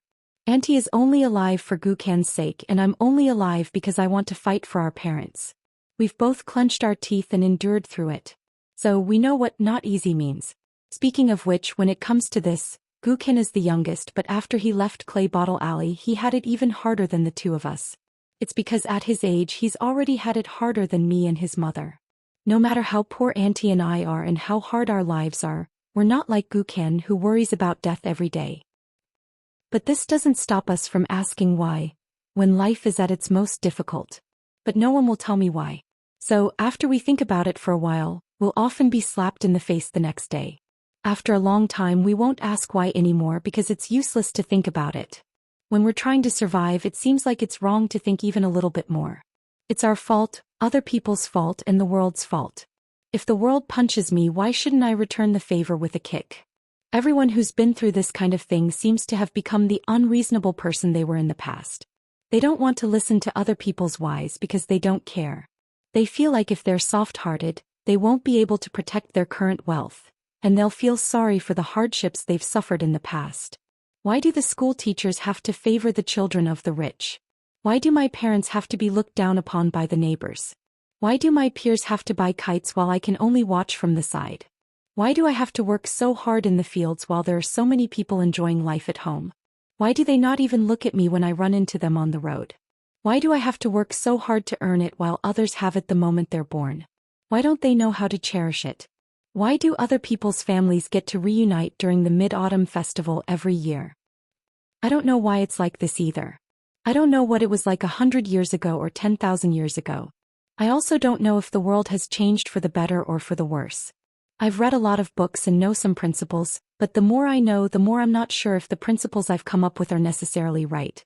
They can definitely allow me and the people around me to live a better life. Before I came here, I thought that I would be able to lead a better life with a young girl by my side. However, after seeing Gukin, I feel that I might have been wrong. That young girl is only able to lead a slightly better life with me by her side. It might not necessarily be because I taught her those principles that allowed her to lead an easier and better life. Who doesn't want to live a good life? Who doesn't want to have a better tomorrow than today? I want to do that too. I thought about it when I was in Clay Bottle Alley. I thought about it when I was on the way to the Academy of the Great Sui Kingdom. I thought about it when I went to Old Dragon City, Inverted Hanging Mountain, Tongya Continent, Lotus Blossom Blessed Land, and on the way to my hometown. But there's no highest principle in the world. There should be a lowest right and wrong, right? Even if we do a lot of things that we have to do to survive, there should still be right and wrong, right? Gukin put down her chopsticks and fell into deep thought. Person F looked at Qin Pingon and then at Gukin. Qin Pingon, I'm just a Taoist who has never studied and can't read. I don't know much, I don't want to think too much, and I can't care too much.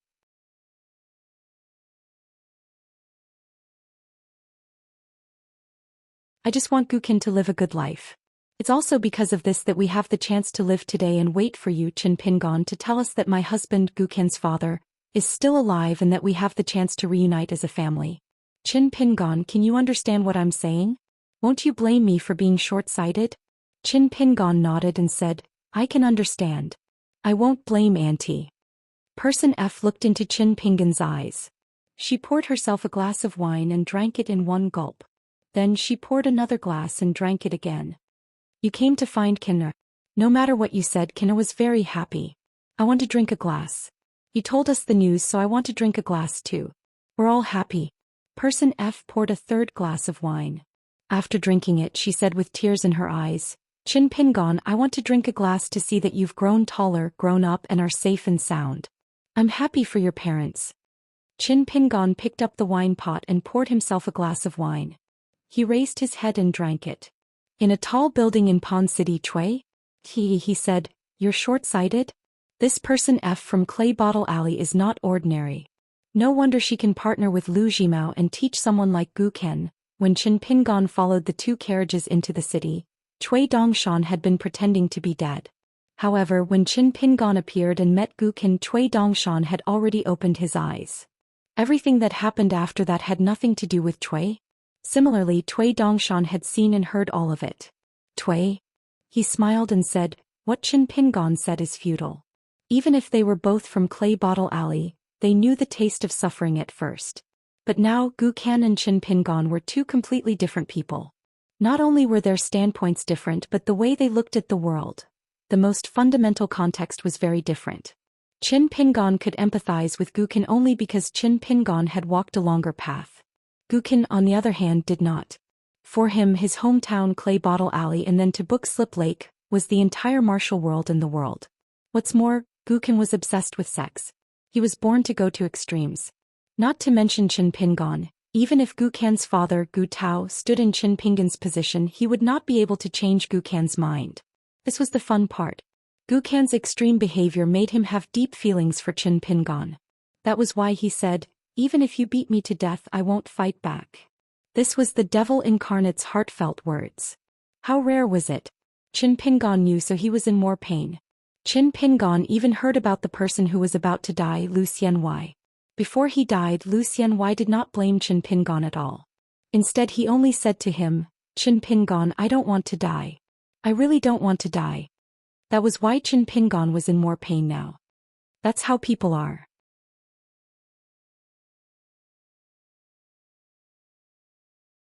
A frog at the bottom of a well will complain about injustice. A person who has left the bottom of the well will say anything to the people below, but to the people who are still at the bottom of the well, it's all empty talk. Because deep in their hearts, they will keep telling themselves that their words are for the snow of spring, not for people who have been rolling in the mud for a long time. If they really listen to them, they will be courting death. However, Qin Pingon has already realized this. That's why what he said on the way to Gu Ken's mansion and what he said at the dinner table after eating that bowl of rice were worlds apart. Unfortunately, Gu Ken was still too young when he was in Mud Bottle Alley. He did not see Qin Pingon's situation at his age, Nor did he see with his own eyes the suffering that Qin Pingon suffered during his long journey. What Guken saw was Qin Pingon carrying a sword on his back and giving little Loach a jade pendant. It was the Qin Pingon who understood so many things. As for why Qin Pingon was able to get to where he was today, Guken did not understand. This child might not really be willing to understand either. On the other hand, Qin Pingon was willing to think more and more about it. That was why he could only make things even messier. If the two of them were reversed and their positions were swapped, Qin Pingon would be Guken's ex-character and go far. Guken would be Qin Pingon's ex-character and survive in Verdant Canyon Island. Today's situation would not be so hopeless. However, if that was the case, we would not be sitting here at all. Tui? He said to Tui Dongshan, actually your teacher has already done quite well. Tui Dongshan's face was stern. Can you still see beautiful things in your old dog eyes? Tui? He did not take it seriously and smiled. The most beautiful thing that Qin Pingon did on this trip to Verdant Canyon Island is the 2 words that you have said. It is the sword above the 2 words that you have said. It is the sword above the 2 words, cut off, and circle. On the ship, we first took out the only thing that Qin Pingon and Guken had in common and placed it in front of them. Otherwise, Qin Pingon would have already lost on the ship, and you and I would have been able to leave Pondwater City. That was to test the assassin first. Not only was he trying his best to understand the hearts of the people in Book Lake, but he was also trying to tell Guken that the assassin deserved to be killed no matter where he was. Furthermore, he, Qin Pingon, was willing to listen to Guken's own reasoning. If Qin Pingon deliberately put himself at the top of the moral spectrum and tried to influence Guken, then Guken might directly feel that Qin Pingon is no longer the Qin Pingon of the past and everything is over. After getting off the ship, we put the jade pendant of the Saint of Literature Temple in front of Lu Jimao, who is a nascent soul cultivator and has high standards, so that perfected cultivator Xianxia will not dare to mess things up. When we are at the dining table and have dinner, we will remove the F character who is Guken's mother, so that she will not be too involved and affect Guken too much. Otherwise it will be a mess. After Qin Pingon joins it will only get messier. Tui Dongshan sneered and said, even so, is it useful? Isn't it still a dead end? Tui? He nodded and said, but as long as Qin Pingon can't get over the hurdle in his heart, whatever he does next will be a new knot in his heart. Even if Guken is willing to lower her head and admit her mistake, so what? After all, there were so many innocent people who had died in vain. They would be like ghosts that refused to leave Qin Pingon's heart. They would knock on the door and shout for justice. Day and night they would question Qin Pingon's conscience.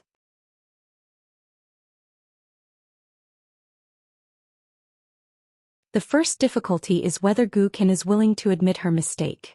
The second difficulty was how Qin Pingon was going to figure out all the principles he had read in books, heard from others and figured out on his own.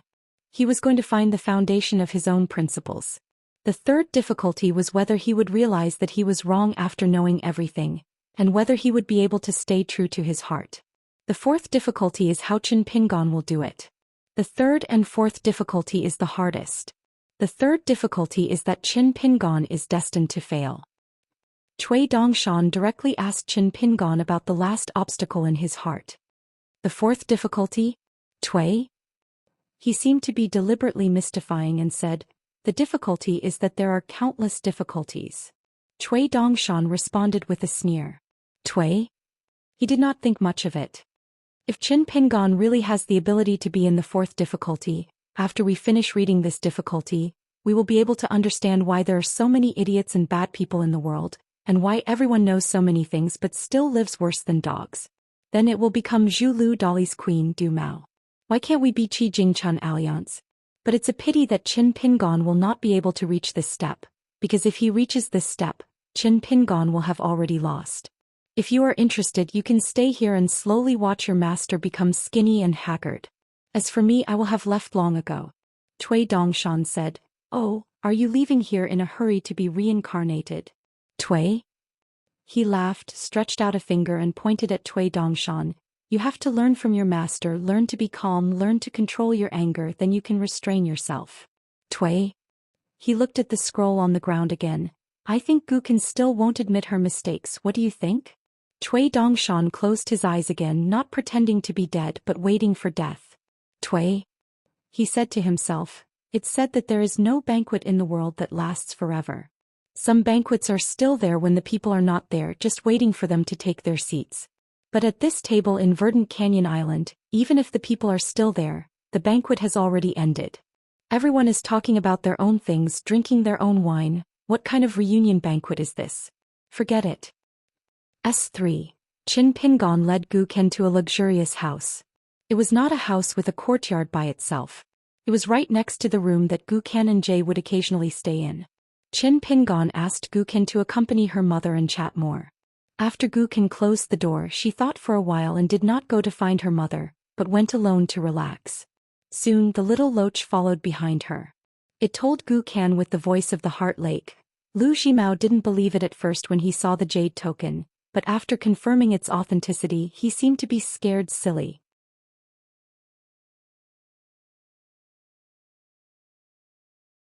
Gu Ken smiled and answered it in the Heart Lake. I told you Qin Pingon will be great. You didn't believe it before, so what? Now you believe it. It sighed softly. Gu Ken really wanted to slap that core formation F person who was already imprisoned in the water prison to death right now. But after chatting with Qin Pingon, she knew that killing that assassin from the Zhuang dynasty was meaningless and wouldn't make any difference. Qin Pingon wasn't angry at these assassins. He wasn't angry at those hostile cultivators, but rather at those little girls who died in the little loach's mouth and the ants on various islands who were implicated and had their entire families executed. He was angry at those slugs from Clay Bottle Alley and the apprentices of the Dragon Kiln. Gu Ken suddenly asked, I have some things I want to talk to Qin Pingon about, but is it appropriate for me to go find him now? It scratched its head. Gu Ken had learned this from Qin Pingon, and it had learned it from Gu Ken. Gu Ken laughed and said, You're so silly. It hurriedly withdrew its hand and blushed with a smile. Gu Ken waved her hand, Let's go. He is Qin Pingon. Alas, what can't you say? Gu Ken looked around and felt that the repulsive Verdant Canyon Island had become charming and adorable after that person's arrival. If one day Qin Pingon was no longer angry and was willing to stay in his new home, then this place would definitely be the most beautiful place in the world. Back outside the house, before Gu Ken knocked on the door, Qin Pingon had already said, Come in. Gu Ken found Qin Pingon standing at the door of the study. On the desk there was a pen and paper, a carving knife and a pile of bamboo slips. Qin Pingon seemed to want to write something. Before Gu Ken returned, Qin Pingon was introspecting, trying to really put himself in Gu Ken's position and point of view to see this book slip lake. Qin Pingon tried to return to the original point. He started with the smallest principle. This was the first step of the order of the theory. Qin Pingon knew that talking to himself would not work. The two of them sat at the table in the living room. The shelves around them were full of dazzling treasures and antiques. Those were all carefully selected and prepared by Gu Ken for Qin Pingon. Based on Gu Ken's original idea, the place should have been filled with naked girls, and she would say to Qin Pingon, What do you think? I told you years ago that one day I would help you choose 17 or 18 girls who are as beautiful as that B*Tfjigui. Now I've done it. But of course, Gu Ken did not dare to do it now. After Gu Ken sat down, she said directly, Qin Pingon, I roughly know why you are angry. It's just that my mother was there at that time, so I couldn't say it directly. I was afraid that she would think that it was all her fault. And even if you were angrier, I still think that I did nothing wrong to make you angry. Qin Pingon said softly, It doesn't matter. This time we don't have to say everything in one breath. I will tell you slowly and you can answer me slowly. Gu Ken nodded. Qin Pingon suddenly said, Gu Ken, are you disappointed? Gu Ken shook her head and said, I don't listen to anyone's reasoning with me. If anyone dares to nag about this in front of me, I will either beat them or kill them. The latter is more often than not. Anyway, you will find out about this sooner or later. And you said it yourself that no matter what, I have to tell you the truth. You can't be angry with me because of this. Qin Pingon nodded and asked, First of all, that consecrator who should have died back then and your eldest senior brother, as well as the cultivators, servants and maidservants in their mansions. Little Loach had already killed so many people, but when he left he still killed all of them. Let's not talk about what I think about these people.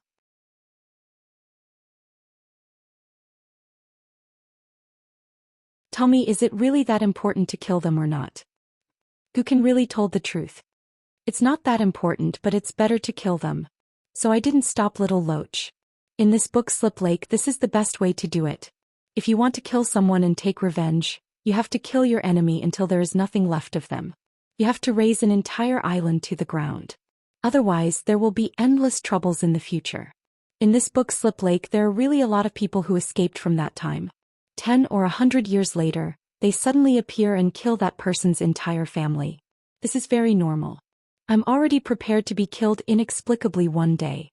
At that time I, Gukin, won't kneel and beg for mercy, and I won't ask who those people are or why they want to kill me. So this year I've already started to prepare for my mother's future. I've thought about a lot of things, but for the time being I don't think it's a foolproof plan, so I'm still thinking. In any case, the only people I care about in this world are my mother, you, Qin Pingon, and of course my father, who is already a ghost, although I don't have any memories of him.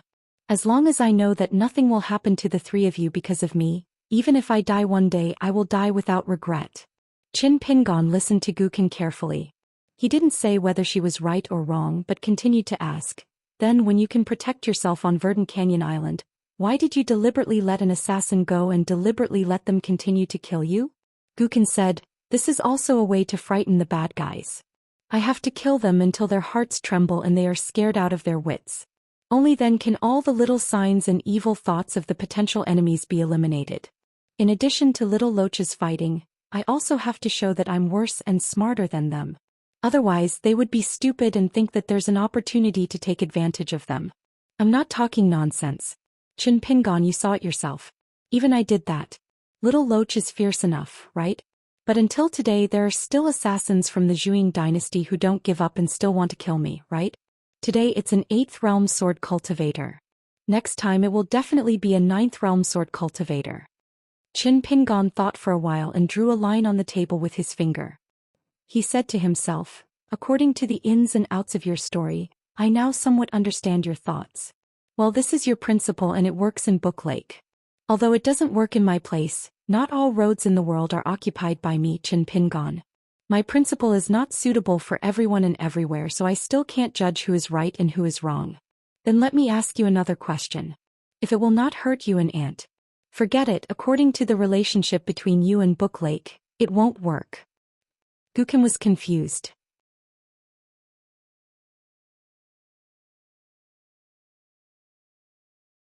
Qin Pingon hadn't finished his thoughts, but he had already denied himself? Was there anyone in the world who could reason with others like this? Wasn't the reason to quarrel with others, or to put it in a nicer way, to reason with others? Wasn't it to be reasonable in every aspect and not give up an inch of land? Wasn't it to talk the other party to death? This was the same as fighting and wanting to kill the other party in one breath. Then Gukin couldn't help but laugh, but he quickly restrained himself. If he dared to laugh at this moment, he was afraid that Qin Pingon would slap him again. Could he, Gukin, fight back? He could only endure it. Besides, Gukin wasn't angry at all when he slapped Qin Pingon. In the world, even his mother wouldn't hit him, Gukin. Only Qin Pingon would. It wasn't that he hated Gukin, but that he really felt sorry for him, was really angry and was really disappointed. Only then would he hit him. Gukin knew it when he was in Mud Bottle Alley. Why was Gukin the one closest to that idiot Fan Yen among the 10 heroes of the book Slip Lake? Only an idiot like Fan Yen, who was really simple-minded and brainless, could say that kind of stupid thing. If my mother slapped me lightly, I would feel sorry for her. Immediately, a smile appeared on the little Loach's face. No matter what, Qin Pingon hadn't changed. Even if I, Gukin, had changed so much, Qin Pingon was still Qin Pingon. At this moment, Qin Pingon wasn't in a hurry to speak. When he was at the desk and was about to write, he remembered something he once said to Pei Qian. It was about the 3 moons carp and the 3 spring bird. At that time, Qin Pingon explained to Pei Qian that a person who was full of food, warm and clothed was a very precious kind heart. However, he couldn't say these kind hearts to a person who was about to starve to death. It was unreasonable. The reason why people were human was that they didn't even pity a person who was about to die. They would jump over and pity a bird and a frog. According to the order and theory that old Mr. Wenxing taught Qin Pingon, this was wrong. So when Qin Pingon said what he had said in the book Slip Lake in the Verdant Canyon Island, it was the same. This wasn't a matter of doing good or not. This was a matter of how Gukin and his mother should live. Therefore Qin Pingon suddenly began to reflect on himself. Right and wrong, first and last. Small and big. Good and evil. He couldn't casually skip a step to explain his own principles to Gu Kan. If he didn't think it through thoroughly, then whatever he said would be wrong. Even if it was right, even if it was the right principle, it would still be a pavilion in the sky. When he thought of the principles that he told Pei Qian, he naturally thought of Pei Qian's hometown, Lotus Blossom Blessed Land. When he thought of Lotus Blossom Blessed Land, he couldn't help but think of the time when he went to the Xianxia temple near Zhuyan Alley when he was feeling uneasy. He saw the kind-looking old monk in the temple. Finally, he thought of the old monk who didn't talk about Buddhism and the words that he said to him before he died. Don't go to extremes in everything. When you talk reason with people, you are most afraid of, I want to be reasonable. What you are most afraid of is that once you are evil with people, you won't see any good. Finally, Qin Pingon thought of the old Mr. Wenxing who was drunk and said, how many books have you read to dare say that the world is like this? How many people have you met to dare say that men and women are all like this? How many peace and suffering have you seen with your own eyes to dare to say that others are good and evil? Therefore, before Gu Kan came, Qin Pingon began to write on 2 pieces of paper. He wrote first and last and small respectively. The 2 pieces of paper were placed side by side.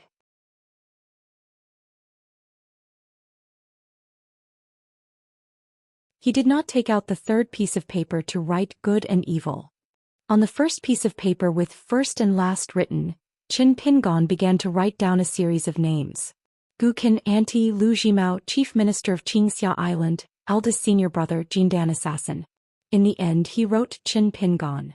After writing, Qin Pingon began to ponder while looking at the minister's eldest senior brother, assassin, and so on, who did not even have a name. Then Gu Kan came. He had no choice but to put down the pen and get up to leave the desk. At this moment, Gu Kan saw Qin Pingon in a daze again. Gu Kan did not disturb him and lay on the desk. Little Loach hesitated for a moment and also plucked up the courage to lie beside Gu Kan. Both of its heads were looking at Qin Pingon, who was frowning. In fact, this little Loach was very curious about Qin Pingon, who was supposed to be its master. In the deepest part of Gu Kan's heart, there was actually such an unimaginable thought. If one day Gu Kan's ability was high enough, then he would return it to Qin Pingon. It must be known that even for a friend like LV Kaisang, who was recognized by Gu Kan, if one day LV Kaisang was killed, Gu Kan would be very loyal to his friends if he helped to avenge him. Gu Kan lay there and asked, Qin Pingon, wasn't my mother's bowl of rice back then just a bowl of rice? If you knocked on other people's door and begged the neighbors, you wouldn't really starve to death, right? Qin Pingon nodded. That's why I am even more grateful to Auntie. Gu Kan asked, just because of that sentence? Qin Pingon slowly said, did you forget? I told you before that my mother only told me not to do 2 things in my life. One was to be a beggar and the other was to work in the dragon kiln as a kiln worker. Gu Kan let out a sigh. Gu Kan asked again, looking at it now, even if I didn't give you that lousy fist manual back then, even if you didn't have the mountain quaking fist, there would still be something like the water quaking fist or the city quaking fist, right? Qin Pingon still nodded, but he said, but that's not how it works. This world gives you kindness, but it doesn't. If one day the world gives you malice, then even if the malice is far greater than the kindness, I will completely deny this world. If that bit of kindness still exists, I will remember it, grasp it, and always remember it. This was the meridian barrier that Cui Dongshan had mentioned before. Every right and wrong existed independently, just like the Tao ancestors' lotus flower. Every right and wrong existed separately, just like the knowledge of the 100 schools of thought, just like every lotus flower that floated to the surface of the water. Although there were complicated lotus roots in the mud at the bottom of the pond, if one couldn't even clearly see the lotus leaves above, how could one see the truth at the bottom of the water? Gu Kan smiled and said, Qin Pingon, why can't you change?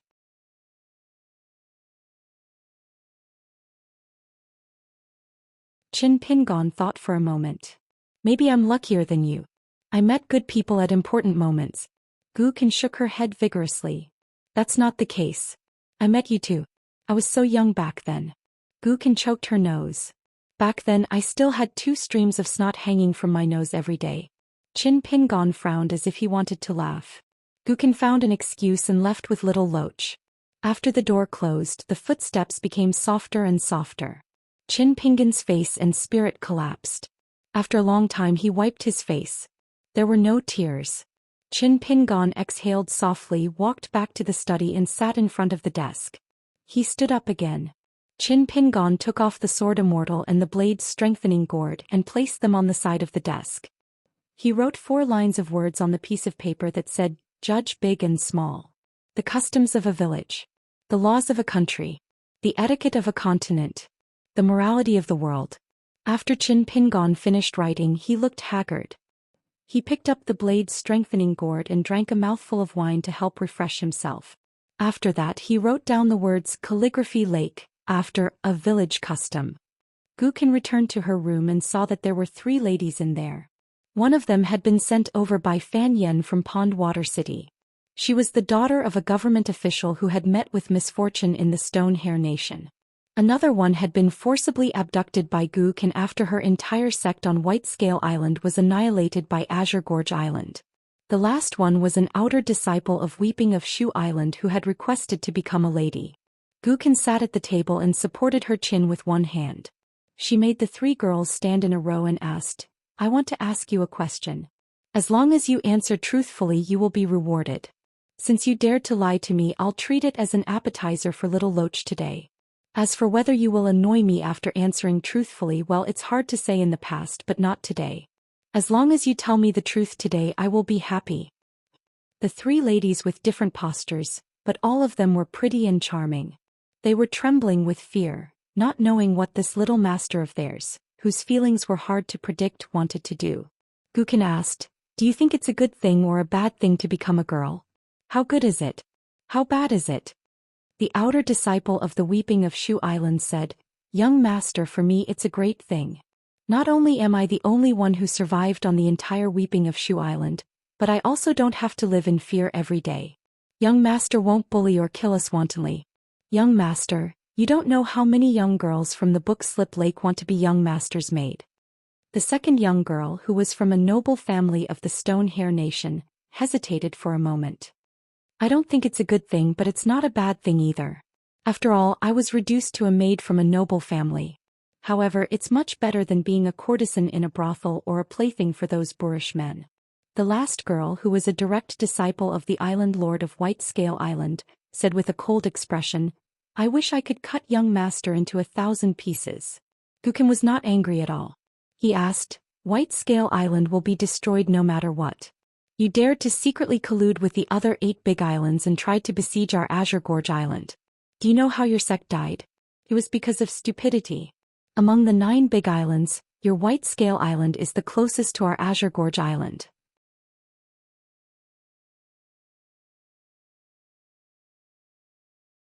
How did your eldest senior brother become the last consecrator of Azure Gorge Island? Do you really not know? Why do you hate an outsider like me? Just because little Loach and I killed more people? It's fine if you hate me, but you should at least be grateful that I saved you, right? Otherwise, you would have become your eldest senior brother's plaything right now. It's not like you haven't heard of his sexual fetishes." The girl gritted her teeth and said, "Grateful? I wish I could eat your eyes as a side dish to go with wine." Gukin chuckled, "I didn't like you in the past, but now I think you're the most interesting one. There's a reward, a heavy reward. Among the 3 of you, you're the only one who can receive double the reward." Gukin waved his hand, "You're all dismissed. Go and receive your rewards." Gukin asked softly, "Little Loach, do you think I'm wrong?" Little Loach sat beside him and said gently, "No, I don't think Master and Qin Pingon are wrong. It's just that Qin Pingon is more right? But you can't say that Master is wrong." Gukin turned around and smiled, "Little Loach, your brain wasn't very good before. Why are you so smart today?" Little Loach suddenly became listless. "I'm sorry, Master." Gukin laughed, "What are you sorry for? Are you afraid of Qin Pingon? Then do you think I'm afraid of Qin Pingon? I don't even feel embarrassed with my snot and tears, so what are you sorry for?" Little Loach shook his head and became happy. Gukin crossed his arms and raised his eyebrows. "I'm not even afraid of Mother. In this big world, I'm only afraid of Qin Pingon. I think the 2 of us are already very heroic." Gukin suddenly drooped his head. "Why didn't Qin Pingon turn a blind eye? Why did you nag me so many reasons that I definitely wouldn't listen?" Little Loach shook his head vigorously. Gukin stretched out a finger. "That's why I said you're stupid." "I know." Gukin said to himself, Qin Pingon is being stupid again. He wants to give me his most precious thing. But this time it's not food, clothes, or fun, so I'm not willing to accept it. Little Loach leaned forward and stretched out a finger, gently smoothing Gukan's frown. At dawn, the sky gradually turned white. Qin Pingon, who didn't sleep last night, closed the door and left the house. He wanted to go out for a walk. Gukan, who was wearing a dark green say python robe, quickly caught up. In the lake near Verdant Canyon Island, Little Loach showed his real body and slowly swam. Qin Pingon said, "I said so much yesterday because I wanted you to admit your mistakes. But later I found it difficult. It's okay. I hope you can remember what I'm going to say next, because I'm not talking about King Yu. I'm just telling you some possibilities that you may not have thought of. If you don't want to listen, just remember it first. Maybe it will be useful someday. Can you do it?" Gukan nodded. "No problem. I also remember what you said yesterday." Qin Pingon gently poked the ground with a branch in his hand and walked slowly. "In the world, not everyone can be me, Qin Pingon, and not everyone can be Gukan. It's wrong. It's because there are so many good people in the world.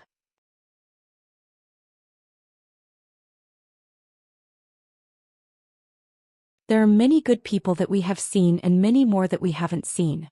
That's why Gukan and I are alive today. We can sit there and talk about our own principles yesterday. I'm not saying all this to prove that you, Gukan, are wrong. Instead, I hope that you'll understand more about this world and know more about it. The world of martial artists isn't just book slips lake. One day you'll have to leave this place just like how you left your hometown." Speaking of this, Qin Pingon walked out of the white jade flagstone path and walked toward the lake. Gukan followed closely behind. Qin Pingon squatted down and used the branch as a pen to draw a circle on the ground. "Let me tell you a principle that I came up with blindly. It's not perfect yet. It's because I heard from a good friend I met in Jianghu in Tongye continent. I accidentally heard about the division of sages, gentlemen, and saints in the academy for the first time." Gukan muttered, "Why didn't I meet any good friends in Book Slip Lake?" Gukan wished that he was Qin Pingon's only friend in the world. Qin Pingon smiled and wrote 2 words in the small circle he drew: sage. The academy has its own rules on how to become a sage of the 72 academies. That is, the knowledge that the sage has come up with through reading and thinking can be applied to the land of the country and become a strategy that will benefit the country's mountains and rivers. Then Qin Pingon drew a slightly larger circle and wrote down the word gentleman. If the knowledge proposed by a sage of the academy can be applied to a continent, he can become a gentleman. Finally, Qin Pingon drew an even larger circle and wrote down the word saint. If the gentleman's knowledge becomes greater and greater and can propose universal knowledge that covers the world, he can become a saint of the academy. Qin Pingon pointed to the 3 circles. "Look, just by looking at these 3 circles, it seems to be saying that even the Confucian Academy advocates standpoints. Sages, gentlemen, and saints each have their own standpoints. Then why is it wrong for the common people, officials, soldiers to fight, mountain cultivators, and immortal masters to talk about standpoints and not right and wrong? Do you know why?" Gukan felt a headache coming and shook his head. Qin Pingon said, "First, you can have standpoints and it's difficult to not have one. However, it doesn't mean that you can ignore everything just because you talk about your standpoints. That kind of clear conscience is narrow. Whether it's knowledge or conduct, the most fundamental foundation is the same. Sages, gentlemen, and saints are the same. The common people are the same as the emperors, generals, ministers, and chi cultivators. Therefore, in the temple, the Confucian sages of the past generations asked the most important questions. The more important it is, the more unbreakable it is. I heard that even so, there have been cases in history where the golden words of the great saints began to lose their brilliance with the passage of time." Gukan became more and more confused. Qin Pingon twitched the corner of his mouth and smiled. "I thought about these words for a long time last night, but in fact they are more for myself." Qin Pingon stood up and looked around. The Verdant Gorge Island is a circle. The rules of the sect are set by Lu Jimao. The place where you and Aunt live is also a circle. Many family rules are set by you and Aunt. To put it more broadly, the Book Slip Lake is also a circle. The rules are the local customs that countless mountain cultivators in history have exchanged with blood and lives. To put it more broadly, in the middle of the Aquarius continent where the Book Slip Lake is located, the Lakeview Academy is drawing circles. To put it more broadly, I Qin Pingon have my own principles which are the smallest circle in the world. It only binds me.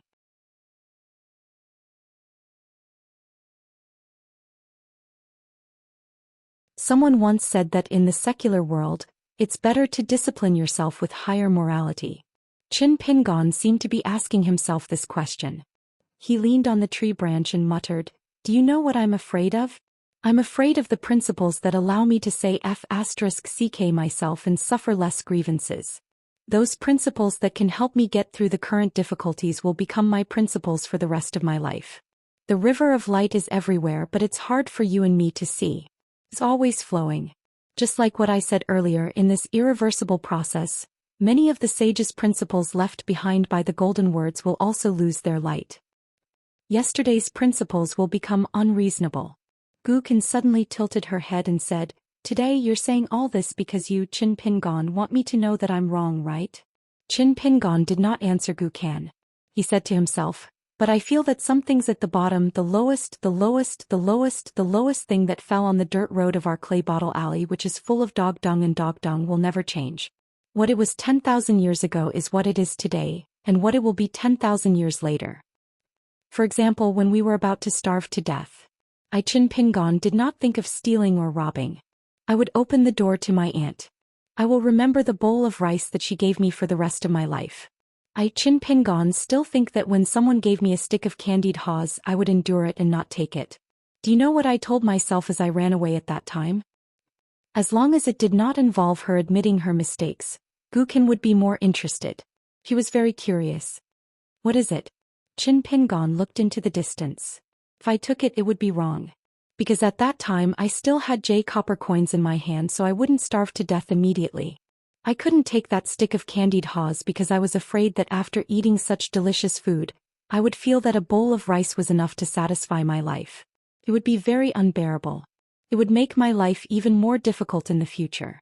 I would be unhappy even after eating a meal of rice that was 60% full. Did I have to ask that person for candied haws every day? Even if he was still willing to give me alms every time, one day his stall would disappear. What would I do then?" Qin Pingon was absent-minded. But do you know? At that time these principles could not resist the temptation of that stick of candied haws. At that time I really wanted to turn my head and tell the person who sold the candied haws that he regretted it and that he should give me another stick. Do you know how I stopped myself from turning my head? Qin Pingon answered his own question. I told myself, Qin Pingon, why are you so greedy? Say, maybe one day your father will come back. When that time comes, I'll eat until I'm full.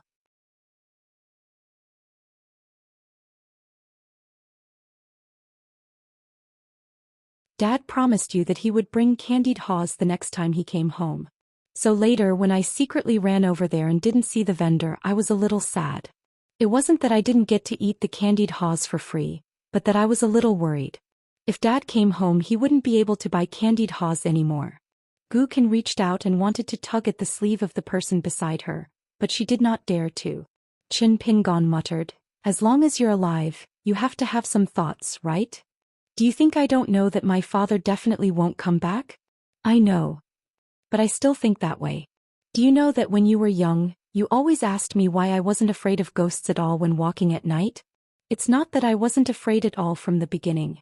It's just that one day I suddenly thought that if ghosts really exist in this world, would I be able to see my parents? When I thought of this, I became much bolder. It's just that I'm a little worried. My parents are so good. If they really become ghosts, will they be bullied by evil ghosts? They won't be able to see me because they're good ghosts." After Qin Pingon said this, he turned around and rubbed Gukan's head. "Let me walk by myself. You go do your own thing." Gukan nodded and left quietly. After Gukan had walked far away, he turned his head and looked back. Suddenly, a very strange thought appeared in his mind. It seemed that Qin Pingon was not as angry and sad as yesterday. However, Qin Pingon seemed to be even more disappointed. But it was not towards Gukan. That night, Gukan found that Qin Pingon's room was still lit, so she knocked on the door. Qin Pingon walked around the desk and walked to the table in the main hall. He asked, "Why aren't you sleeping?" Gukan said with a smile, "Aren't you the same?"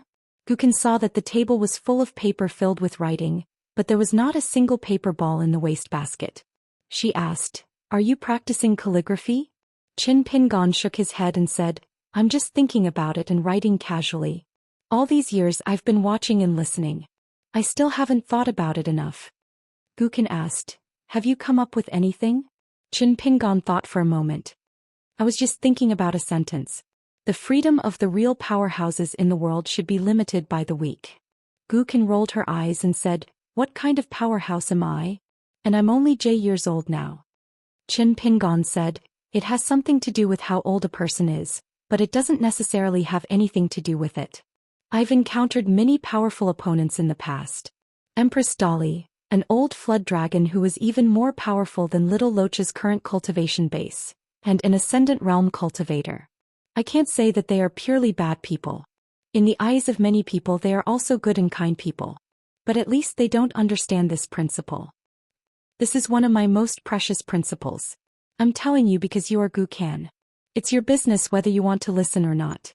But it's precisely because you are Gukan that I hope you can listen carefully. You're so young but you're able to protect your mother. You're a powerhouse. Many adults can't compare with you. Gukan leaned on the table and said with a smile, my mother said that you did so many things for her when you were young. She always used this to say that I have no conscience. She said that she gave birth to me for nothing and raised an ingrate. Qin Pingon said slowly, let's not talk about right and wrong, good and evil. If everyone in the world thinks like you now, what do you think it will be like? Gukan shook her head and said, I never think about these things. Qin Pingon nodded. This was Gukan's true thought.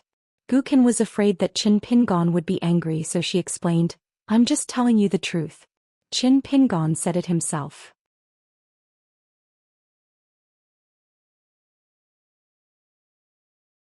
Qin Pingon changed the topic. If it's all you, Gukan, then there won't be Mr. Chi in the school in our hometown. There won't be our neighbor in Mud Bottle Alley, Grandpa Lu, Grandma Lu, and Uncle Zhao who often helps your mother harvest rice and snatch water. I think it's fine without them. It's fine even if there are those things. Mom and I are alive now. At worst I'll get beaten up by the police. Mom will get scratched by the police. Sooner or later I'll kill them one by one. If it's the former, I'll repay them one by one. Immortal money, rich and powerful houses, beautiful women. I'll give you whatever you want.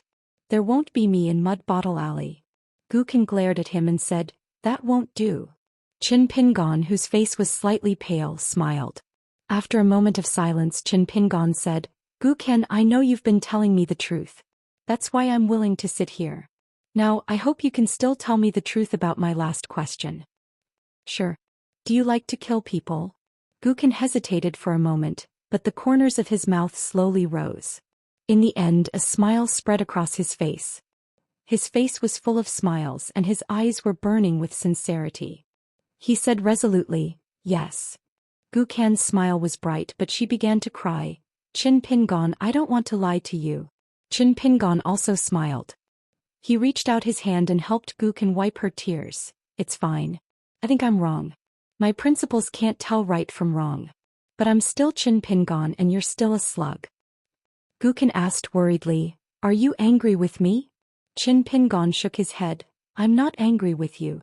Gukan muttered, but you're still angry. Qin Pingon said, I'll give it a try. I won't be angry with anyone. After Gukan left, Qin Pingon stood up and walked towards the desk, but he stopped.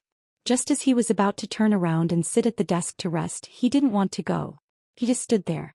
Qin Pingon folded his hands in his sleeves and bent slightly as he thought. The old monk in the small temple in the Nanyuan kingdom once said, lay down the butcher's knife and become a Buddha. However, Gukan didn't feel that she was wrong. She held the knife in her heart tightly in her hand, and she had no intention of letting it go. Then what she said to Pei Qian about yesterday's death and today's life was empty talk. It was easy to break the thief in the mountain but difficult to break the thief in the heart. Now Qin Pingon felt that this thief in the heart had walked from Gukan to his side. He opened the door to his heart and stayed there. He couldn't kill her or drive her away. Because he couldn't cross the threshold of his heart. Gukan was the person he would definitely not abandon.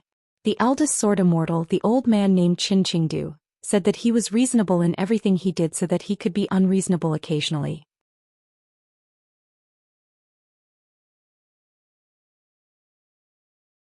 However, Qin Pingon knew that although the old senior didn't say it out loud, the reason was still in the old senior's heart. However, even a sword immortal like him had times when he couldn't reason with someone. That was why he had no choice but to attack. Qin Pingon was somewhat at a loss. He suddenly realized that he had already said all the reasons he knew in his life. He might even have said all the reasons he wanted to say to others in the future. In a tall building in Pondwater City, Cui Dongshan muttered, "Good words can't persuade a damned person." Cui. He smiled and said, "The wonder of the great Tao is that people like Gu Ken are more outstanding than so-called mediocre good people." Cui Dongshan turned his head and stared at Cui. "You didn't get anyone to secretly protect Gu Ken? You deliberately instigated Gu Ken to cause trouble?" Cui. He asked in return, "If I let someone successfully assassinate Gu Ken's mother and stop Qin Pingon from going south this time, wouldn't it be a deadlock when Yuan Xiao accidentally injures Gu Ken? But do I need to make such an arrangement? I don't. Of course, if I did that, I would lose the subtlety of the fire and the diluted charm that was worth pondering over. There would be fewer paths left for Qin Pingon to choose from. It would seem narrower and deadlier, but it would make it easier for Qin Pingon to follow him to the extreme. If he followed his heart, he could kill Gu Ken with a punch or stab him to death. Otherwise, he would just end his own life. This deadlock only had one person dead. What was the point? Even if there was some meaning, it wasn't big enough. Even if you don't know how to say F***ck, I still think it's an unfair victory." Cui Dongshan was dejected. He suddenly became furious and said, "Cui Dongshan, what did Qin Pingon do wrong?" Cui. He smiled helplessly. "Is Y immature or not?" Cui Dongshan roared, "You tell me." Cui. He smiled and reached out to his ear. He tilted his head and asked with a smile as if waiting for an answer. "The Holy Master, the Sage of Rites, you two are the most knowledgeable. Come, tell me." Cui Dongshan suddenly quieted down. Cui. He smiled and said, "The outcome has been decided. Now the only thing I want to know is which line of legalism you wrote in that brocade pouch? Don't be distant, cut off by law." Cui Dongshan was dazed and shook his head. "It's not legalism." Cui. He nodded. "It seems that it's not Buddhism either." Cui Dongshan was dumbfounded. "It's not the knowledge of the 3 religions and 100 schools of thought. It's not one of the many principles." Cui. He frowned. Qin Pingon reached out with a trembling hand and took out the brocade pouch from his sleeve. Pei Qian gave it to him before they parted in Red Candle Town. He said it must be when he was at his angriest. Qin Pingon opened the brocade pouch and took out a note. It said, "Qin Pingon, please don't be disappointed in this world." After Qin Pingon read it, he put it back into the brocade pouch and put it back into his sleeve. Qin Pingon turned his head to look at the night sky outside the window and muttered, "I'm just disappointed in myself." Inside the tall building, Cui laughed heartily. Cui Dongshan's heart was dead. Cui. His laughter continued and he was extremely happy. This Dali Imperial tutor Cui? It had been a long time since he was so happy. Cui Dongshan was about to stand up and walk out of the golden lightning pool that he had drawn a circle around himself. Cui suddenly narrowed his eyes. In the picture scroll, Qin Pingon picked up the blade's strengthening gourd and drank all the wine in one gulp. Then he took out the golden wine robe and stood on the spot. The robe put on itself. Qin Pingon took out a filth-dispelling talisman and pasted it on a pillar of a house. He closed his eyes.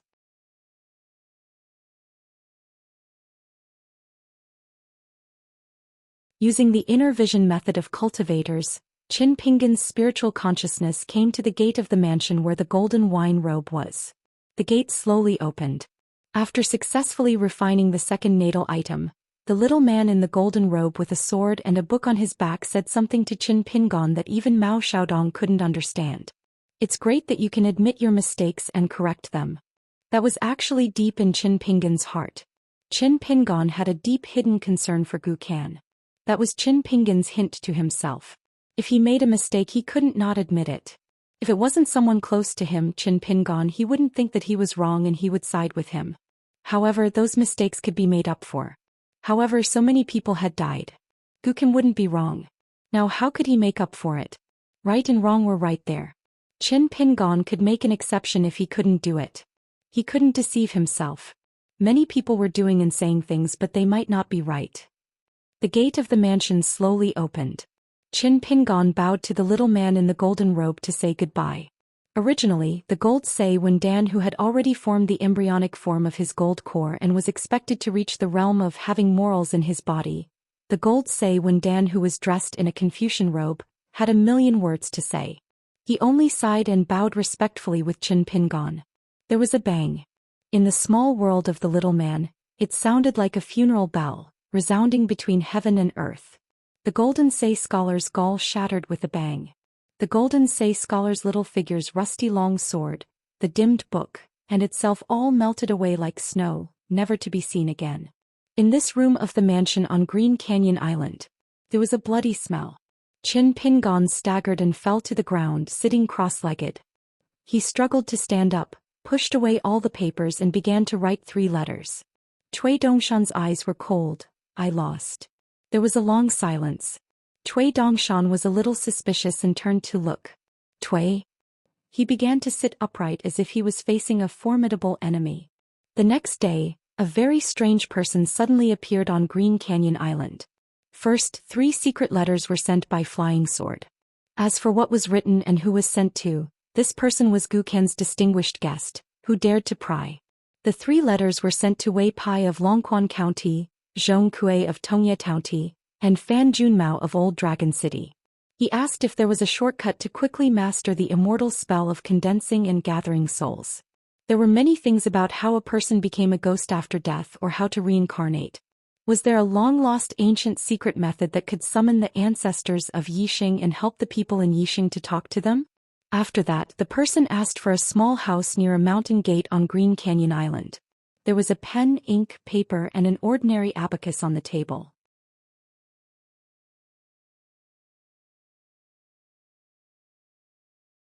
The person was young, but he looked very dispirited and pale, but he cleaned himself up well.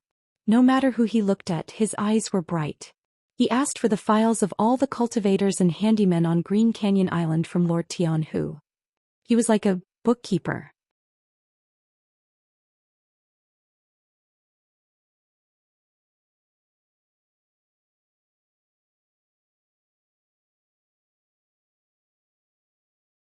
For 32.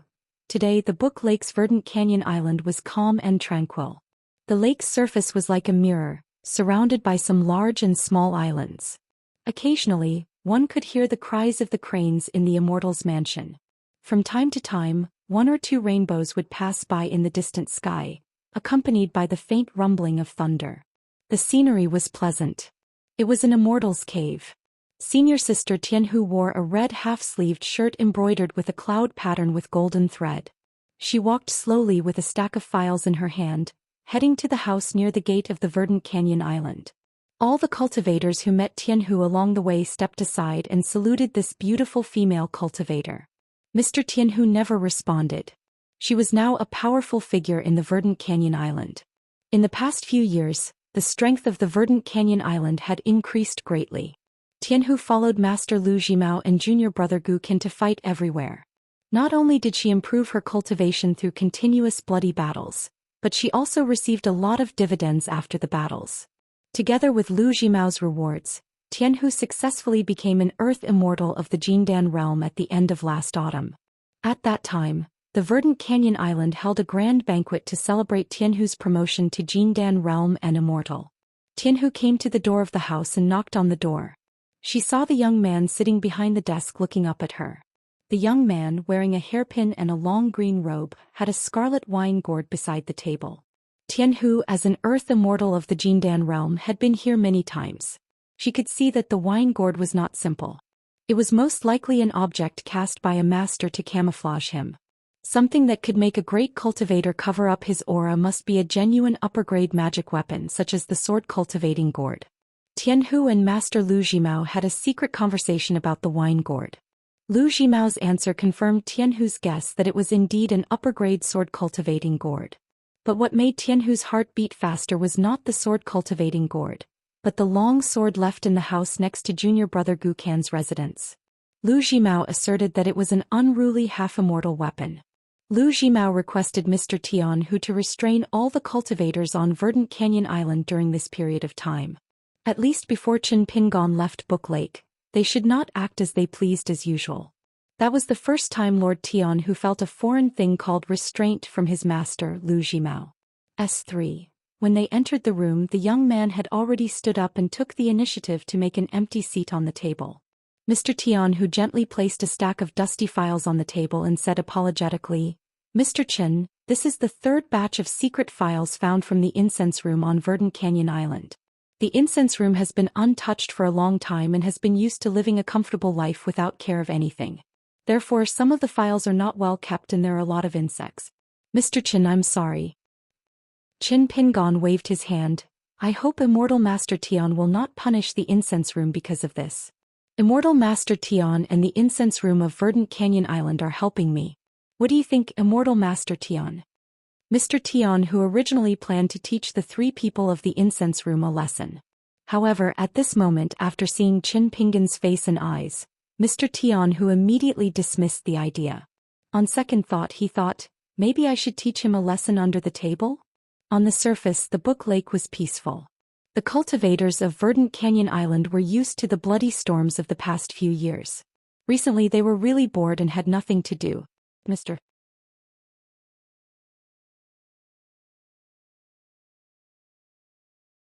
Tianhu, who was a dispensable disciple of Immortal Zhejiang, was once judged by a superior cultivator who passed by Verdant Canyon Island to be a Dragon Gate cultivator who had no hope of becoming an Earth Immortal in this life. However, he suddenly jumped up and took the power. By virtue of his military achievements, he was able to occupy a snatched May Fairy Island.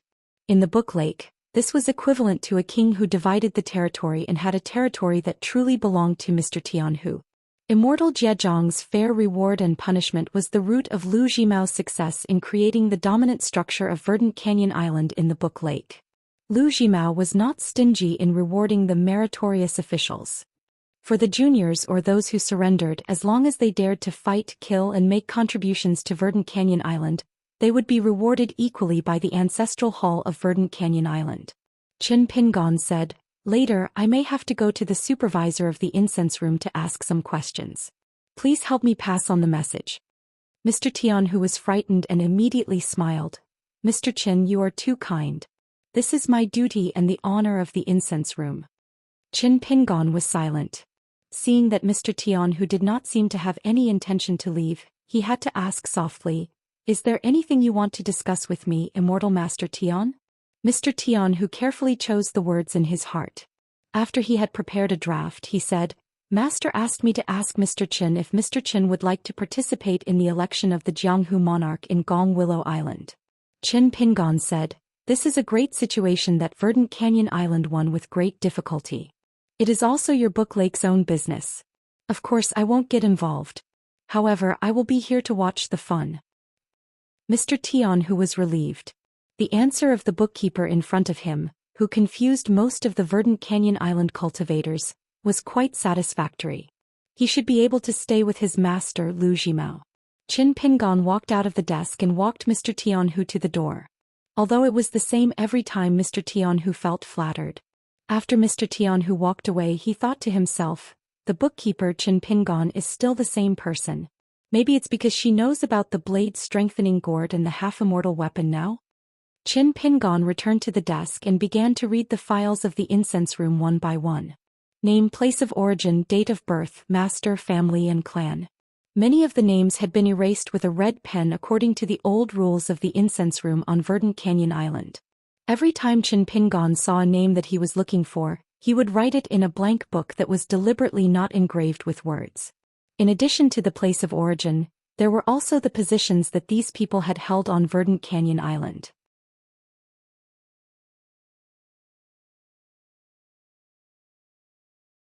In the files of the incense room, the thickness of the content of each Verdant Canyon Island cultivator or handyman was only related to the level of cultivation.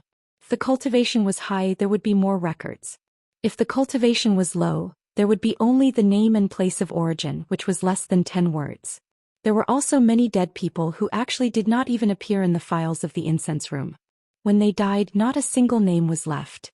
Next, Qin Pingon went to the incense room and asked the group of people whose names he wrote down their reputation and the general impression of others. He also followed the clues to find the melon. He asked the names of the cultivators of Verdant Canyon Island, the stewards of the mansions and the prostitutes, and wrote them down one by one in the book. Perhaps during this period he would trouble some of the important figures of Verdant Canyon Island, just like how he troubled Mr. Tianhu to go to the incense room. Otherwise, Qin Pingon would not have to worry about it, but would consume too much of his energy on the way back and forth. On the way to report this to Lu Jimao, Mr. Tianhu happened to meet his junior brother Gu Kan, who was wearing a dragon robe. As for the rest of Qin, you see, you flattered, nay? There were also the 10 guests who lived on the 12 major islands, including Verdant Canyon, Mei Xian and Su Lin. They were the confidants and capable generals of Verdant Canyon Island. As the alliance meeting of Gonglu Island approached, the higher-ups of Verdant Canyon Island were not relaxed on the outside but tense on the inside. They needed to act as lobbyists under the guise of Immortal Jiang. Like the school of vertical and horizontal, they ran around and tried to rope in allies. When Gu Kan saw Lord Tianhu, who still looked like a young farmer whose hands were hidden in his dark green boa, she said with a smile, "Eldest senior sister, you've gone to see Qin Pingon again. I have to remind you out of the kindness of my heart that you shouldn't have any improper thoughts.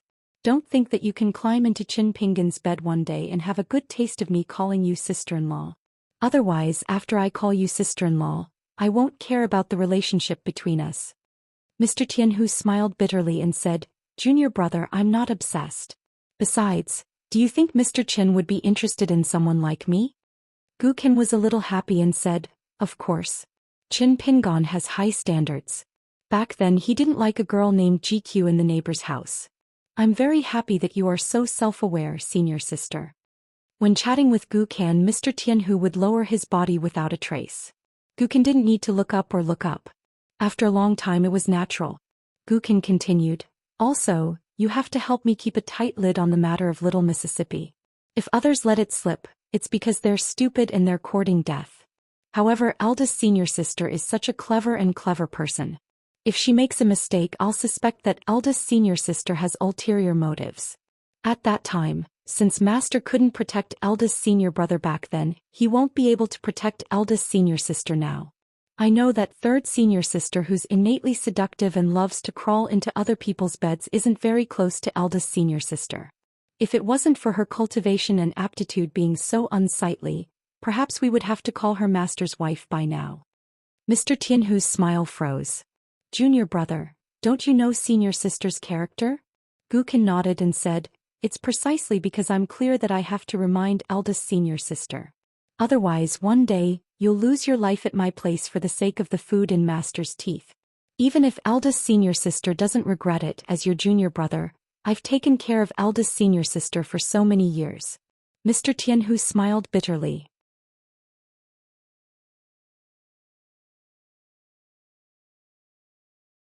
"I'll remember it." Gu Kan reached out a hand and gently patted Mr. Tianhu's cheek.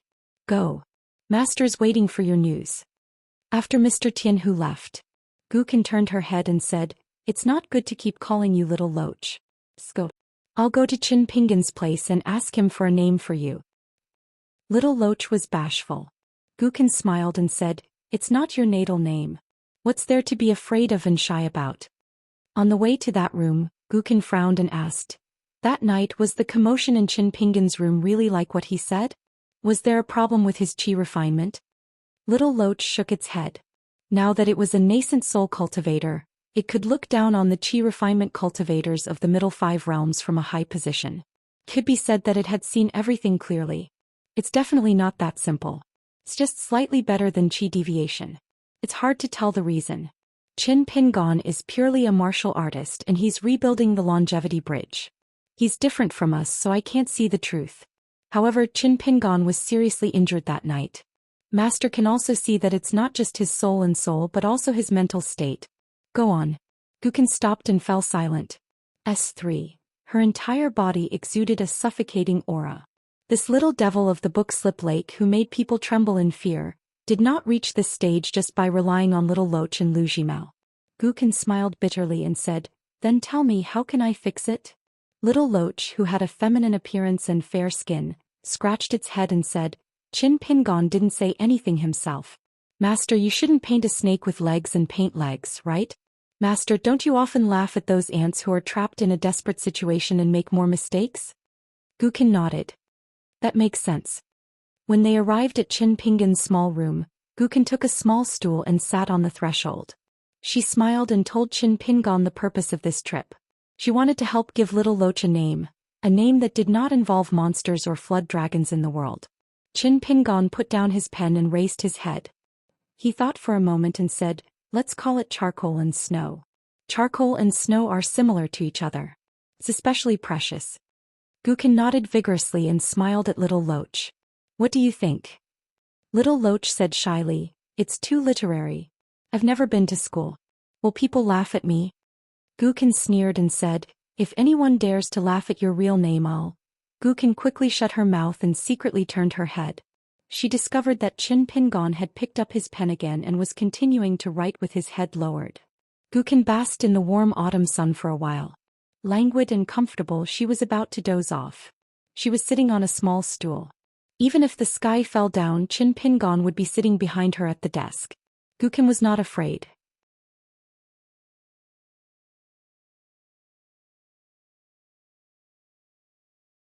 Gukin stretched her body and turned her head to ask, my mother said that she'll cook for dinner. She'll make a more authentic home-cooked meal than last time. Do you have time? Qin Pingon nodded and said, thank Auntie for me. Tell her that I'll rush over when it's time for dinner. Oh right, tell Auntie that I won't be drinking. Gukin beamed with joy. Okay.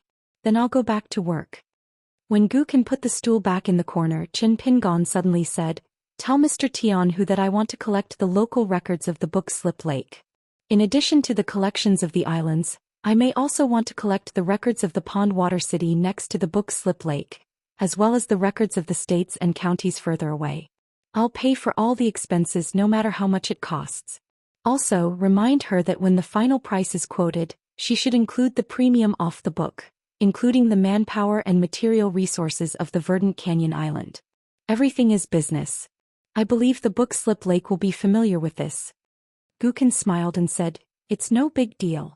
Now the 12 islands of the Verdant Canyon have raised a bunch of cunning guys who only know how to wave flags and shout but do not put in effort.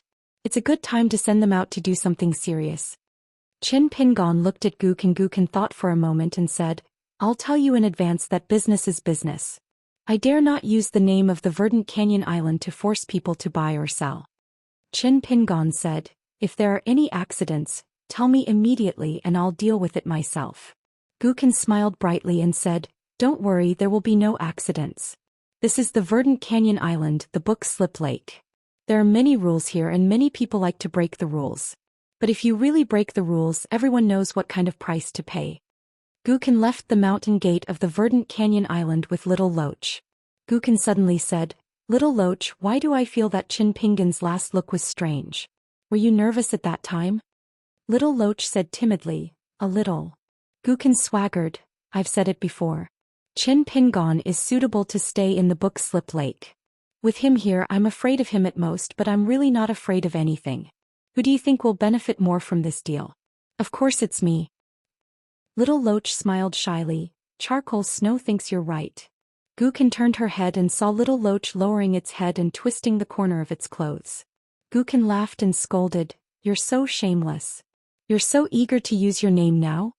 Gukin suddenly put on a sad face. But little Loach, we have to take it easy these days. We can't fight and kill like before. Qin Pingon may have become an accountant, but he's been watching us. Little Loach patted its stomach. I'm not hungry for the time being. Gukin rolled her eyes and said, you just ate that golden core F man. If you say you're hungry again, who will I catch for you? My master? Little Loach's eyes were shining. Gukin smiled and looked up with her hands in her sleeves. Little Loach, I'm very happy. I'm happier than killing people. Little Loach learned from her and recently learned how to be honest with others. Before I go hungry, I'm very happy when my master is happy. Gukin asked, what do you think Qin Pingon is doing? Little Loach shook its head. I don't even dare to get close to Qin Pingon and his desk. I don't like to think about things, so I don't know. Gukin sighed. It doesn't matter. As long as we have Qin Pingon, what's there to be dissatisfied with? Inside a tall building in Pond City, Cui Dongshan had recently begun to stand up and often paced around the golden lightning pool. On the other hand, Cui Dongshan closed his eyes and closed his eyes.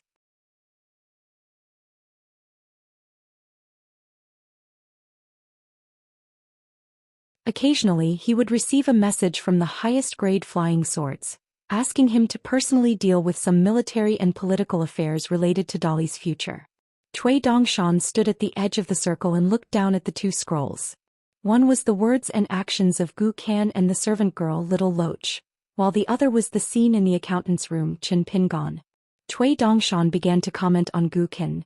Those with high bones will die young, those with exposed bones will not be able to stand, those with strong bones will have a fierce aura, those with bones like gold and stone will have an extreme life. Hey old bastard, if Gu Kan leaves Pearl Grotto Heaven and never sees Qin Pingon again, do you think it's possible for her to become the second upper 5 realms cultivator in Aquarius continent after Lu Laoqing? Cui. He opened his eyes and nodded. It's possible. In this chaotic world, Gu Kan is like a fish in water. Cui Dongshan smiled and said, Old bastard, what do you say now? Although my master's vitality has been greatly damaged and damaged the foundation of his Tao in this deadlock, there's no more death. Are you more disappointed than my master? You spent so much effort to arrange the 4 hardships, but in the end my master admitted defeat in the 3rd hardships.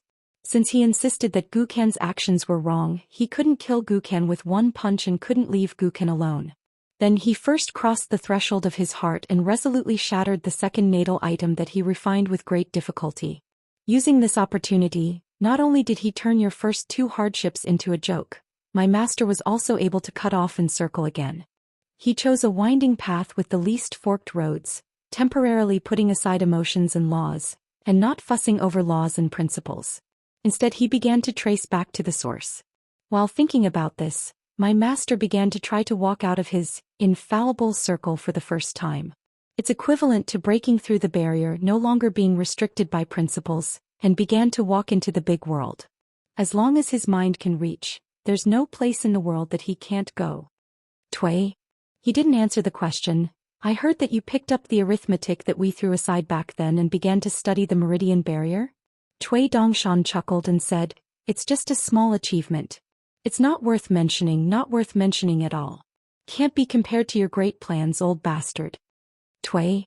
He sneered, If you want to say it, then say it. What's the point of holding it back? Do you think that I'll beg you to tell me the wonders of those newly comprehended Xian principles? Cui Dongshan rubbed his hands and said, Since you're begging me, then I'll tell you something interesting. I believe you'll be curious as well. Let me ask you, old bastard Cui, don't you want to know how my master got past his future father-in-law and mother-in-law on that trip to Inverted Hanging Mountain?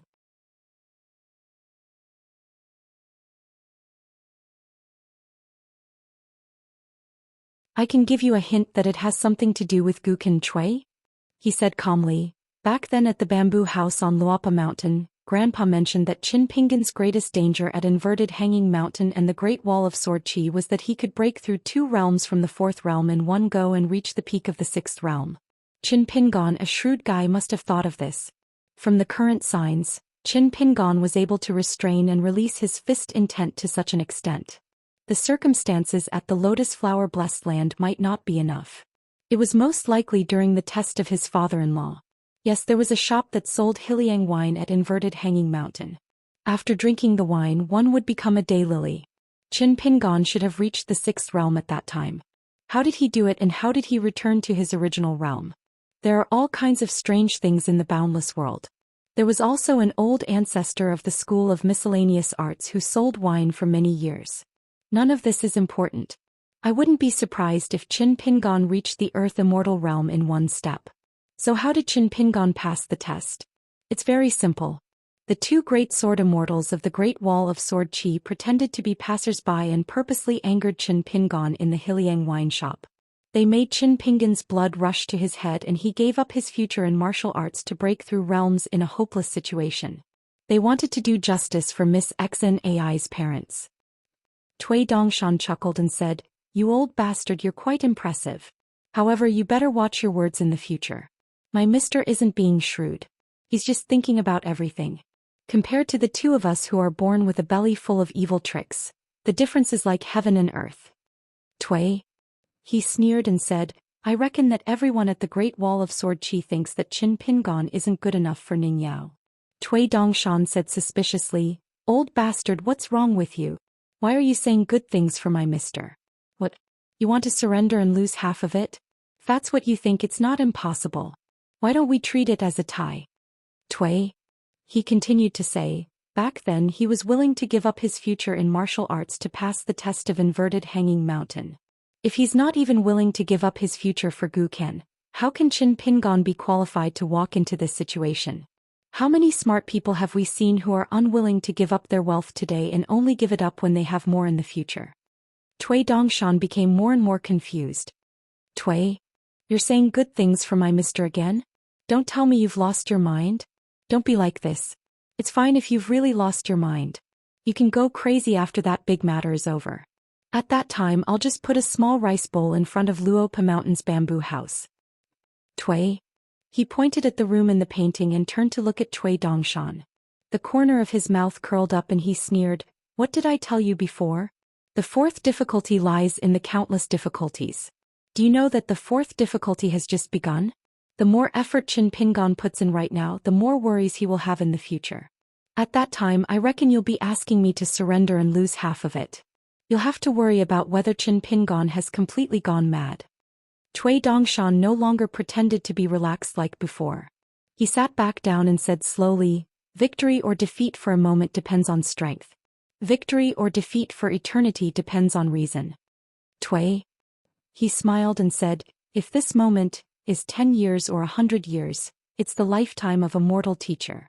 What will you do? What will Qin Pingon do? Tui Dongshan said with a straight face, You have to learn from my mister and know how to treat the world well.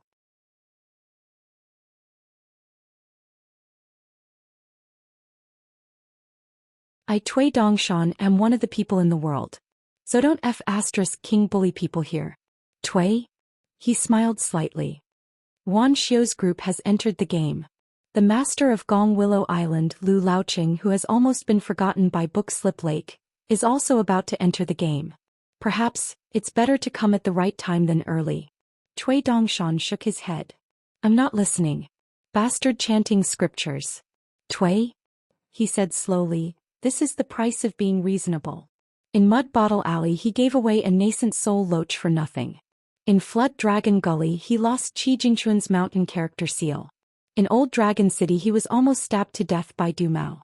It seems that your mister hasn't suffered enough. The price isn't big enough. It doesn't matter. This time he can eat until he's full at Book Slip Lake. Tui Dongshan still sat there and shook. I'm not listening. I'm not listening. Bastard chanting scriptures is the worst. Tui? He turned his head and looked at this young Tui. If you have the chance to go to Luopa Mountain in the future, remember to treat Grandpa better. If I were Grandpa and saw you like this, I would have beaten you to death. Tui Dongshan not only shook his PG, but also began to wave his two snow-white sleeves. Tui? He said to himself, Do you want to kill yourself on the road to death? When Qin Pingon put down the brush, he suddenly noticed the sun outside. After thinking about it, he walked out of the house and began to dry the bamboo slips.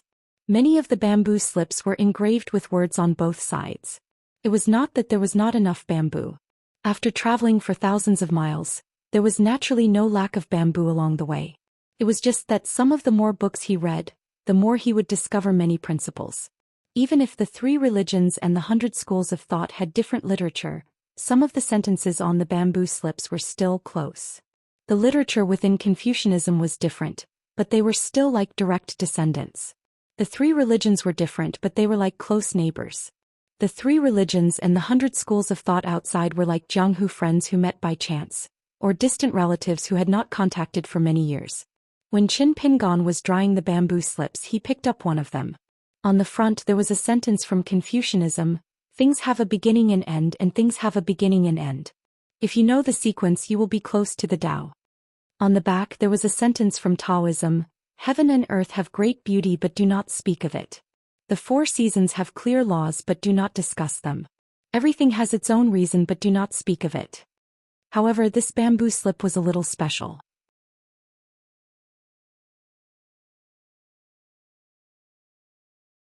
After Qin Pingon had read the Buddha's scriptures, he had used a carving knife to engrave a sentence on the side of the bamboo slip, which was a little smaller than the letter T. In Buddhist language, the mysteries of Buddhism are not related to words. There was a bamboo slip with the words, "A gentleman upholds the foundation is established and the Tao is born," and a sentence from Buddhism, "There is no fixed law, the Buddha can speak of it." After picking it up, he silently recited it and gently put it down. Qin Pingon picked up another bamboo slip. "The law is equal, there is no superiority or inferiority. There is north and south for man, there is no north and south for Buddha." And on the back, "The monarch and his minister are all nobles and follow the law." Finally, Qin Pingon picked up a bamboo slip. On the front there was a sentence, "There is no sorrow greater than the death of the heart, the death of man is second." On the back there was a sentence, "Poverty leads to change, change leads to success, and success leads to longevity." The autumn air was refreshing and the sun was high up in the sky. Qin Pingon hung up all the bamboo slips and squatted in the empty space in the middle. He covered his sleeves with his hands and looked around. He kept squatting like this until the sun shone on the mountain. Qin Pingon began to put away the bamboo slips one by one into the Fengsuan object. There were so many principles in the books, but he decided to put them aside for now. Principles were in the books but people were not. This was a principle that Qin Pingon had already known before the Lizhu cave collapsed and fell. Moreover, he did not read it from a book. He listened to it carefully when others taught him seriously. Qin Pingon had just put away all the bamboo slips when he saw Gukan come over with little Loach and waving at him. Qin Pingon closed the door and walked towards Gukan together. They went to the rich and noble mansion. There were 2 painted portraits of the door gods on the door. Qin Pingon looked at them and muttered in his heart, "It can stop ghosts but it can't stop people." Gukan asked, "What's wrong?" Then he complained, "You just had to move to the mountain gate and live there. You can't even hang a decent door god. How shabby." Qin Pingon smiled. "Let's go eat." When they arrived at the dining table, they found that Gukan's mother had already poured wine for Qin Pingon and Gukan little Loach sat beside Gukan. It actually did not like to eat but it liked to sit here and eat with the mother and daughter. Eating made it more human. Gukan had actually agreed with her mother that she would not drink tonight. She was a little worried that Qin Pingon would be angry. However, she saw that Qin Pingon had already picked up his wine glass and toasted his aunt. Not only that, he also poured himself a glass. After taking a sip, he began to pick up the food.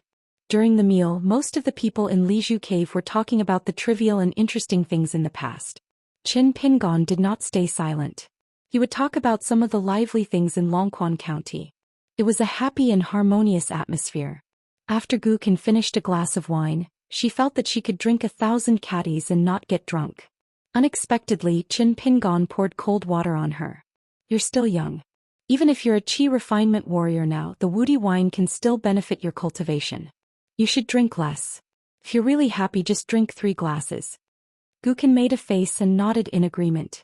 Person F covered her mouth and laughed. If Qin Pingon could take care of her son, Gukan, on these trivial matters, she would still be very willing to see it. S3. Especially after the matter of the "I'm good at nurturing the Great Spirit" jade token, Person F thought about it alone for half a night and felt that it was a good thing.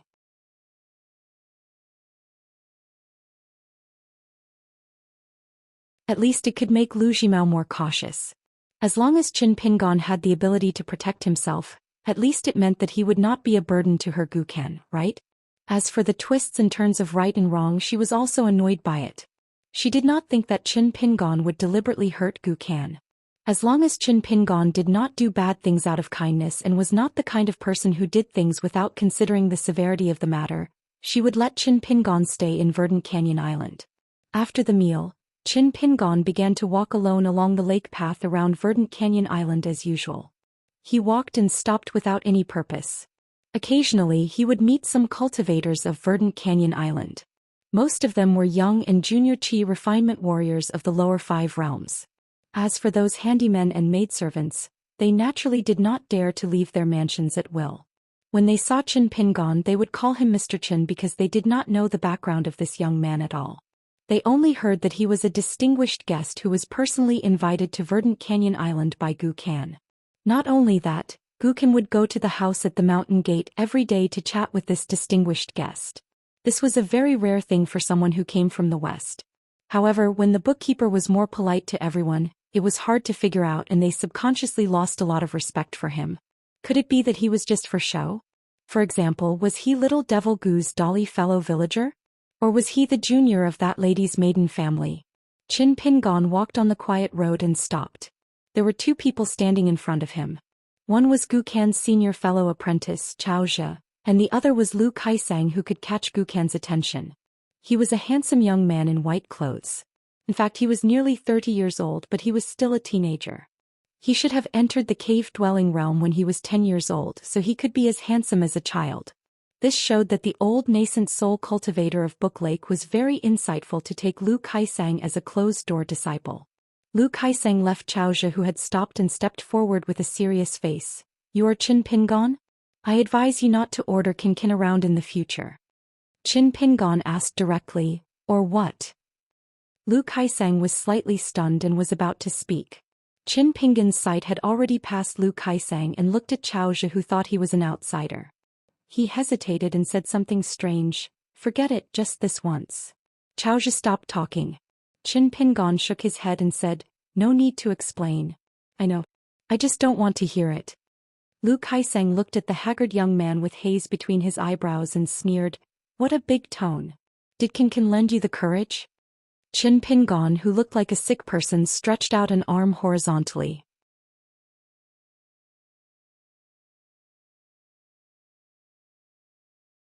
Xianxia instinctively wanted to retreat, but he didn't want to show his fear in front of Lu Kaisang, an outsider of Xianxia Island, so he forced himself to calm down. The world was silent.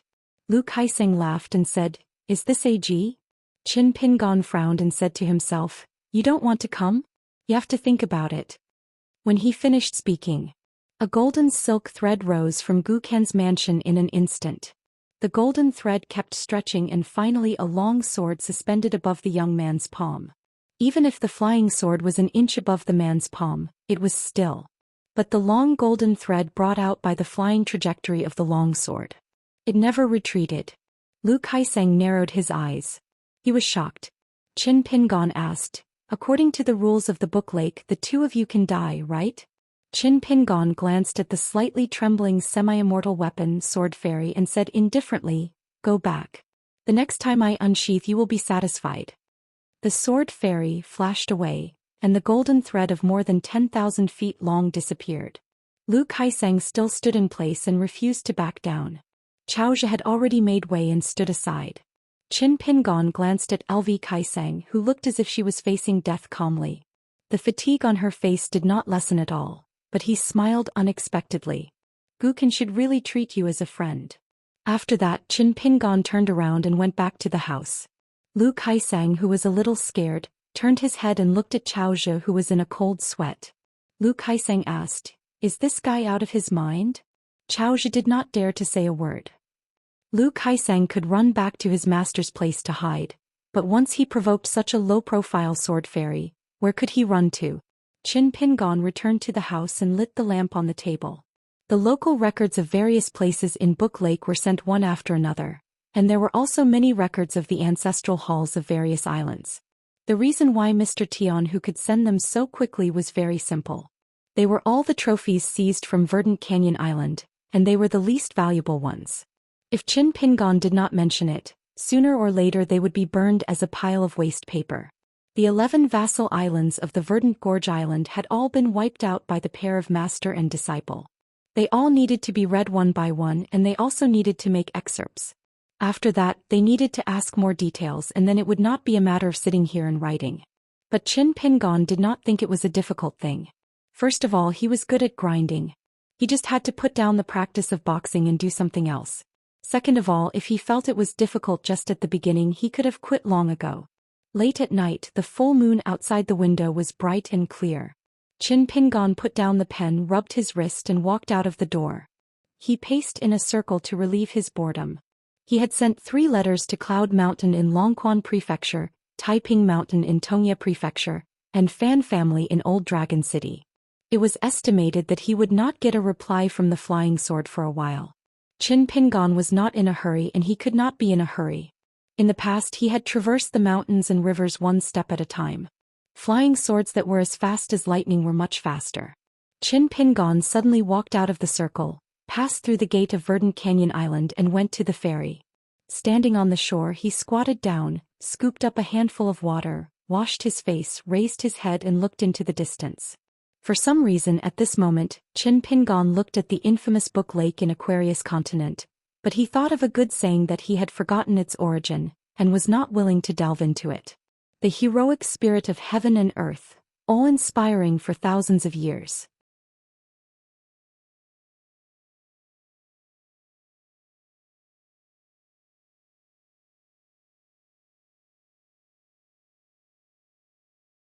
For 33. Qin Pingon exhaled softly and patted his cheeks. He stood up and returned to the house at the entrance of the mountain. Go. Looking from afar, the light from the lamp on the table shone through the window.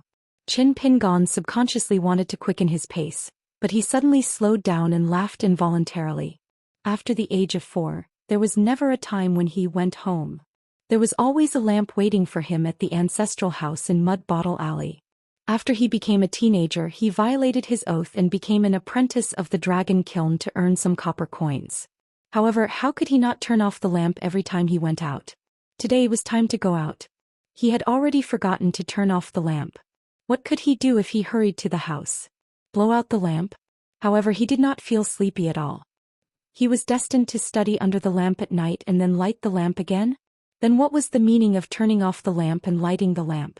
Qin Pingon walked slowly into the house and closed the door.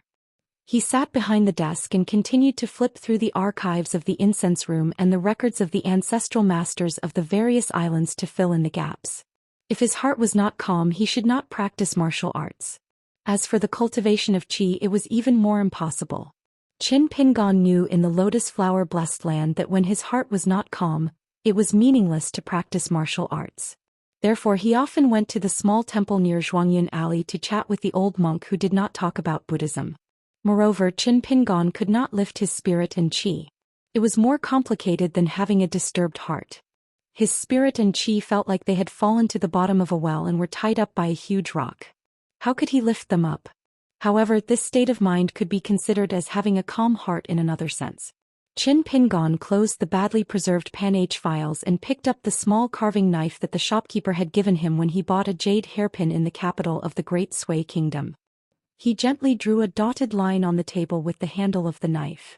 After thinking for a while, Qin Pingon took out a piece of rice paper that he had cut to the size of a book cover. He drew a straight line with a pen and wrote, "Gukin made a mistake," and "Gukin is kind" at the beginning and the end of the line. The letter T was bigger. Then between mistake and kind, he wrote Book Slip Lake is a place of folklore in small characters. Just as Qin Pingon was about to write the laws of a country, he erased the previous 7 words. Not only that, Qin Pingon also erased Gukin is kind. In the middle of the line with a slight gap he wrote, "Know your mistake," and "Correct your mistake." Then he quickly erased it for Qin Pingon. S3. In the end, Qin Pingon crumpled this piece of paper into a ball. However, he did not throw it into the bamboo basket but kept it in his fengtsun object. Qin Pingon folded his hands in his sleeves and leaned back on the chair. He turned off the light and closed his eyes. He seemed to be asleep. The next time he opened his eyes, it was already dawn. A general often sleeps for 1,000 years in the middle of the night. Qin Pingon stood up. He did not stretch his arms and legs. His muscles and bones loosened automatically, making a series of creaking sounds. Qin Pingon walked out of the house and planned to walk around the Verdant Canyon Island. The Verdant Canyon Island was the largest island in the Book Slip Lake. He estimated that it would take him half a day to walk around. Now there was a young female cultivator on the Verdant Canyon Island who was responsible for his food, clothing and shelter. Qin Pingon went to an old cultivator who lived nearby and guarded the mountain gate. When he met the young female cultivator, he told her that she did not need to send food boxes here today.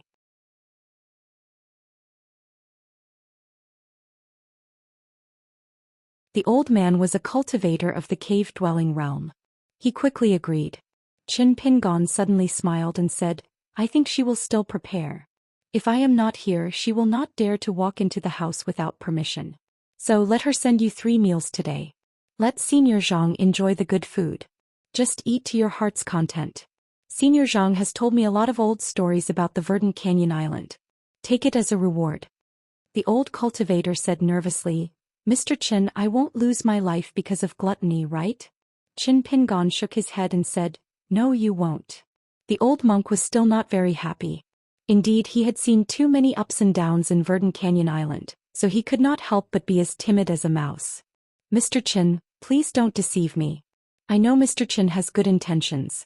Seeing that an old man like me is living a poor life, you've helped me improve my food. However, those delicacies are exclusively provided by the mansion of Spring Court. If Mr. Qin leaves Verdant Canyon Island in 2 days, some bad guys hiding in the dark will make things difficult for me.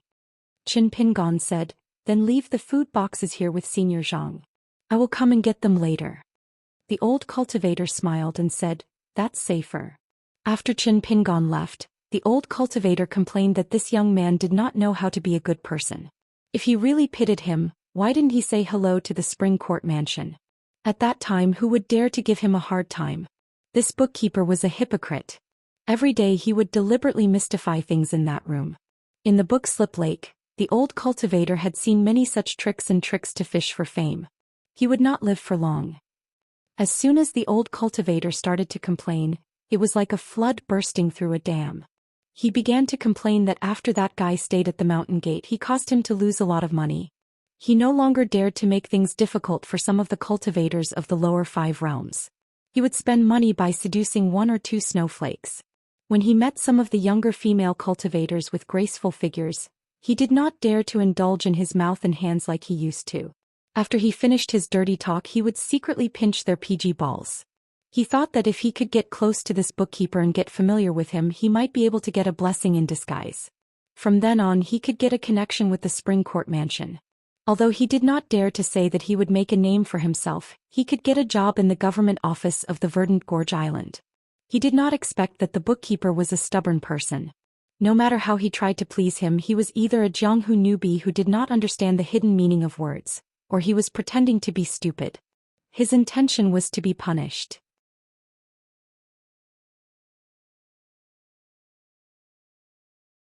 He reckoned that the bookkeeper only looked up to LV Kaisang and the other gods' favored sons who had a good relationship with Devil Gu. He looked down on a cave-dwelling realm cultivator with no future. Qin Pingon walked slowly. During this time he took a detour and climbed up the mountain. He walked to the front of the Immortal mansion of the Verdant Gorge Island's cultivators and went back the same way. When he arrived at the main mountain gate of the Verdant Gorge Island, it was already dusk. Qin Pingon looked from afar.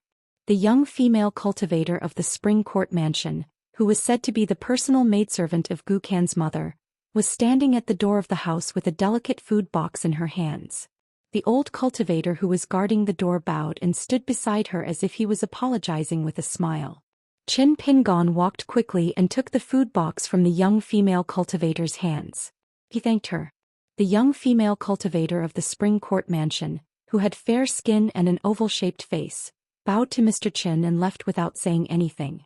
Qin Pingon returned to the house, opened the food box and put all the dishes on the table. There were also 2 big bowls of rice. He picked up the chopsticks and chewed slowly. Finally, he cleaned up the bowls and chopsticks, put them back into the food box one by one and closed the lid.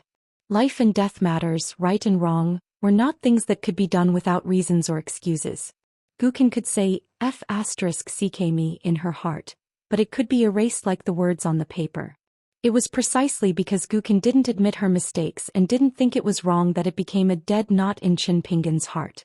Since he couldn't give up on Gu Kan, he wouldn't deny the fundamental right and wrong in Qin Pingon's heart because of the local customs.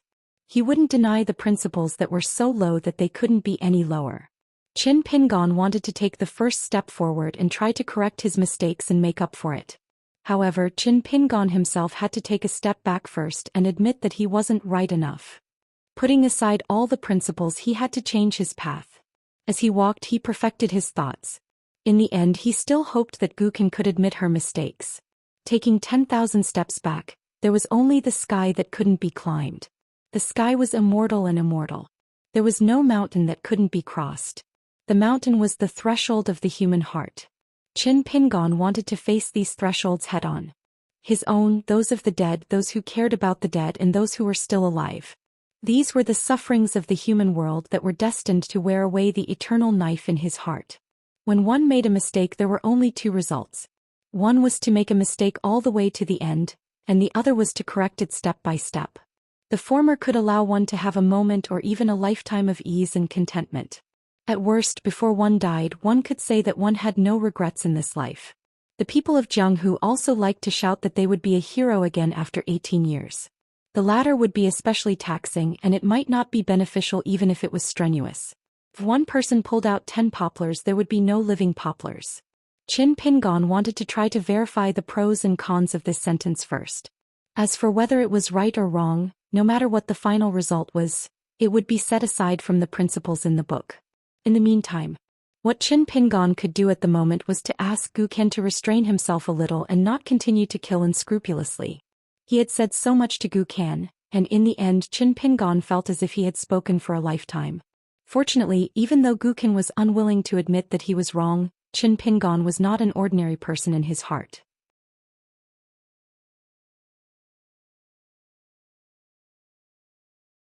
Therefore he was willing to put away his domineering attitude and did not dare to go too far with the path of, "I like to kill right now." After all, in Gu Qian's eyes, if he wanted to invite Qin Pingon to his new home, Chunting Mansion, every now and then and have a meal with them and the little loach at the same table, Gu Qian had to pay something. This kind of rule was very practical. It made sense in Book Slip Lake and could even be said to be unimpeded. Therefore Qin Pingon asked Mr. Tianhu for a jade token of worship of Verdant Gorge Island and hung it on his waist. The next day he began to wander around Verdant Gorge Island and chat with people. On the day when the heroes gathered in Gong Willow Island to elect the king of Jianghu, Qin Pingon even borrowed a fairy from Verdant Gorge Island. He put on the golden robe again and carried the sword fairy on his back. He began to travel alone with the identity of the worship of Verdant Gorge Island and the family chi trainer who claimed that he liked to write travel notes of mountains and rivers.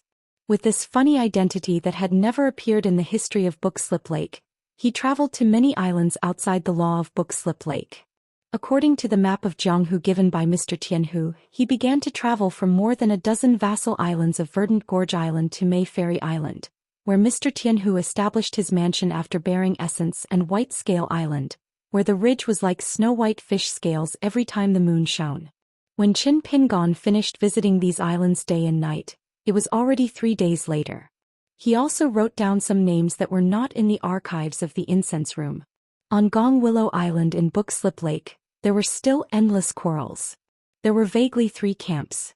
There were many island forces who supported Lu Jimao of Verdant Gorge Island as the new king of Jianghu, and there were a group of island owners who insisted that Immortal Jiang Zhejiang was not worthy of the position. These island owners and vassal forces were very firm in their stand.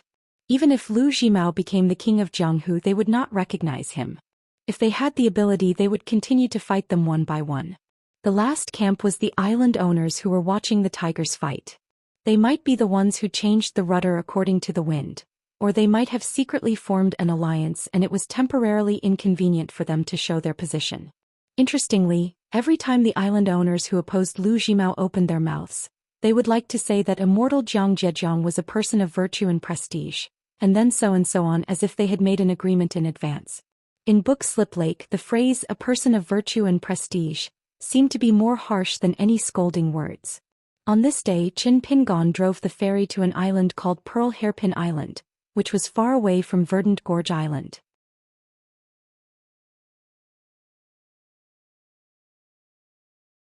The island was not big and there were few cultivators and disciples. Therefore the island owner who did not know whether to go to Gong Willow Island or not was not like the other small island owners who wanted to go to Gong Willow Island to occupy a place. Instead he chose to stay on the island and not get involved in the grand event of Book Slip Lake, which was very likely to determine the situation of Jianghu in the next 100 years. Qin Pingon stopped the ferry and docked. There was already a woman standing at the ferry. She had a bun on her head and was wearing revealing clothes. She had a voluptuous body and a square forehead. Qin Pingon had already guessed the identity of this Dragon Gate cultivator. It was said that this person, whose real name was Lu Zhongruan, was once a member of the royal family of a dynasty that had been destroyed in the central region of the Aquarius continent. The last emperor was carried to the imperial throne by this woman who called him Aunt. According to the unofficial history of Pondwater City, it was said that the young emperor was young and ignorant at the time. He even laughed and patted the huge imperial throne under the PG, asking his aunt to sit on it. Then this person really did sit on the PG and carried the young emperor to her arms. She was as silent as cicadas in winter and no one dared to question her. Mr. Tian, who once casually mentioned the island owner of Pearl Hairpin Island and praised her as manly. Lu Zhongruan smiled and said, "Are you the accountant who lives at the mountain gate of Verdant Gorge Island?" Qin Pingon was stunned for a moment. In Verdant Gorge Island, no one would call him an accountant to his face. Qin Pingon said, "Sort of." Lu Zhongruan asked directly, "Is it that you people of Verdant Gorge Island find Pearl Hairpin Island an eyesore and take advantage of the time when the nearby island owners go to Gong Willow Island to do something?" Qin Pingon shook his head and said, "I'm the only one visiting Pearl Hairpin Island. Sorry to disturb you. I want to ask Mrs. Lu about the local customs of Book Slip Lake. If Mrs. Lu doesn't want me to go to the island, I'll go somewhere else." Lu Zhongruan narrowed her extremely narrow phoenix eyes and said, "What if I say that Pearl Hairpin Island doesn't welcome an accountant? There are only women on my island and their cultivation is not high. If anyone catches your eye and is taken to Verdant Gorge Island to be a brothel keeper, should I let her go or not?" Qin Pingon looked as usual. He cupped his hands and said goodbye. He turned and walked to the ferry and really went somewhere else. Lu Zhongruan stood in the same place. Now she was really confused. In fact, she had already prepared an outstanding young woman as a disciple. She was willing to spend money to avoid disaster. Qin Pingon was also rejected in the next neighboring Feijua Island.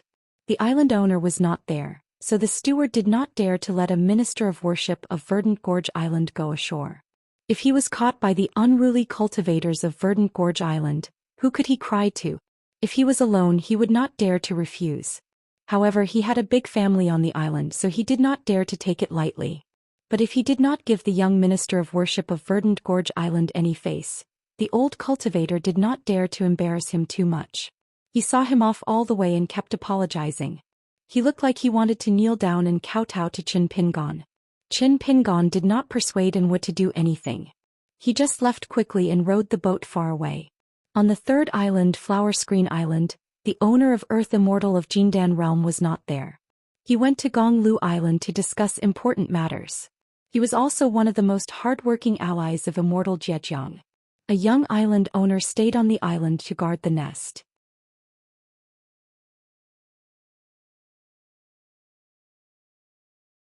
When he heard that the guest of Devil Gu, the youngest minister of worship of Verdant Gorge Island, was coming, he quickly jumped up from the fragrant and gentle village, dressed neatly in a hurry and rushed to the ferry.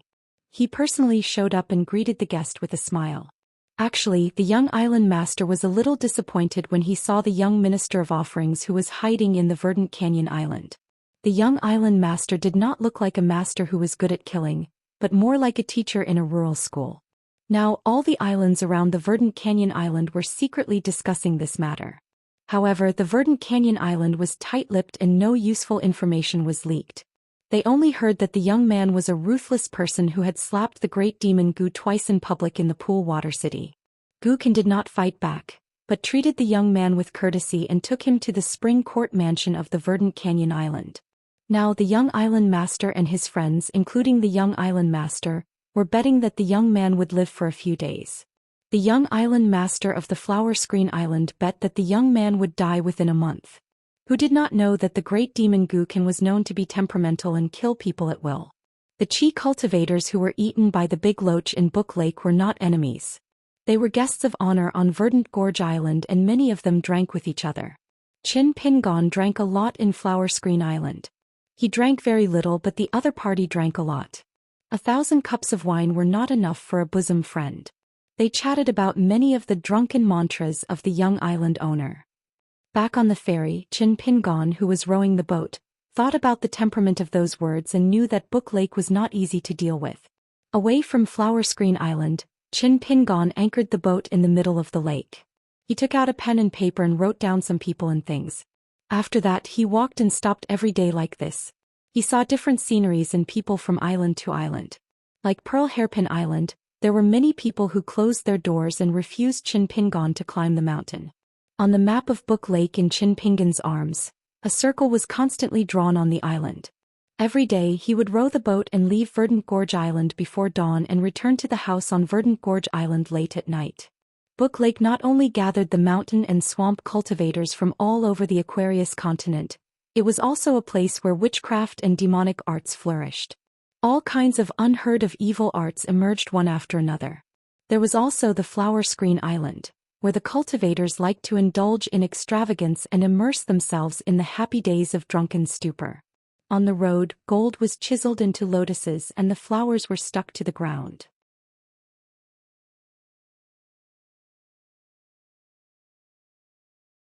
There was also an island called Yi City, where the island owner opened a coliseum.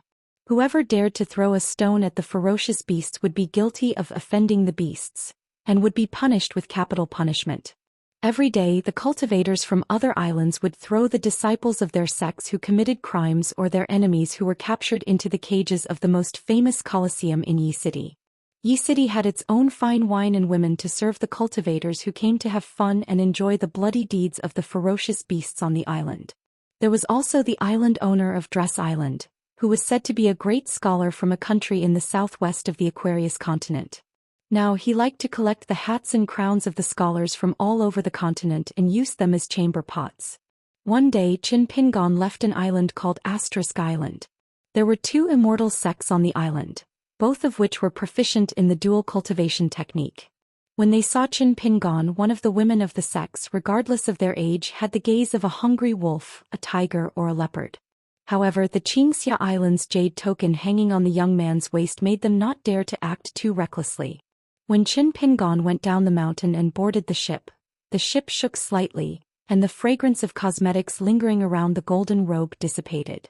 On the way to the next island, Qin Pingan finally encountered a group of assassins lurking in the lake. There were 3 of them. Chu Yi and 15 each destroyed the life item of one of the assassins' Qi residents, causing them to fall into the water with heavy injuries. One of the military cultivators who took the opportunity to get close was punched into the lake by the weak and sickly young man when he thought that victory was in his grasp. Qin Pingan rowed the ship and pulled the 3 onto the ship with bamboo shoots. He asked some questions and one of the assassins took advantage of Qin Pingan's contemplation to launch a sneak attack. He was easily killed with a punch. Qin Pingan then sent the 2 living people and the cold corpse tea to the shore near Yunlu City of Book Slip Lake. After one person carried the corpse tea and the other staggered ashore, Qin Pingan turned the ship around and slowly returned. An hour later, dozens of Qi cultivators stormed out of Yunlu City. They were led by a 7th realm sword cultivator. They surrounded Qin Pingan and the fairy in the middle. Qin Pingan asked the sword cultivator, "Do you know who I am? What's my name?" Was it because of a friend's loyalty that he went out of the city to fight, or did he already have a grudge against Verdant Canyon Island? The sword cultivator boasted that he was not even familiar with the 2 people and could only be considered as a friend of a friend. However, Verdant Canyon Island cultivators were worthy of death. Qin Pingan hesitated for a moment. He did not use the sword Immortal on his back. Instead he took out a talisman with 2 fingers. The talisman of the true body of the day and night wandering god. He killed the Realm 7 sword cultivator and the righteous warriors of Yunlu City who were at the front.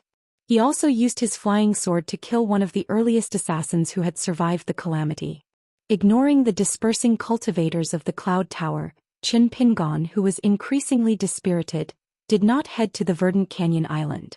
He cut off the 2 heads and hung them on his waist. Instead he docked the boat again and tied it to the ferry at the ferry port. He walked into the Cloud Tower and came to a mansion with a high gate. He said he was looking for someone, an acquaintance he had just met near the Book Slip Lake. No one stopped him. After Qin Pingan crossed the threshold, he found the assassin who carried the corpse ashore in a courtyard.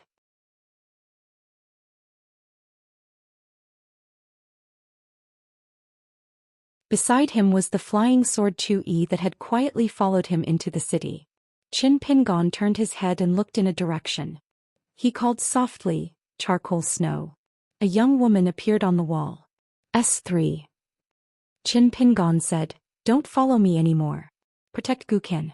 Also tell Gukin to stay out of this. He is not allowed to vent his anger on Yunlu City." The little loach nodded vigorously. As if he had been pardoned, he hurriedly flew away. Qin Pingon placed the two heads on the stone table in the courtyard. He sat aside and looked at the assassin who did not dare to move. He asked, "What do you want to say?" The man probably knew that he was going to die. After his last bit of hope was gone, he was suddenly full of courage. He laughed loudly and said, "I will be waiting for you underground." Qin Pingon asked, "What if I go back on my word and kill everyone who knows you in Yunlu City?" The man stared at Qin Pingon. "I am going to die. Why should I care about this?" Qin Pingon turned his head and looked at the people of the mansion standing at the gate of the courtyard. He retracted his gaze and stood up. "I will come and see you again in a few days." Qin Pingon tiptoed and stepped on the wall. It seemed that he had left Yunlu City. However, when he left, the flying sword Chu-Yi destroyed the remaining life aperture X of the assassin. In fact, Qin Pingon secretly returned to the mansion after that. Then he saw a farce. It turned out that the assassin was not a member of the mansion, but an immortal who had a close relationship with the previous family head. He was a cultivator who escaped from Book Lake and his whole family was killed. He was not lurking in Yunlu City where his whereabouts could be easily exposed, but in the border city of Shihao Country, which was more than 300 miles away from Book Lake. However, this time Qin Pingon put them here, so the assassin came to the mansion to recuperate. Coincidentally, the other assassin was quite popular in Yunlu City, so he gathered so many cultivators to go out of the city to hunt down the young man from Green Canyon Island. Besides the grudge with Green Canyon Island, they also wanted to take this opportunity to kill Lu Jimao, who was in the limelight at Gong Willow Island. If they succeeded, the forces of Book Lake, which were hostile to Green Canyon Island, might shelter them or even rise again. Therefore, when they discussed in the mansion, they felt that this plan was feasible. Wealth came from danger. They had a chance to make a name for themselves and kill an extremely powerful cultivator from Green Canyon Island. This old immortal of sea-viewing realm, who was once respected by everyone in the mansion, was immediately worshipped by two cultivators of the fourth state. They joined forces with a pure warrior of the fifth state and dilly-dallied for a long time. They were afraid that the guy lying in the pool of blood had a trump card, so they finally dared to take action and detained him.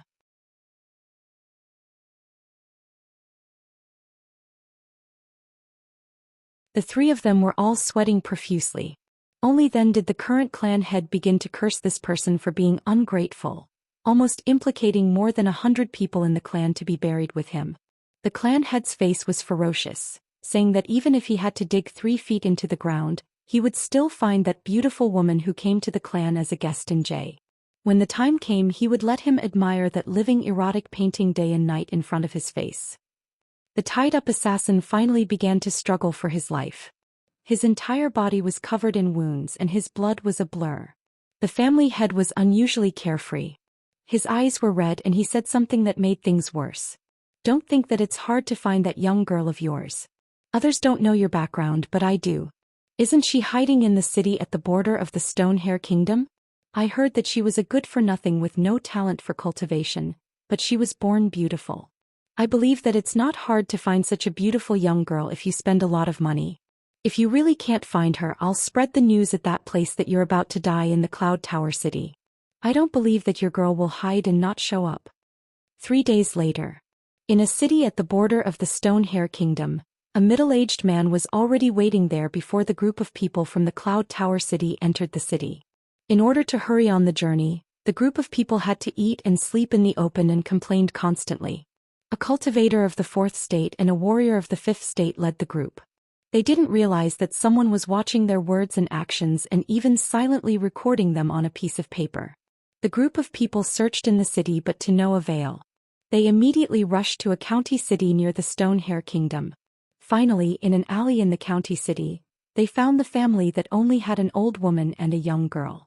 They weren't very rich, but they were just a well-to-do family. The group of people didn't rush to snatch the girl. After all, this was the county city of the Stone Hair Kingdom, not the Book Lake, and definitely not the Cloud Tower City. If the old woman was a cultivator of the Middle Five State, wouldn't they be doomed? The group of people worked together to come up with a plan. They asked the most honest-looking guard of the family to send a message when the old woman was out. He said that her father was severely injured by the cultivators of the Verdant Gorge Island in the Cloud Tower City. He didn't have long to live and had completely lost the ability to speak. He just didn't want to die. When the head of the family bent down to listen, he could only hear the guard repeatedly saying the name of the county city and the girl.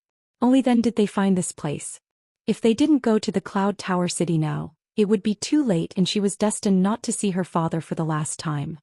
The young woman didn't open the door at first, but when she heard the bad news from the Cloud Tower City's guard, she opened the door with a face full of tears.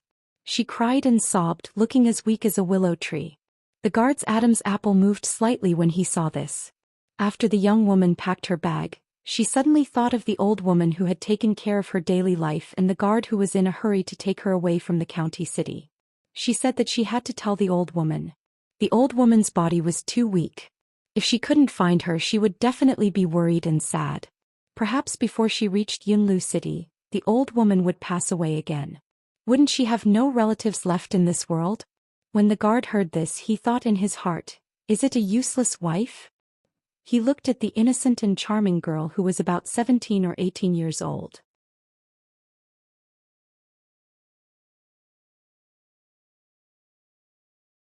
Not to mention the abode on the mountain, she couldn't be considered a young girl in the streets. He felt that there was nothing wrong with letting her tell the old woman who was about to die. If he was too childish, it might arouse her suspicion. So he changed his original intention and accompanied the beautiful girl to wait for the old woman's arrival. As a result, when the old woman with a vegetable basket entered the door, his face stiffened just as he was about to smile. His back was pierced by a dagger. The man turned his head and saw that the girl had quickly covered his mouth and gently pushed him to the ground. After seeing this scene, the old woman was indifferent. The girl endured the sadness and worry in her heart and told the old woman what happened in the Cloud Tower City. The old woman nodded and only said that it was most likely that the family was adding insult to injury or showing their allegiance to the enemies of the Verdant Canyon Island. The girl begged the old woman to go to the Cloud Tower City. Even if she died, even if she couldn't see her father for the last time, she had to go to the Cloud Tower City. The old woman sighed. She said that her peaceful days had come to an end. Looking around, she flew up like a bird spreading its wings and went directly to the residence of a cultivator who had been watching them for a long time. After a bloody battle, she covered her fatal wound and returned to the courtyard. She told the girl that she had gotten rid of the hidden trouble here and that the old woman would definitely not be able to go to Cloud Tower City. She also told the girl to be more careful. She even gave her a pill why. If things came to a head, she would die with a single bite. The girl felt that there was an unexpected situation. She forced a smile and wiped away her tears. She packed her luggage and left the county city alone for the Cloud Tower City of the Book Slip Lake, whose fate was unknown. The girl hired a carriage and drove out of the county city gate. She didn't know that on the other side of the courtyard, a middle-aged man with a long sword on his back knocked out all the remaining people in the Cloud Tower City in an inn and then went to the courtyard where the old woman was coughing up blood to cook why. When the old woman saw the man who appeared quietly, she was ready to die. She didn't expect that the ordinary-looking man with a sword on his back who looked like a Jianghu vagabond threw her a pill and then squatted down in the corner to help cook why. While watching the heat, he asked about the origin of the dead cultivator. The old woman looked at the fragrant green pill and answered the questions carefully. She said that the cultivator was a heretic from the Book Slip Lake who coveted her young lady's beauty. He was good at hiding. Her master had left for a long time and the heretic only revealed himself recently. It was very likely that he came from the Jade Island or the Golden Island.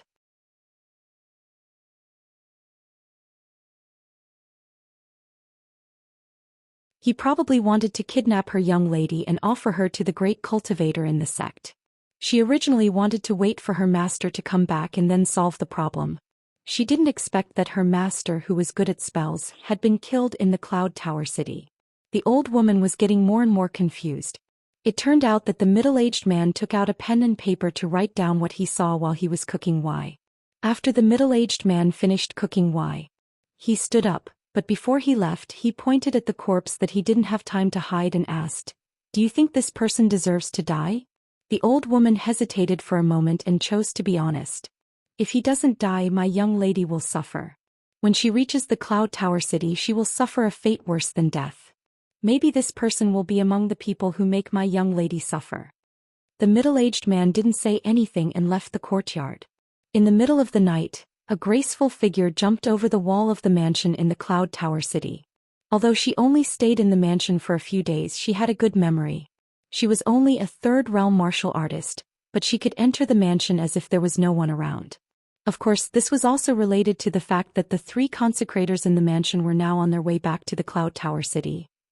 However, when she landed quietly in a courtyard, the entire mansion suddenly lit up, and lanterns were lit and hung up high. This woman who sneaked into the mansion at night was temporarily consecrator hired by a 6th realm swordsman with a large sum of money. He deliberately pressed a natal flying sword against her chest instead of between her eyebrows or neck. Then he used an unsheathed long sword and gently placed it on the masked woman's shoulder.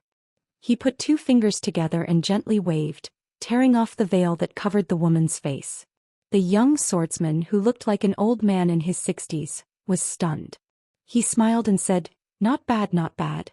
You're not a cultivator, but you have such skin. You're really a natural beauty. I heard that you're a pure martial artist.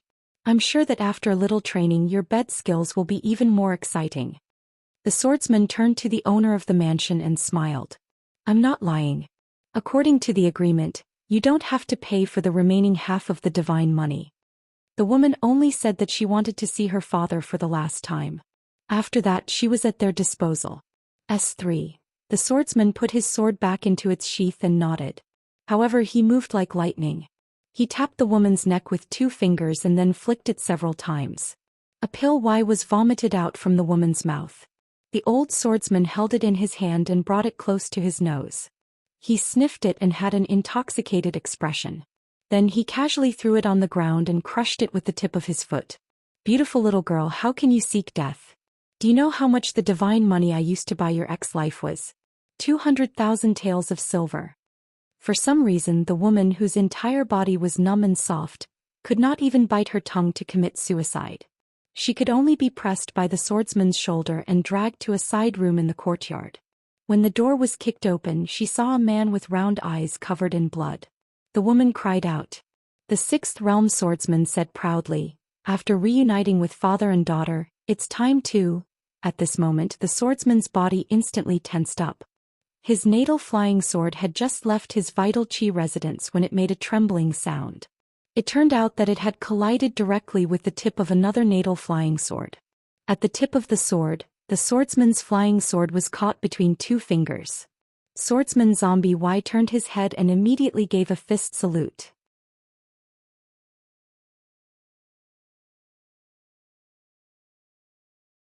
Junior Du Shu of Cloud Tower City greets the Sword Immortal of Verdant Gorge Island. It turned out that a pale-faced young man with a sword and a gourd was standing beside the 6th realm swordsman at some point in time.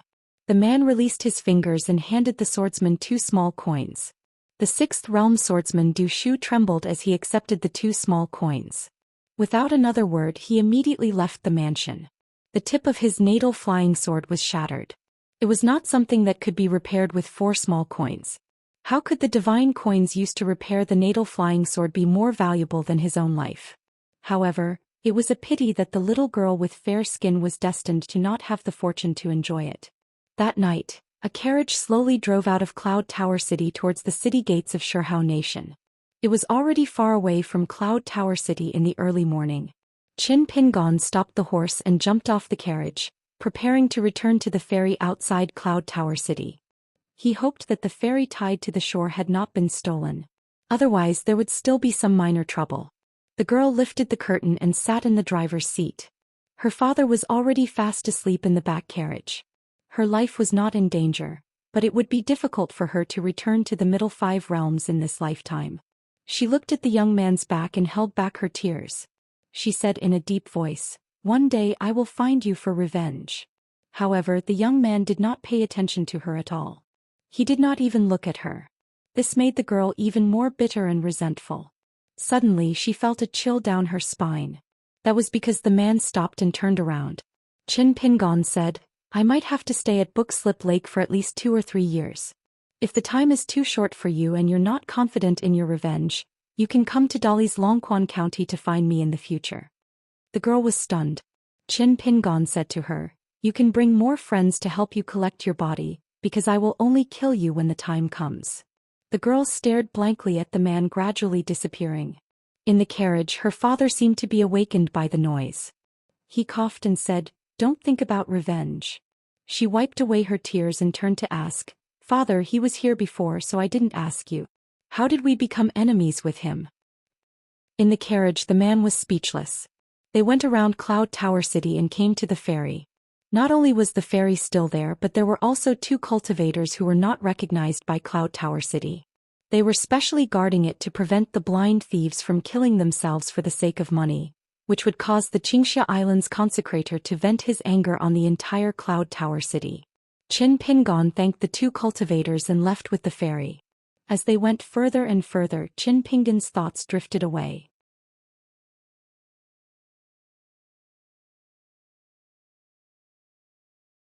After he came back to his senses, he freed one hand and drew a circle in the air.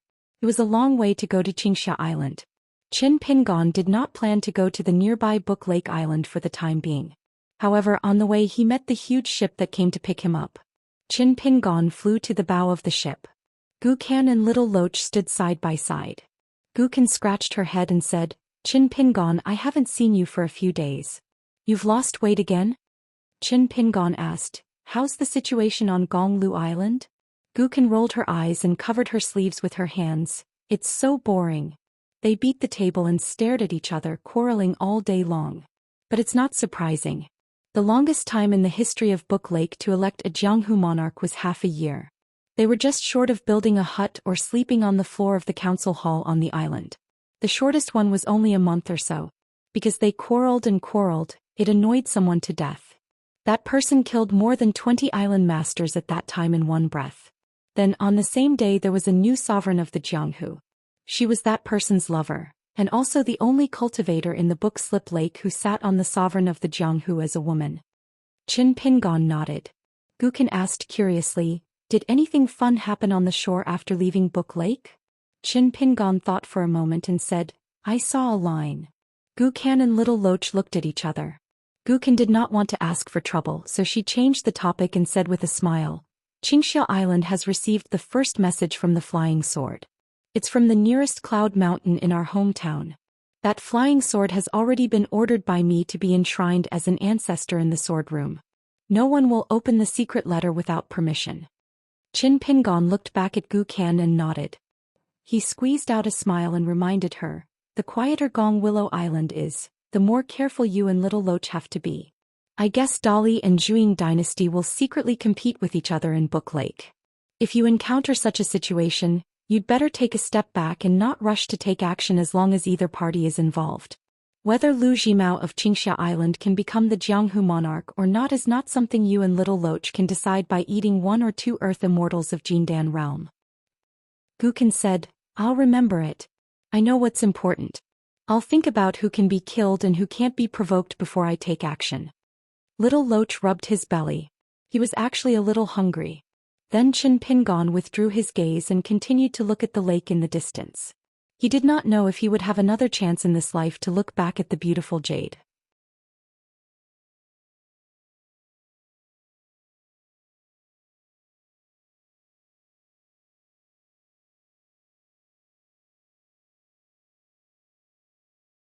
For 34.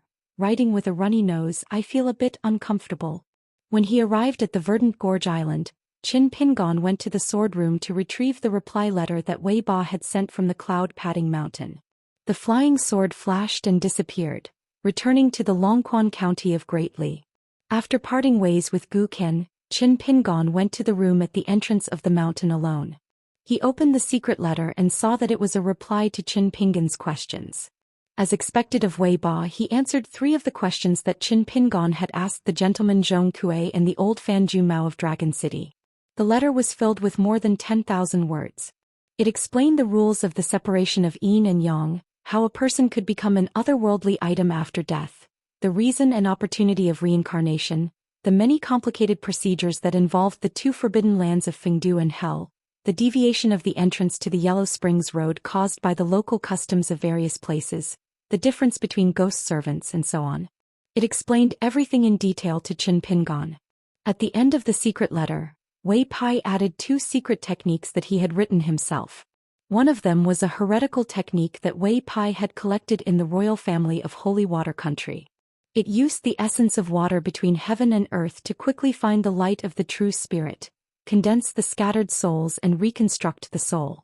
After this technique was completed, it could be used to order all ghosts near water. Therefore, it was a secret technique of Holy Water Country that only the imperial tutor and the consecrated immortal masters could study. The other secret technique was a heretical Daoist technique that Wei Pai had inadvertently obtained from the armory of Holy Water Country.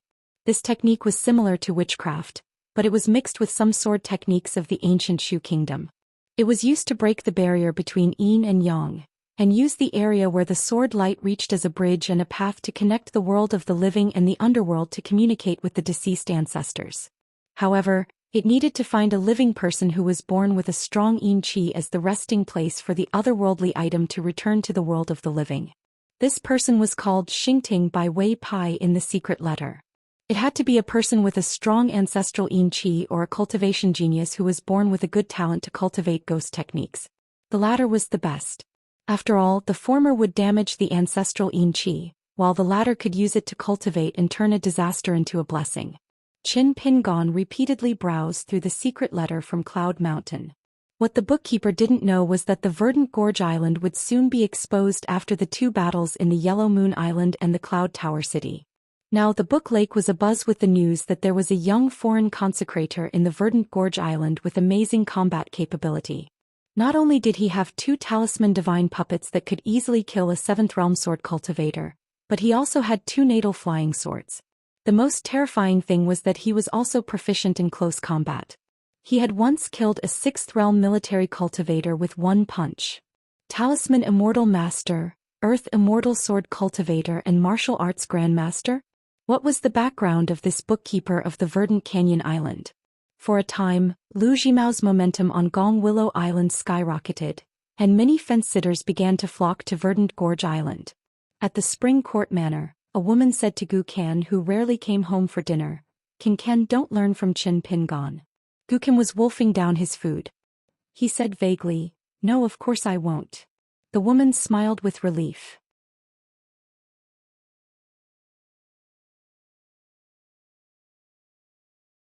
She picked up a silk handkerchief and wiped the oil stains on the corner of her son's mouth.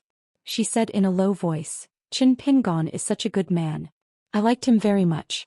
But in the Book Lake, good people don't live long, but scourges live for thousands of years." It's not a bad saying. Although I have never left the Spring Court Manor to see the outside world, I have chatted with the maids every day. I know the difference between the Book Lake and the Mud Bottle Alley better than Qin Pingon. Gu Kan nodded and said, "Mother, don't worry. I know. There is only one Qin Pingon in the world. I can't learn from him. I don't look like him." Finally, Gu Kan raised his head and said, "What's more, there is only one Gu Kan in the world." The woman suddenly asked, "Previously, Mother only knew that Qin Pingon had a great future, but as for the details, Qin Pingon didn't say, so Mother didn't ask too much." Now, listening to the private conversations of the young ladies in the mansion, it seems that Qin Pingon can even occupy a large island in the Calligraphy Lake with more than enough to spare. I heard that even LV Kaisang was almost killed by Qin Pingon that night. Gu Kan thought for a moment and said, "I'm not sure. I only know that the half-immortal weapon is called Sword Immortal. According to Lu Jimao, it seems that Qin Pingon can't fully control it for the time being. Otherwise, none of the Earth Immortals of the Gold Core realm in the Book Lake could withstand more than 3 moves from Qin Pingon. Those below the Earth Immortal realm can certainly be killed with 1 move. However, compared to this half-refined Sword Immortal, Lu Jimao was obviously more afraid of that talisman of Qin Pingon. He asked me if I knew the origin of this talisman and I said I didn't. It was most likely one of Qin Pingon's trump cards. In fact, Little Loach was arranged by me to follow Qin Pingon at that time, in case any accident happened and some blind people spoiled Qin Pingon's mood when he was traveling around the Scroll Lake. Therefore, Little Loach witnessed the divine abilities of the 2 heavenly soldiers and immortal generals.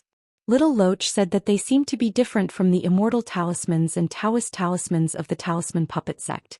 What was contained in the talisman gallbladder was not a bit of spiritual light, but the golden body of the god of mountains and rivers. The woman sighed and said, "So Qin Pingon is already so promising." Gu Qian's table manners were not good and now her face was greasy. She tilted her head and said with a smile, "Yes, as long as Qin Pingon wants to do something he can do it. It has always been like this. What's so strange about it?" The woman looked at her son's innocent face and felt a little helpless. There were some things that a mother had to think more about. It had nothing to do with her ability as a woman. When Little Loach and Little Loach went to the palace hall, she went to the backyard of the palace hall.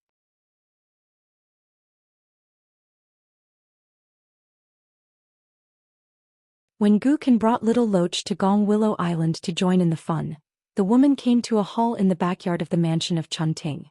She gathered the dozens of ladies in the mansion together and lectured them harshly. She forbade anyone from gossiping in front of Qin Pingon. Once they were discovered, they would be beaten to death. She also ordered people to dig out the secret files of the incense room of Chunting Mansion. If any of their relatives were already cultivators of the Verdant Canyon Island, they would immediately ask Lord Tianhu to personally break the Bridge of Longevity. If they were not from the Book Slip Lake but had received gifts from the mansion of Chunting Mansion, they would be confiscated and handed over to the Lord of Pond City Fan family. In the dusk of this day, Qin Pingon knocked on the door of an ordinary mansion on the Verdant Canyon Island. It was the place of cultivation of a second-class minister of offerings. No one knew his real name. His surname was Ma and he was a ghost cultivator. It was said that he used to be a packman for the royal family of a destroyed country. He was one of the handymen in the archives of the capital city when the emperor went on a tour.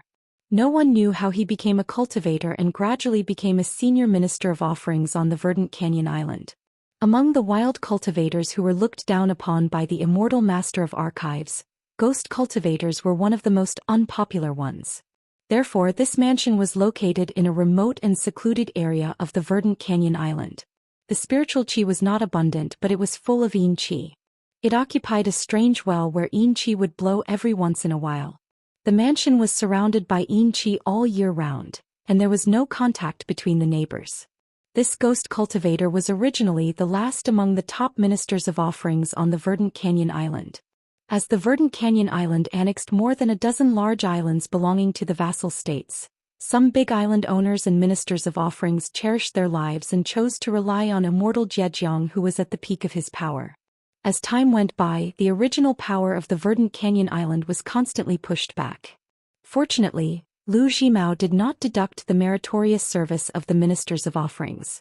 Instead, he increased their salaries by 10 to 20%, which did not disappoint the soldiers. The gatekeeper was a skinny old woman who was full of stench. However, she had a head of black hair and snow-white eyes. When she saw the bookkeeper surnamed Qin, the old woman immediately squeezed out a flattering smile.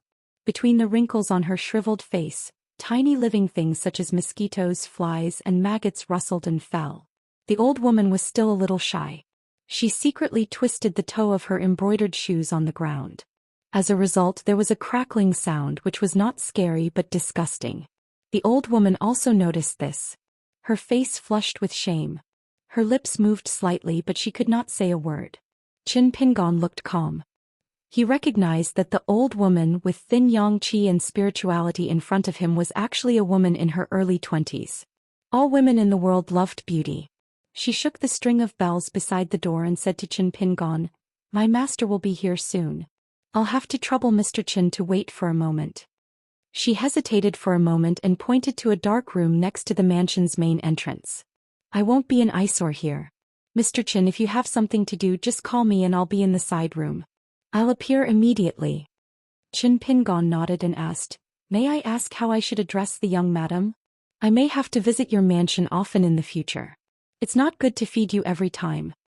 The repulsive old woman was stunned for a moment.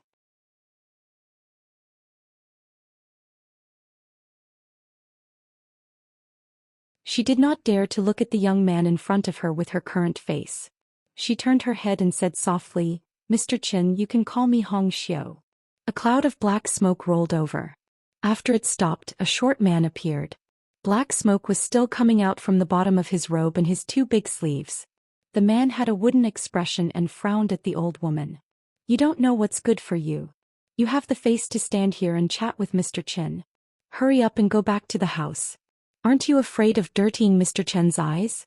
She quickly hid in the side room and stood near the small window. She did not even have the courage to take a look. She only hoped to listen to the conversation between the two parties. As the verdant canyon island became more and more prosperous, the master of the house had been demoted from the first class to the bottom of the second class. In addition, the verdant canyon island continued to build new mansions, and the 11 surrounding islands were included in the jurisdiction of the verdant canyon island. In the past year or so, it was rare for guests to visit the mansion. Familiar cultivators had already gone to other places, and strange cultivators were not willing to come here. She guarded the mansion door day and night, and the servants were forbidden to talk inside and outside the mansion. Therefore, even the chirping of birds inadvertently flying over the mansion door could make her think about it for a long time. After entering the mansion, Qin Pingon explained the purpose of his visit to Guixiu. Guixiu with the surname Ma was silent. He was faintly unhappy. This accountant who was now famous in Bookslip Lake was a little too much. He actually came to visit him to ask for the remaining souls that he had picked up in the past. These demons and monsters that he had imprisoned in the soul-summoning banner and the well were already one of his great doubts. Among them, there were more than 10 demons and monsters that had the cultivation of the middle 5 states before they were born. They were refined into ghost generals by him. Now each of them had their own duties. Even if the young man said that he was willing to buy them with immortal money, was this a matter of money? You Qin really don't know the rules of the Tao, or did you plan to bully people from the beginning? You have the ability to slap the little devil Gukin twice, right? Why don't you go and ask Gukin how much immortal money you need to buy the life of that woman from Chunting Mansion? Let's see if Gukin will agree to it. Even though the more he thought about it, the angrier he became. Guixiu with the surname Ma still did not dare to fall out with him. If this mysterious accountant really wanted to stab him to death, it would not be a big deal. Would Immortal Zhejiang be willing to seek justice from his little disciple Gu Kan and this young sword immortal in front of him for the sake of a dead second-rate immortal master? However, Guixiu was also a stubborn person. He retorted.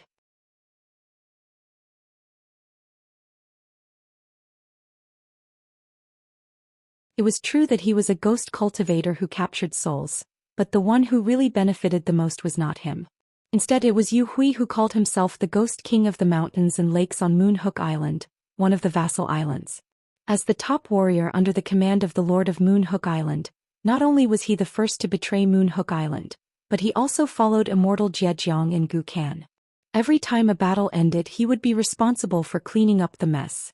Now, Immortal May Island, White Scale Island, and many other vassal islands that were occupied by Lord Tianhu, most of the souls of those who died in battle had been divided between him and another Earth Immortal Master from the Yinyang School who was currently in charge of Jade Pot Island.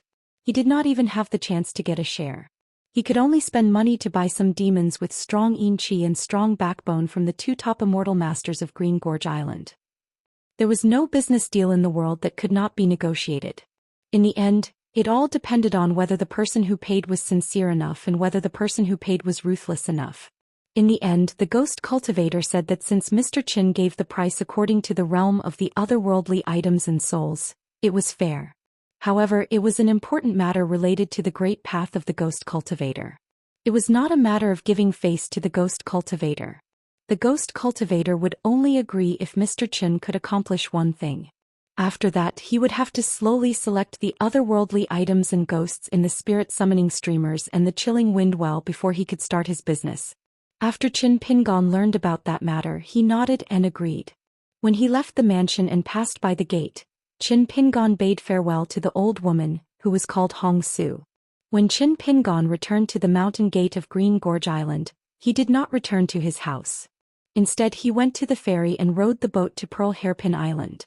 Once again, he saw the owner of the island, Lu Zhongruan, a tall and plump beautiful woman. It turned out that the ghost cultivator surnamed Ma came from the same country as this woman, but there was a world of difference between their identities. One was the aunt of the last emperor, a woman who was so powerful that she almost ascended the throne herself, while the other was a packman in the palace. As for how they knew each other and what happened, Qin Pingon did not ask in detail. Anyway, the reason why the ghost cultivator turned to Lu Jimao and chose the Verdant Gorge Island as the place where she set up her mansion was to get close to Lu Zhongruan, the owner of the Pearl Island.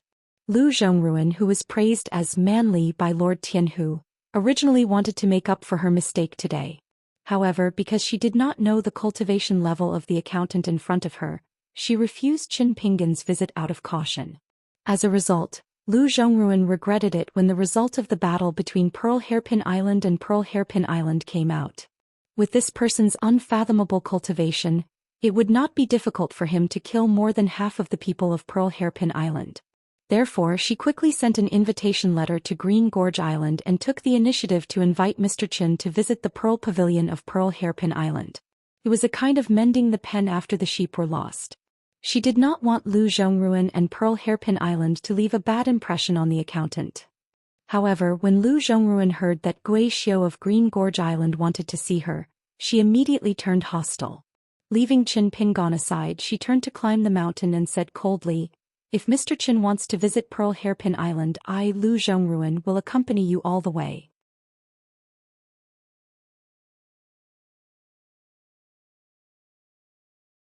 "If you're going to be a lobbyist for that bastard, please go home immediately." Qin Pingon had to paddle the boat and leave to find Yu Hui, whose Taoist name was Ghost King of Mountain Lake. He was one of the few great Gui Xiao of Book Lake. His cultivation level was in the Golden Core realm, which was not something that Gui Xiao of Dragon Gate realm could compare with. Now he occupied the entire Moonhook Island and had the same status as Lord Tianhu. They were both officials under Lu Jimao's command. Compared to Gui Xiao of Ma, who was not famous, Yu Hui was notorious and was becoming more and more famous in Book Lake. Moonhook Island was a large island with great strength, and the old island master of Golden Core Island was famous for being a tough nut to crack. However, because of Yu Hui's betrayal, he destroyed the mountain lake formation of Moonhook Island, which gave Lu Jimao and Gukan's little Loach the opportunity to sneak in and attack more than 1,000 cultivators of Moonhook Island. Yu Hui, who was extremely talented, became rich overnight. He collected a large number of souls of cultivators in the middle 5 realms and refined them one by one with a unique secret method. It was said that he was very likely to be the next nascent soul realm cultivator of Book Lake. He also occupied the wives and daughters of the old island master of Moonhook Island. In the past year, he was as happy as an immortal. Even Lu Jimao once joked about Yu Hui during the celebration banquet on Green Gorge Island, saying that Yu Hui was the one who enjoyed the most in Book Lake. Gukan even gave him a thumbs up during the celebration party, which made Yu Hui feel proud. He quickly stood up and toasted Gukan with 3 cups of wine. It must be known that the insufferably arrogant little devil, Gukan, practically never showed a good face to any of the consecrators. When the ferry reached the shore, Qin Pingon took out the true body talisman of the day and night wandering god talisman and summoned 2 true god puppets. Just like that, he climbed the mountain. His style of doing things was very scholarly. He was no longer the bookkeeper of the Verdant Canyon Island who was polite to everyone. Yu Hui, who had originally wanted to put on airs, was so frightened that he immediately went out to greet the guests. When Yu Hui learned that Mr. Qin, who seemed to be going on a killing spree on Moonhook Island, was only here to buy the souls of insignificant otherworldly items, he felt relieved. Then he told the accountant about his difficulties. For example, he told the accountant about the deep hatred between him and the old island master of Moonhook Island. He also told him about how he had to endure the humiliation to get back together with a concubine that the old pervert had bullied and humiliated. Qin Pingon quietly listened to the Ghost King of the Mountains and Lakes' grievances for a while. When Yu Hui felt that he had nothing more to say, Qin Pingon began to trade souls with him.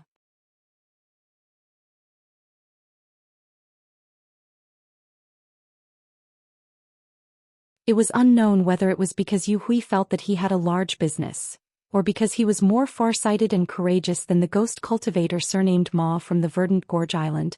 He was much easier to negotiate with. Many souls and ghosts that were almost depleted of their 3 souls and 7 spirits were directly given to the accountant. If Yu Hui was not a pitiful little cultivator who no longer needed to go to the rural graveyards and unmarked graves to refine his natal item, he would have long refined all of these souls. After all, ghost generals and higher-ranked ghost kings all needed to feed on these scattered souls. Qin Pingon also asked about the talisman's soul-nourishing skills. Yu Hui had been carefully guarding against the two puppets behind the young man. He was afraid that they would kill him if he said anything wrong. In the face of these trivial questions, he naturally told him everything he knew. Outside the Cloud Tower, there were dozens of cultivators guarding the 7th Realm Sword cultivators, but they were all killed by the two big guys on the spot. Regarding this matter, all the Earth Immortals of the Book Lake, including Yu Hui, had begun to prepare for a rainy day. They racked their brains to come up with a countermeasure. Perhaps there would be a group of island owners on the Gong Willow Island who would join forces to break the situation. Among the tens of thousands of cultivators in the Book Lake, there was always a rule that was regarded as a standard by the cultivators. There was no such thing as an invincible magic weapon. If there was one today, there would be none tomorrow. At the latest, there would be one the day after tomorrow. The law of the sword. Qin Pingon did not let Yu Hui see him off. When he reached the ferry, he put away the real body talisman of the day and night wandering god that was getting dimmer and dimmer. He hid it in his sleeve and rowed the boat away. The autumn scenery of the Book Lake was charming and gentle. There were more than 1,000 islands, each with 1,000 kinds of autumn scenery. Qin Pingon was not in a hurry to return to the verdant Gorge Island. He stopped the ferry on the lake, took off the blade-strengthening gourd and drank a mouthful of wine to refresh himself. Qin Pingon put away the blade-strengthening gourd and looked around at the lake scenery.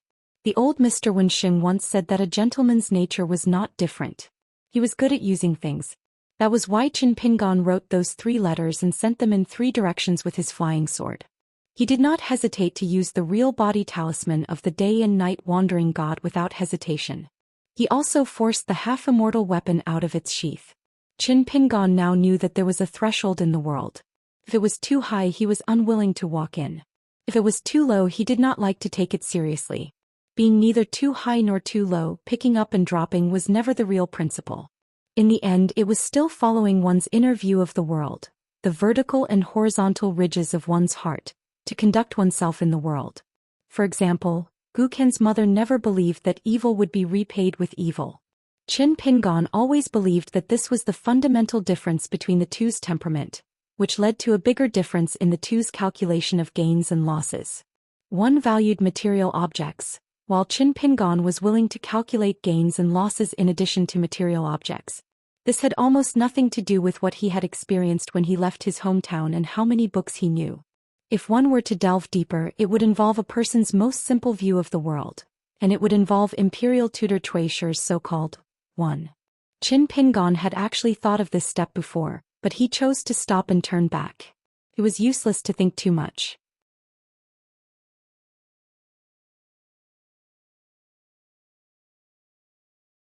All the fundamental cognition that determined a person's nature and behavior, whether it was broad or narrow, big or small, right or wrong, thick or thin, all fell on the word line. It was a competition of martial arts. Qin Pingon now had no choice but to stop practicing his fists and put aside his sword. He did not even think about the important future of the promise of 10 years and the promise of 60 years. Naturally, he had a lot of time to calm down and think about things. When he looked at the Scroll Lake again, he thought more and saw further than when he stood on the railing of the Xiang Prefecture in Huangting Country. For example, Qin Pingon could be sure that the Scroll Lake was a place that military strategists would fight for. Before the Dali cavalry went south, it was a place outside the law for mountain and swamp cultivators to take refuge. It was a place of little value in the eyes of the Zhou dynasty. Now that the balance had been broken, it was bound to usher in a world-shaking change. Qin Pingon was also waiting.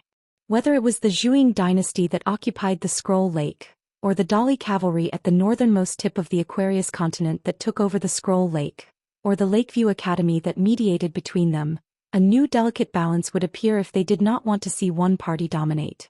There would be signs that the law of one country was enough to cover the customs of another country. On the Willow Palace Island, they still quarreled with each other every day. This was an extremely rare scene at the Scroll Lake. In the past, there was no need to talk. They would have already used their magic weapons to see who was better. Since it was an alliance between the island masters, there were still rules to be followed. Guqin, Lu Kaisang and Yuan Yuan did not show up at the Mountain Wealth Hall. Although most of the island masters saw them, they would greet them with a smile. They might even call the three little brats brothers and they would not feel ashamed. During this period of time, Gong Willow Island was overcrowded with people. Most of them were the trusted aides and confidants of each island master. After the female cultivator who was the previous ruler of Bookslip Lake suddenly died on the way out, Gong Willow Island, which was originally under her care, had not been taken care of for more than 200 years. Only a few old wild cultivators who were still sentimental would occasionally send people to clean up Gong Willow Island. Otherwise, Gong Willow Island would have long become a dilapidated ruin overgrown with weeds and foxes and rabbits. The old island master of the Willow Palace Island was the only Upper 5 Territories wild cultivator in the Aquarius continent, Lu Laoqing. He was born in a small broken place called Betail Ferry in the southeast of the Aquarius continent. He formed his gold core in a small immortal sect, hanging on a plank road between two mountains.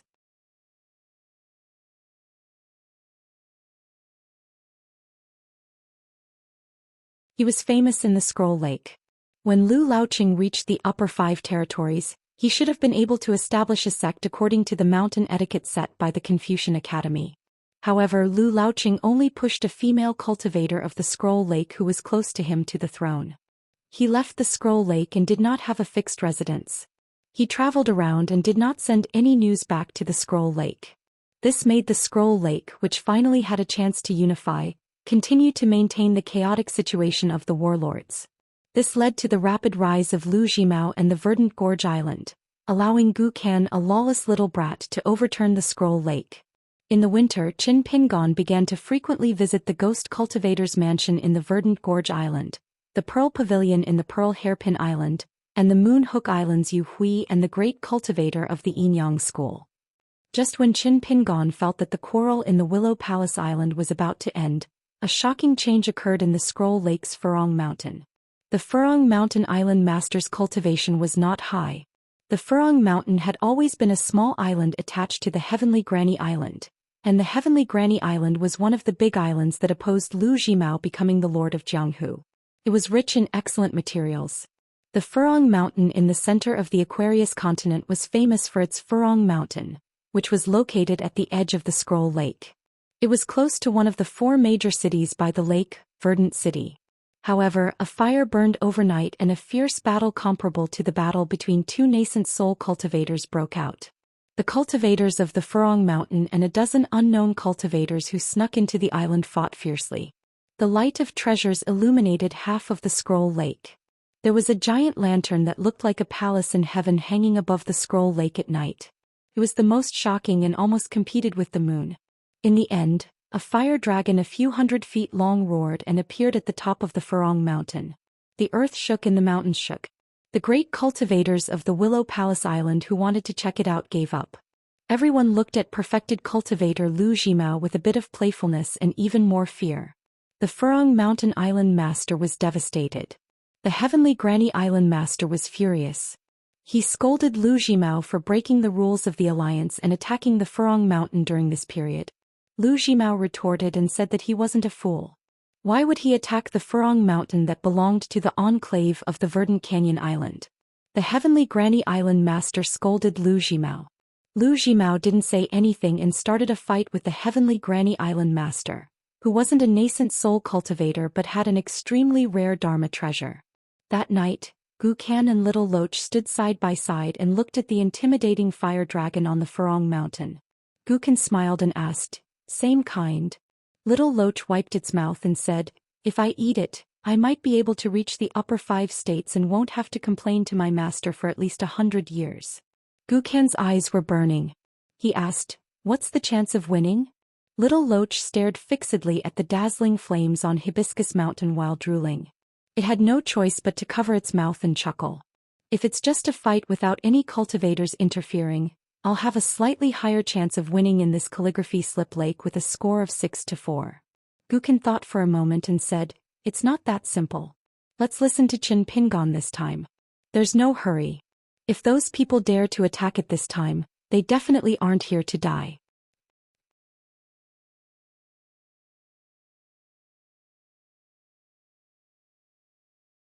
Little Loach said eagerly, "Then should I dive to the bottom of the lake just to take a look at the Furong Mountain?" Gu Kan shook his head and said, You'd better not do that. Be careful not to walk into a trap. When the news reaches the verdant canyon island, I'll discuss with Lu Jimao and come up with a foolproof plan. Little Loach said sadly, Lu Jimao, that old fox, may not be willing to see me break through the realm again. Gukin narrowed his eyes and said softly, then what if Lu Laoqing of the Gong Willow Island shows up? Do you think my master can sit still? Little Loach tilted his head and said, did that pure Jade Realm wild cultivator sneak back? Gukin twitched the corner of his mouth. As long as it's confirmed that there's a chance to let you eat a full meal and that you won't be hungry for 100 years after eating this meal, then even if Lu Laoqing doesn't come to the Gong Willow Island, I'll let Lu Laoqing appear in a city in the book Slip Lake. Mr. Tianhu, Lu Kaiseng, Yuan Yu Hui and so on, these guys can all come in handy. If I'm going to do it, I'll do it big time. At the peak of the Furong Mountain. In the night, a woman in green with a ponytail shook her wrist. The fire dragon turned into a bracelet and sat on her wrist. On her wrist. Donggu and Su Xiaoqiao looked at each other and smiled bitterly. They had fought so hard from breaking the mountain and rivers formation to climbing the mountain. One of the two martial arts grandmasters had died in the battle. In the end, it was over as soon as eldest senior sister made a move. The woman in green turned her head and took out a handkerchief. She was eating a piece of cake in small bites. It couldn't be helped. Song Laozi had used that lantern life-bound item, but the old golden core cultivator who was good at soul-splitting almost escaped. She was very dissatisfied that she kept chasing after the master and disciple like this. It was just that this journey south had been very tiring. She was too embarrassed to say that she was actually very, very bored. At this moment, there was a tall young man in ragged clothes with a face full of blood standing in front of her. He stared at her with hatred. After eating the cake, she was in a better mood. She looked at him and asked, "Do you want to die?" The tall young man spat out a mouthful of blood. Thinking of the miserable master who was swallowed by the fire dragon, the young man's heart was filled with hatred. The determination in his eyes was moving. He clenched his fists and sneered, "You've chased us for so long. What do you Dali cultivators want? Don't you want me to return to Dali and work hard for you? To increase the martial arts fate of your Song clan?" She looked at the tall young man and said slowly, "You're quite smart. Actually, you don't want to die at all. You just know that Dali clingy people will never kill you. You also want to get that immortal jade archive and a life-bound magic weapon from your master, so you've been following your master.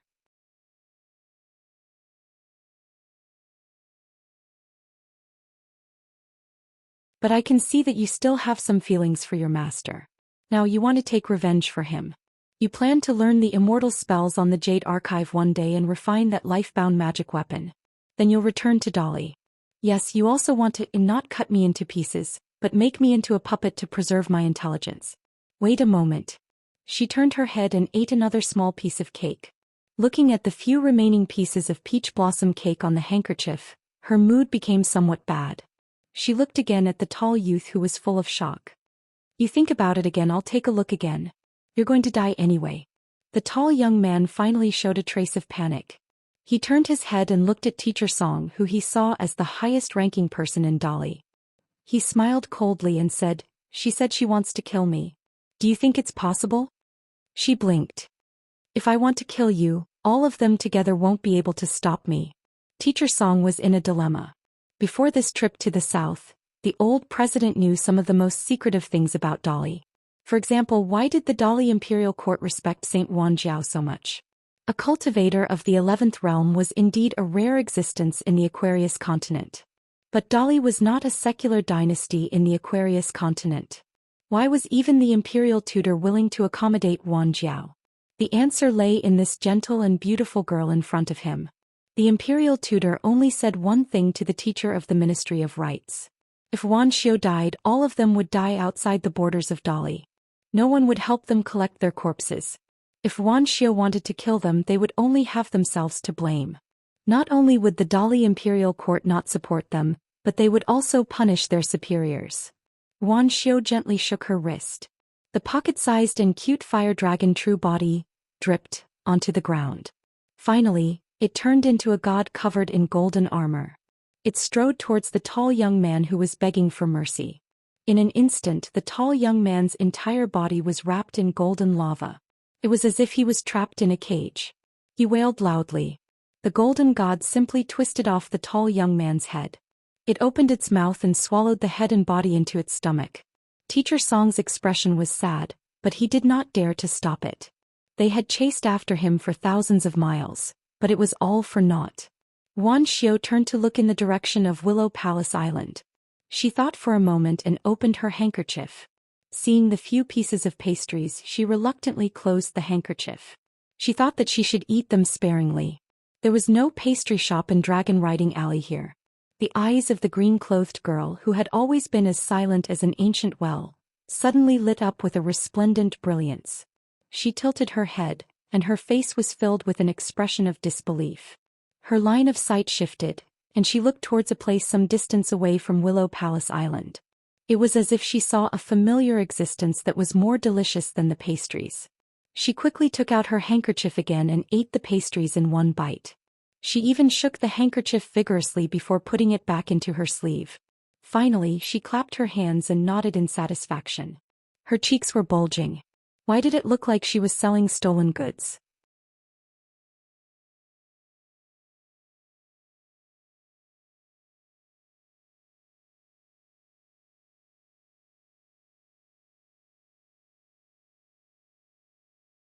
For 35.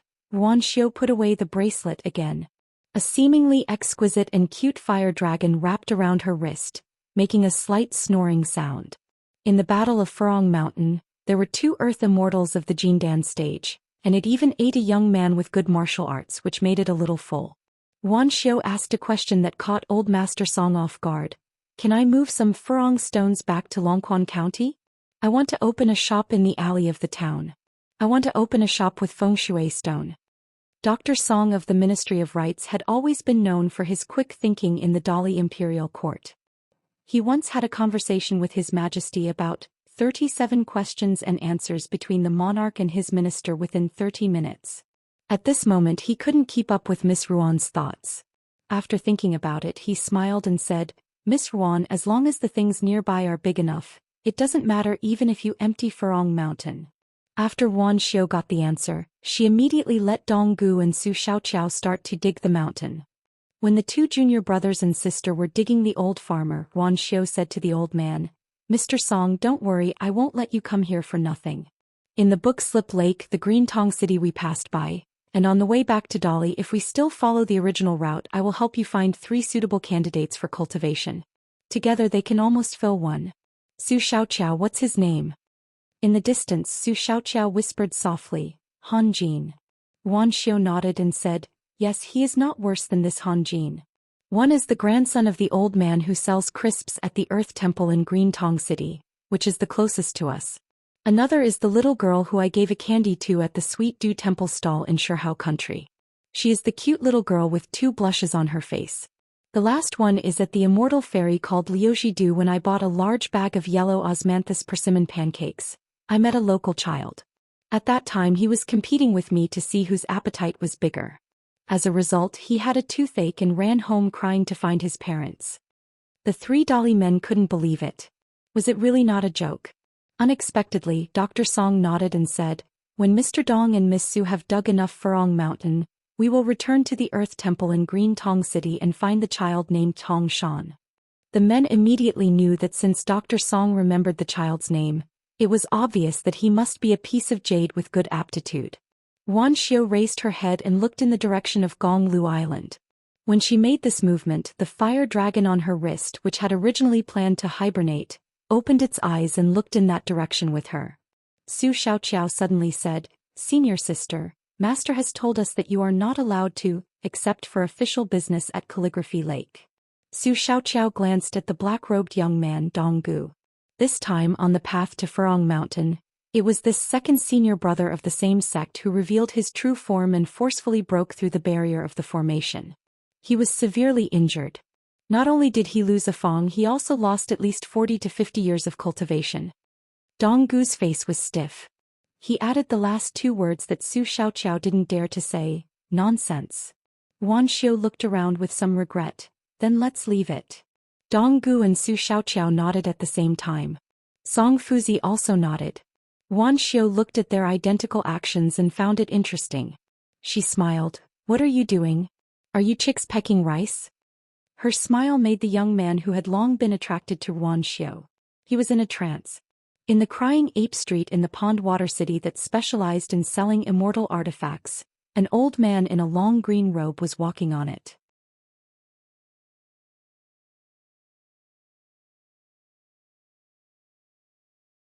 His face was ordinary and his aura was ordinary. He was like a rich man in an ordinary house. His 2 fingers repeatedly rubbed a piece of snow as he walked and looked around. He shopped a lot but did not buy anything. Fortunately, there were many strange people and strange things in the crying ape street, so no one cared about this tall and thin old man. The old man walked to a shop. The old shopkeeper, who was proud of his success, was drinking wine. There were 2 dishes, salted peanuts and silver fish fillets, a specialty of Sword Lake. When he saw the old man in the long robe, the old shopkeeper didn't even bat an eyelid. The old man seemed a little regretful. He asked curiously, "Shopkeeper, did you sell the great imitation Chu Huang sword? Oh, you sold the painting of a lady? Did you meet a sucker?" The old shopkeeper who guarded this ancestral shop had a strange temperament. He didn't know how to do business.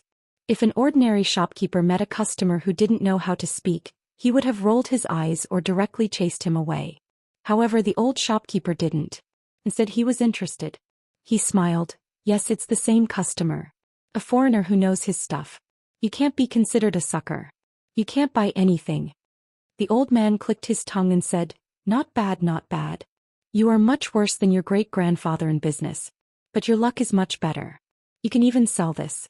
I thought you would eat dust for 100 years. The old shopkeeper glanced at the stranger. "You talk big. Which immortal master of Sword Lake are you?" "Haha, but if I remember correctly, any slightly capable island master is now on Gonglu Island. Who has the time to come here and pretend to be an old immortal?" The old man said worriedly, "There are hundreds of people eating and drinking on Gonglu Island. It's just a cesspool." The old shopkeeper was a little happy. "Those immortals flying here and there aren't us mortal masters. Gonglu Island can't be turned into a toilet. Besides, Gonglu Island is like a graveyard. Who cares what it will become after the meeting?" The old man sighed. "I care quite a lot." The old shopkeeper found it more and more interesting. He waved his hand. "Brother, want a drink?" The old man shook his head. "It's not much better than swill. I don't drink." The old shopkeeper laughed and scolded. "Good intentions are treated as ill intent. Forget it if you don't want to drink. But your bad temper is to my liking. Take a look at the items in the shop. If you see something you like, I will give you a 10% discount." The old man waved his hand and walked out of the shop. He had walked through the entire crying ape street. It had been too long since he returned to Book Lake. Things were still the same, but the people had changed. He did not see any familiar faces. The old man walked out of crying ape street and came to a quiet alley in Pond Water City. At the end, he took out a key and opened the door.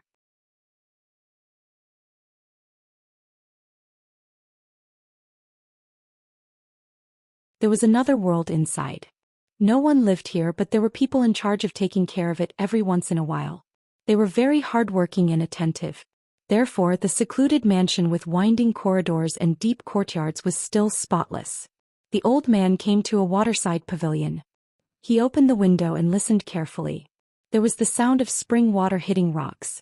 About an hour later, a rich old man who was unknown in Pond Water City came to the waterside pavilion. He bowed and said respectfully, "Junior Wang Guanfeng of Booty Alley greets old ancestor Lu." The old man turned around and smiled. "You must be the great-great-grandson of Stone Hair Country's Wang Water tribe, right? Come in and have a seat. I am indebted to your Wang clan. Your Pond Water City's Wang clan, which moved out of the Stone Hair Country, and the successive heads of the Wang clan, know my character better than many of the young people in Book Lake. Therefore there is no need to be so reserved." There were no extra decorations in the waterside pavilion. There were only a few white chairs on the ground. Wang Guanfeng, who was actually richer than the Pond Water City's Lord Fan clan, sat on one of the chairs with trepidation. He did not think too highly of himself just because of the old man's amiable appearance. The old man with the surname Lu asked about Book Lake's situation in the past 100 years. Wang Guanfeng answered them one by one. After the old man with the surname Lu listened to the recent situation of Gong Willow Island, he smiled and said, I have heard about Lu Jimao and Gu Ken from Xianxia Island even when I was so far away from Betail Ferry. Wang Guanfeng carefully considered and answered, now the Song clan and Zhuing dynasty are competing with each other over Book Lake. We have bet on Xianxia Island. Zhuing dynasty should have chosen Qingzhou, Tianlao and Lisu Islands as an alliance. The person in charge is a 9th realm sword cultivator from the royal family of Zhuing dynasty. He has some connections with Huangyan Island. However, we can't find out where this person is hiding. However, there should be disagreements within Zhuing dynasty as to whether to draw Gu Ken to their side or to kill him. There is no consensus. Therefore, the assassination in Pondwater City has caused some forces in Zhuing dynasty to suffer a great loss. Lu Jimao himself is still in the nascent soul realm and there is no sign of a breakthrough. However, the flood dragon beside Gu Ken has already reached the nascent soul realm. Its combat power is so amazing that even Lu Jimao has to be wary of it. Perhaps in the future Lu Jimao and Gu Ken will share Book Lake. However, this is the result of our ancestor standing by and doing nothing. The old man smiled and asked, that little devil named Gu Ken, who is said to be invincible in Book Lake? Wang Guanfeng finally understood some of the hidden meaning. He asked cautiously, Ancestor, do you want us to bet on Zhuing dynasty? The old man shook his head and said, it's two different things. The reason why Lu Jimao is able to achieve what he has today is partly because of Gu Ken and that nascent soul flood dragon. Let him sit on the throne of Book Lake for a few days. When Gu Ken dies, Lu Jimao will be half crippled. Everybody kicks a man who is down. Book Lake will still have the same surname 200 years ago. The old man smiled and said, when did the wild cultivators of Book Lake become so fearless of death? A little kid dares to be so arrogant? Wang Guanfeng explained, it's not that Zhuing dynasty didn't have the idea of drawing Gu Ken to their side and restricting Lu Jimao. Otherwise they wouldn't have allowed Gu Ken to run amok. However, the flood dragon's growth speed is so fast that it rose from the earth immortal realm to the nascent soul realm in less than 3 years. It's really incredible. It's really shocking.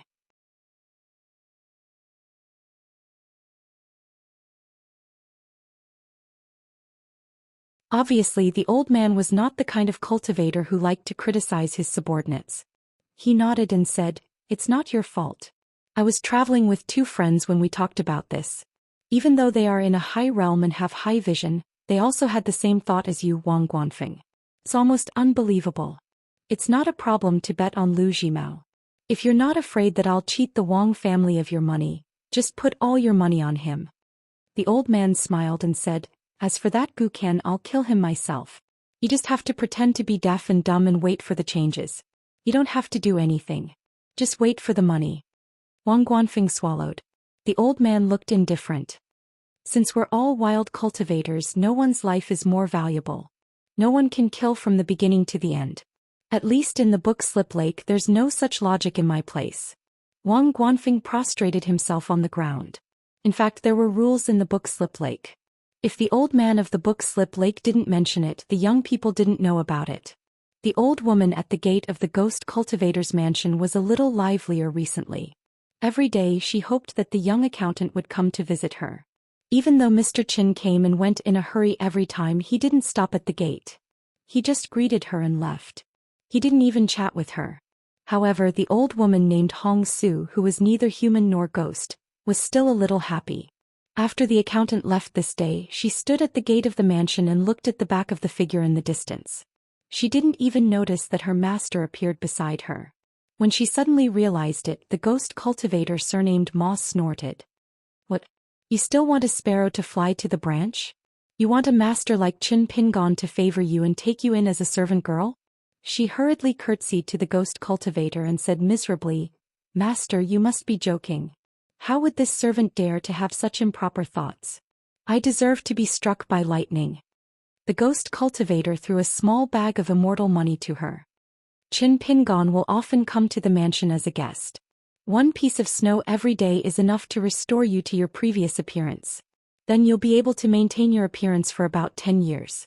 This will prevent Chin Pingon from thinking that our Zhou Xian mansion is a Yama's palace that can't even afford to hire a living person as a concierge. She held the bag of immortal money with both hands and bowed to express her gratitude. Of course, she wouldn't really have any thoughts about the young and gentle accountant. No matter how beautiful or ugly a woman was, It didn't mean that she would like a man no matter how good he was. It also didn't mean that she wouldn't like him no matter how bad he was. Yu Lao, who was the matchmaker for men and women in the world, must be an old urchin.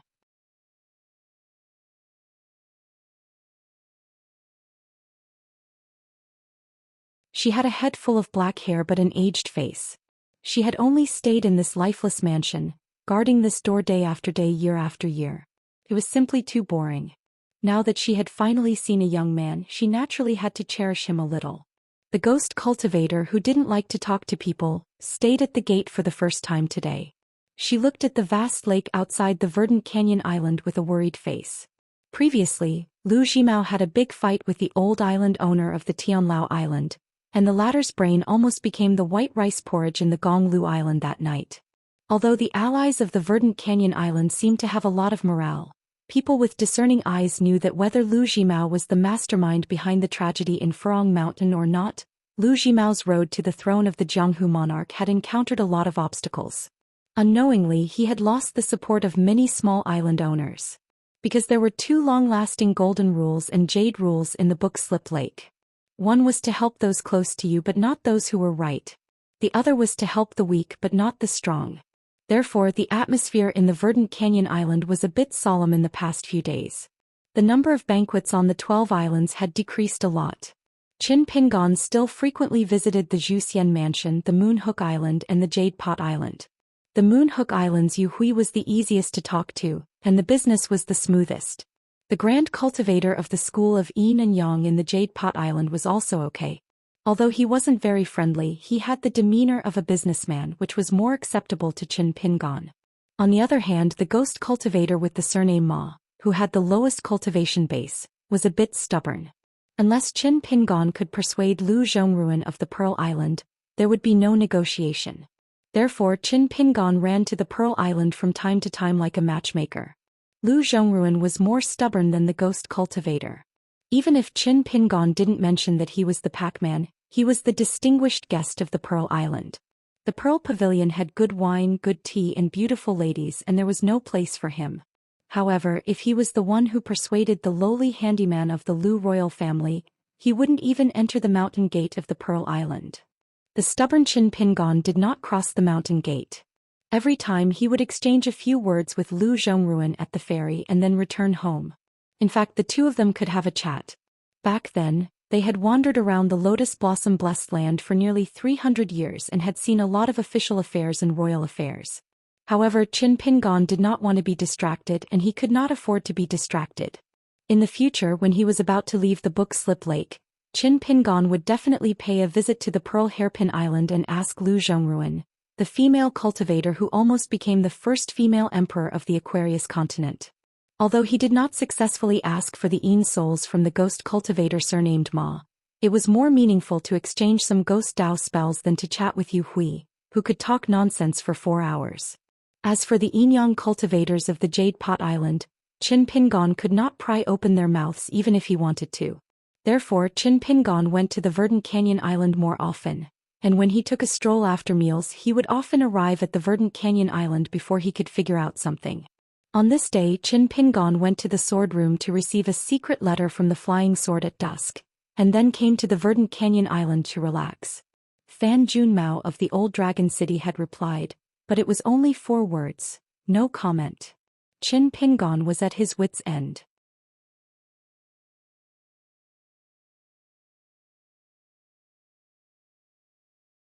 The future Nanyue god of Dali was a first-class god on the same level as Wei Pai. Moreover, Fan Junmao was much more narrow-minded than Wei Pai, so he could not afford to offend him. However, Qin Pingon had clearly written in the letter that he had sent. Since Qin Pingon was the one asking for help, and both sides were doing business, Fan Junmao shouldn't have done this. Today, Qin Pingon greeted the old woman at the gate, and then went to find the ghost cultivator surnamed Ma. Without stopping or chatting, Hong Su, who had recovered her appearance to that of a 40-year-old woman, did not feel disappointed. Instead, she felt that it was quite good. Inexplicably, she felt more comfortable. After leaving the Verdant Canyon Island, Qin Pingon found Gu Kan and Little Loach standing at the end of the path. Gu Kan asked Qin Pingon if he was free tonight, and Gu Kan said that his mother cooked a home-cooked meal again. Qin Pingon said that he could not tonight, and that he had to go to 2 islands far away from the verdant canyon island. When he came back it would be very late and he could not even have supper. Gukan was a little disappointed. Qin Pingon did not say anything. Gukan walked Qin Pingon to the outside of the house at the mountain gate and suddenly asked, Qin Pingon, in fact you have some opinions about my mother, right? Qin Pingon rubbed his head. Don't think too much about these things.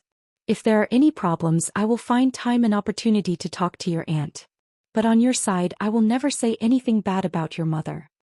Gukan seemed to understand and left with little Loach. Qin Pingon went back to the house and buried his head in the desk. In the tall building of the Pond City, Cui Dong put down a secret letter. Cui Dong rubbed his eyebrows and thought carefully. Cui Dongshan still stayed in the Golden Thunder Pool and did not leave, but now he was imitating Qin Pingon's heaven and earth pillar. The direction of the world and the ups and downs of people's hearts were traceable, and this had always been Cui Dong's profound knowledge. Cui Dong said to himself, on the one hand Qin Pingon came earlier than expected because Gu Tao's brain and of course Qin Pingon's were better than the embroidery river god, so the possibility of Wan Xiao and Gu Kan hurting each other in the book lake was strangled in the cradle. But this was part of Qin Pingon's plan. Even if you were not here I would not stop him. On the other hand I slightly underestimated Gu Kan's composure. I did not act rashly and directly drove the Loach to provoke Wan Xiao that night. As for Wan Xiao's affection for Qin Pingon, her attention was diverted from the Loach, and the ambition of Lu Laoqing, the owner of Gonglu Island, both of them were bigger than I thought. These were not small variables.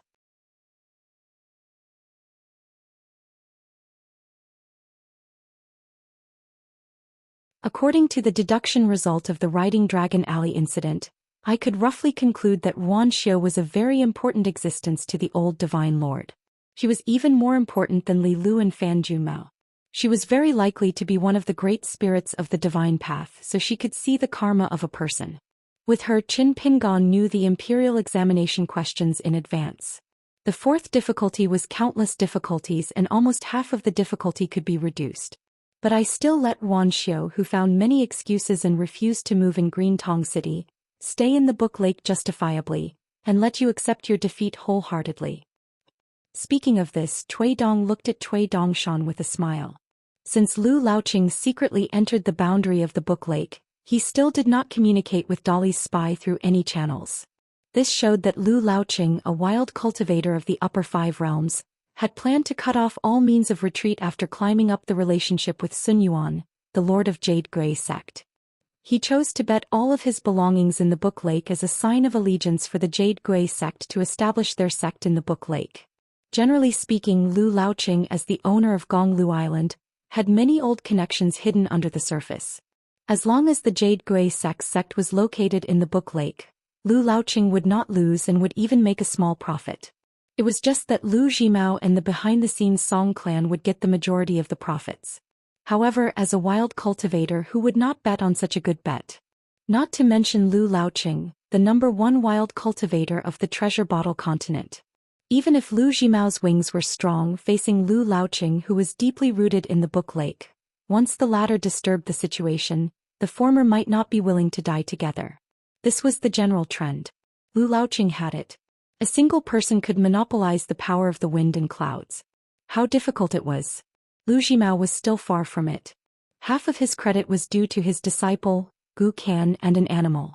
He was like a woman who had saved up bit by bit. How could he compare with an old bastard like Lu Laoqing, who had single-handedly slaughtered his way out? Cultivation, temperament, and skills were not on the same level. Lu Jimao was given another 100 or 200 years to manage the territory and accumulate connections, then he would have to ascend to the upper 5 realms. On the other hand, Lu Laoqing was a hero that Cui Dong himself admired. Cui Dongshan walked upside down and said casually, Wan Xiao stays in the book lake. You can also take advantage of the situation. The changes caused by 1 or 2 key chess pieces will not affect the overall situation at all. You can also reverse the general trend that you want. Cui Dongshan turned around and stood still again. He said indifferently, find an excuse for the Song clan and let them leave Green Tong City quickly. Cui Dong smiled and asked, why is that? It's obviously a small profit for you and you don't want it? Cui Dongshan rubbed his cheeks with all his might. Of course I want to gamble. If I lose, at most I will go bankrupt. If I win, I will leave Cliff Academy and help you plan the general trends south of the Aquarius continent. Cui Dong truly did not understand and could not help but ask, why is that? Cui Dongshan acted shamelessly, I like it. I like to see the look on your face when you calculate and calculate, only to realize that you have calculated nothing. Cui Dong laughed out loud, then you will be disappointed. After Cui Dongshan punched him, it was his turn to ask, why? Cui Shi smiled and said, you can take a guess.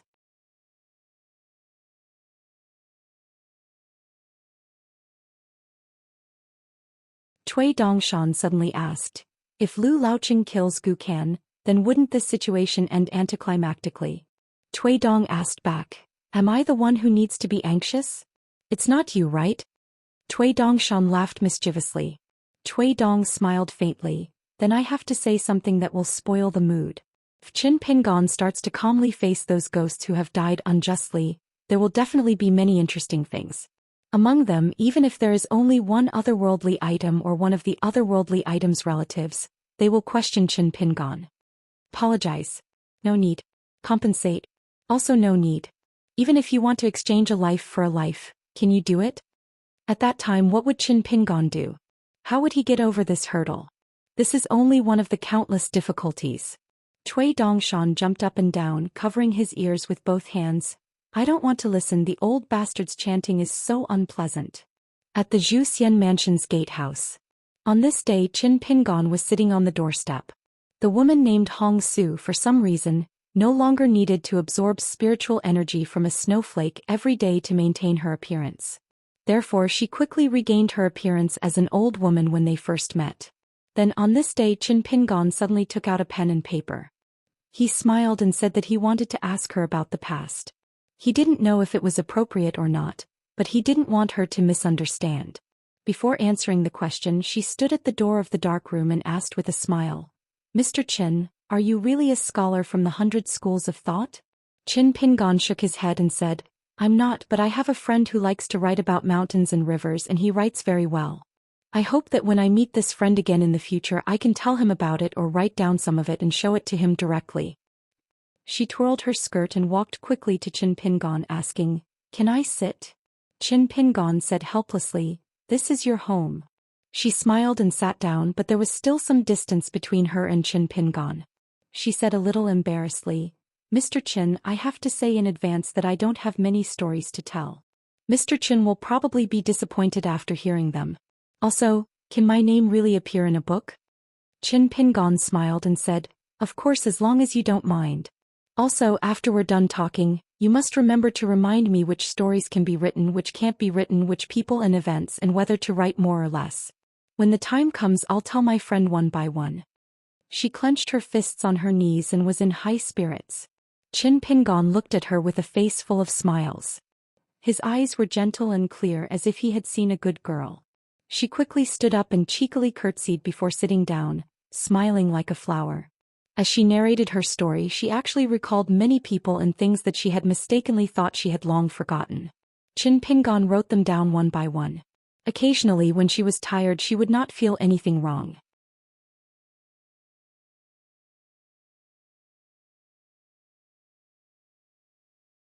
She would look straight at the pale-faced accountant and write seriously with her head down. In the end, Qin Pingon put away the pen and paper and cupped his fists to thank her. She covered her mouth and laughed, then reminded in a small voice, Mr. Qin, remember to tell your friend that he must write a book. If he really can't, I can take out a few snowflakes to spend money. Qin Pingon frowned and said, How can I take out money that goes against my conscience? Don't worry, my friend still has this much money. Also, you have to believe in his writing ability. There will definitely be bookstores willing to buy it. After Qin Pingon left, the gatekeeper's old woman was still full of smiles. She could not help but jump on the spot. She found that the old master of Zhou Xian mansion was standing beside her. She quickly stopped smiling. She did not expect that old-fashioned and strict old master to ask a question. Later, tell Qin Pingon that the story between me and the eldest princess, Lu Zhongruan, can also be written. As long as he is willing to write, I will give you a small sum of money as compensation. she timidly said. What if this servant can't convince Mr. Qin? Will the old master punish this servant? The ghost cultivator surnamed Ma cursed and strode over the threshold. Then he is blind and deaf. It has nothing to do with an ugly person like you. Motherf asterisk cur, how can your trivial family affairs compare to the soul-stirring love and hatred between me and Lu Zhongruan? That Chen Pingon is not a fool. At this point, the ghost cultivator coughed and turned his head, saying, when you mention this to Chen Pingon, remember to talk properly and torture him. She felt relieved and nodded vigorously. Then she was a little puzzled. But when did the old master become so reasonable? 10. You're tuning in to the Zhou Xian's Legacy YouTube channel. Don't forget to subscribe and join us on this journey to catch the most captivating stories.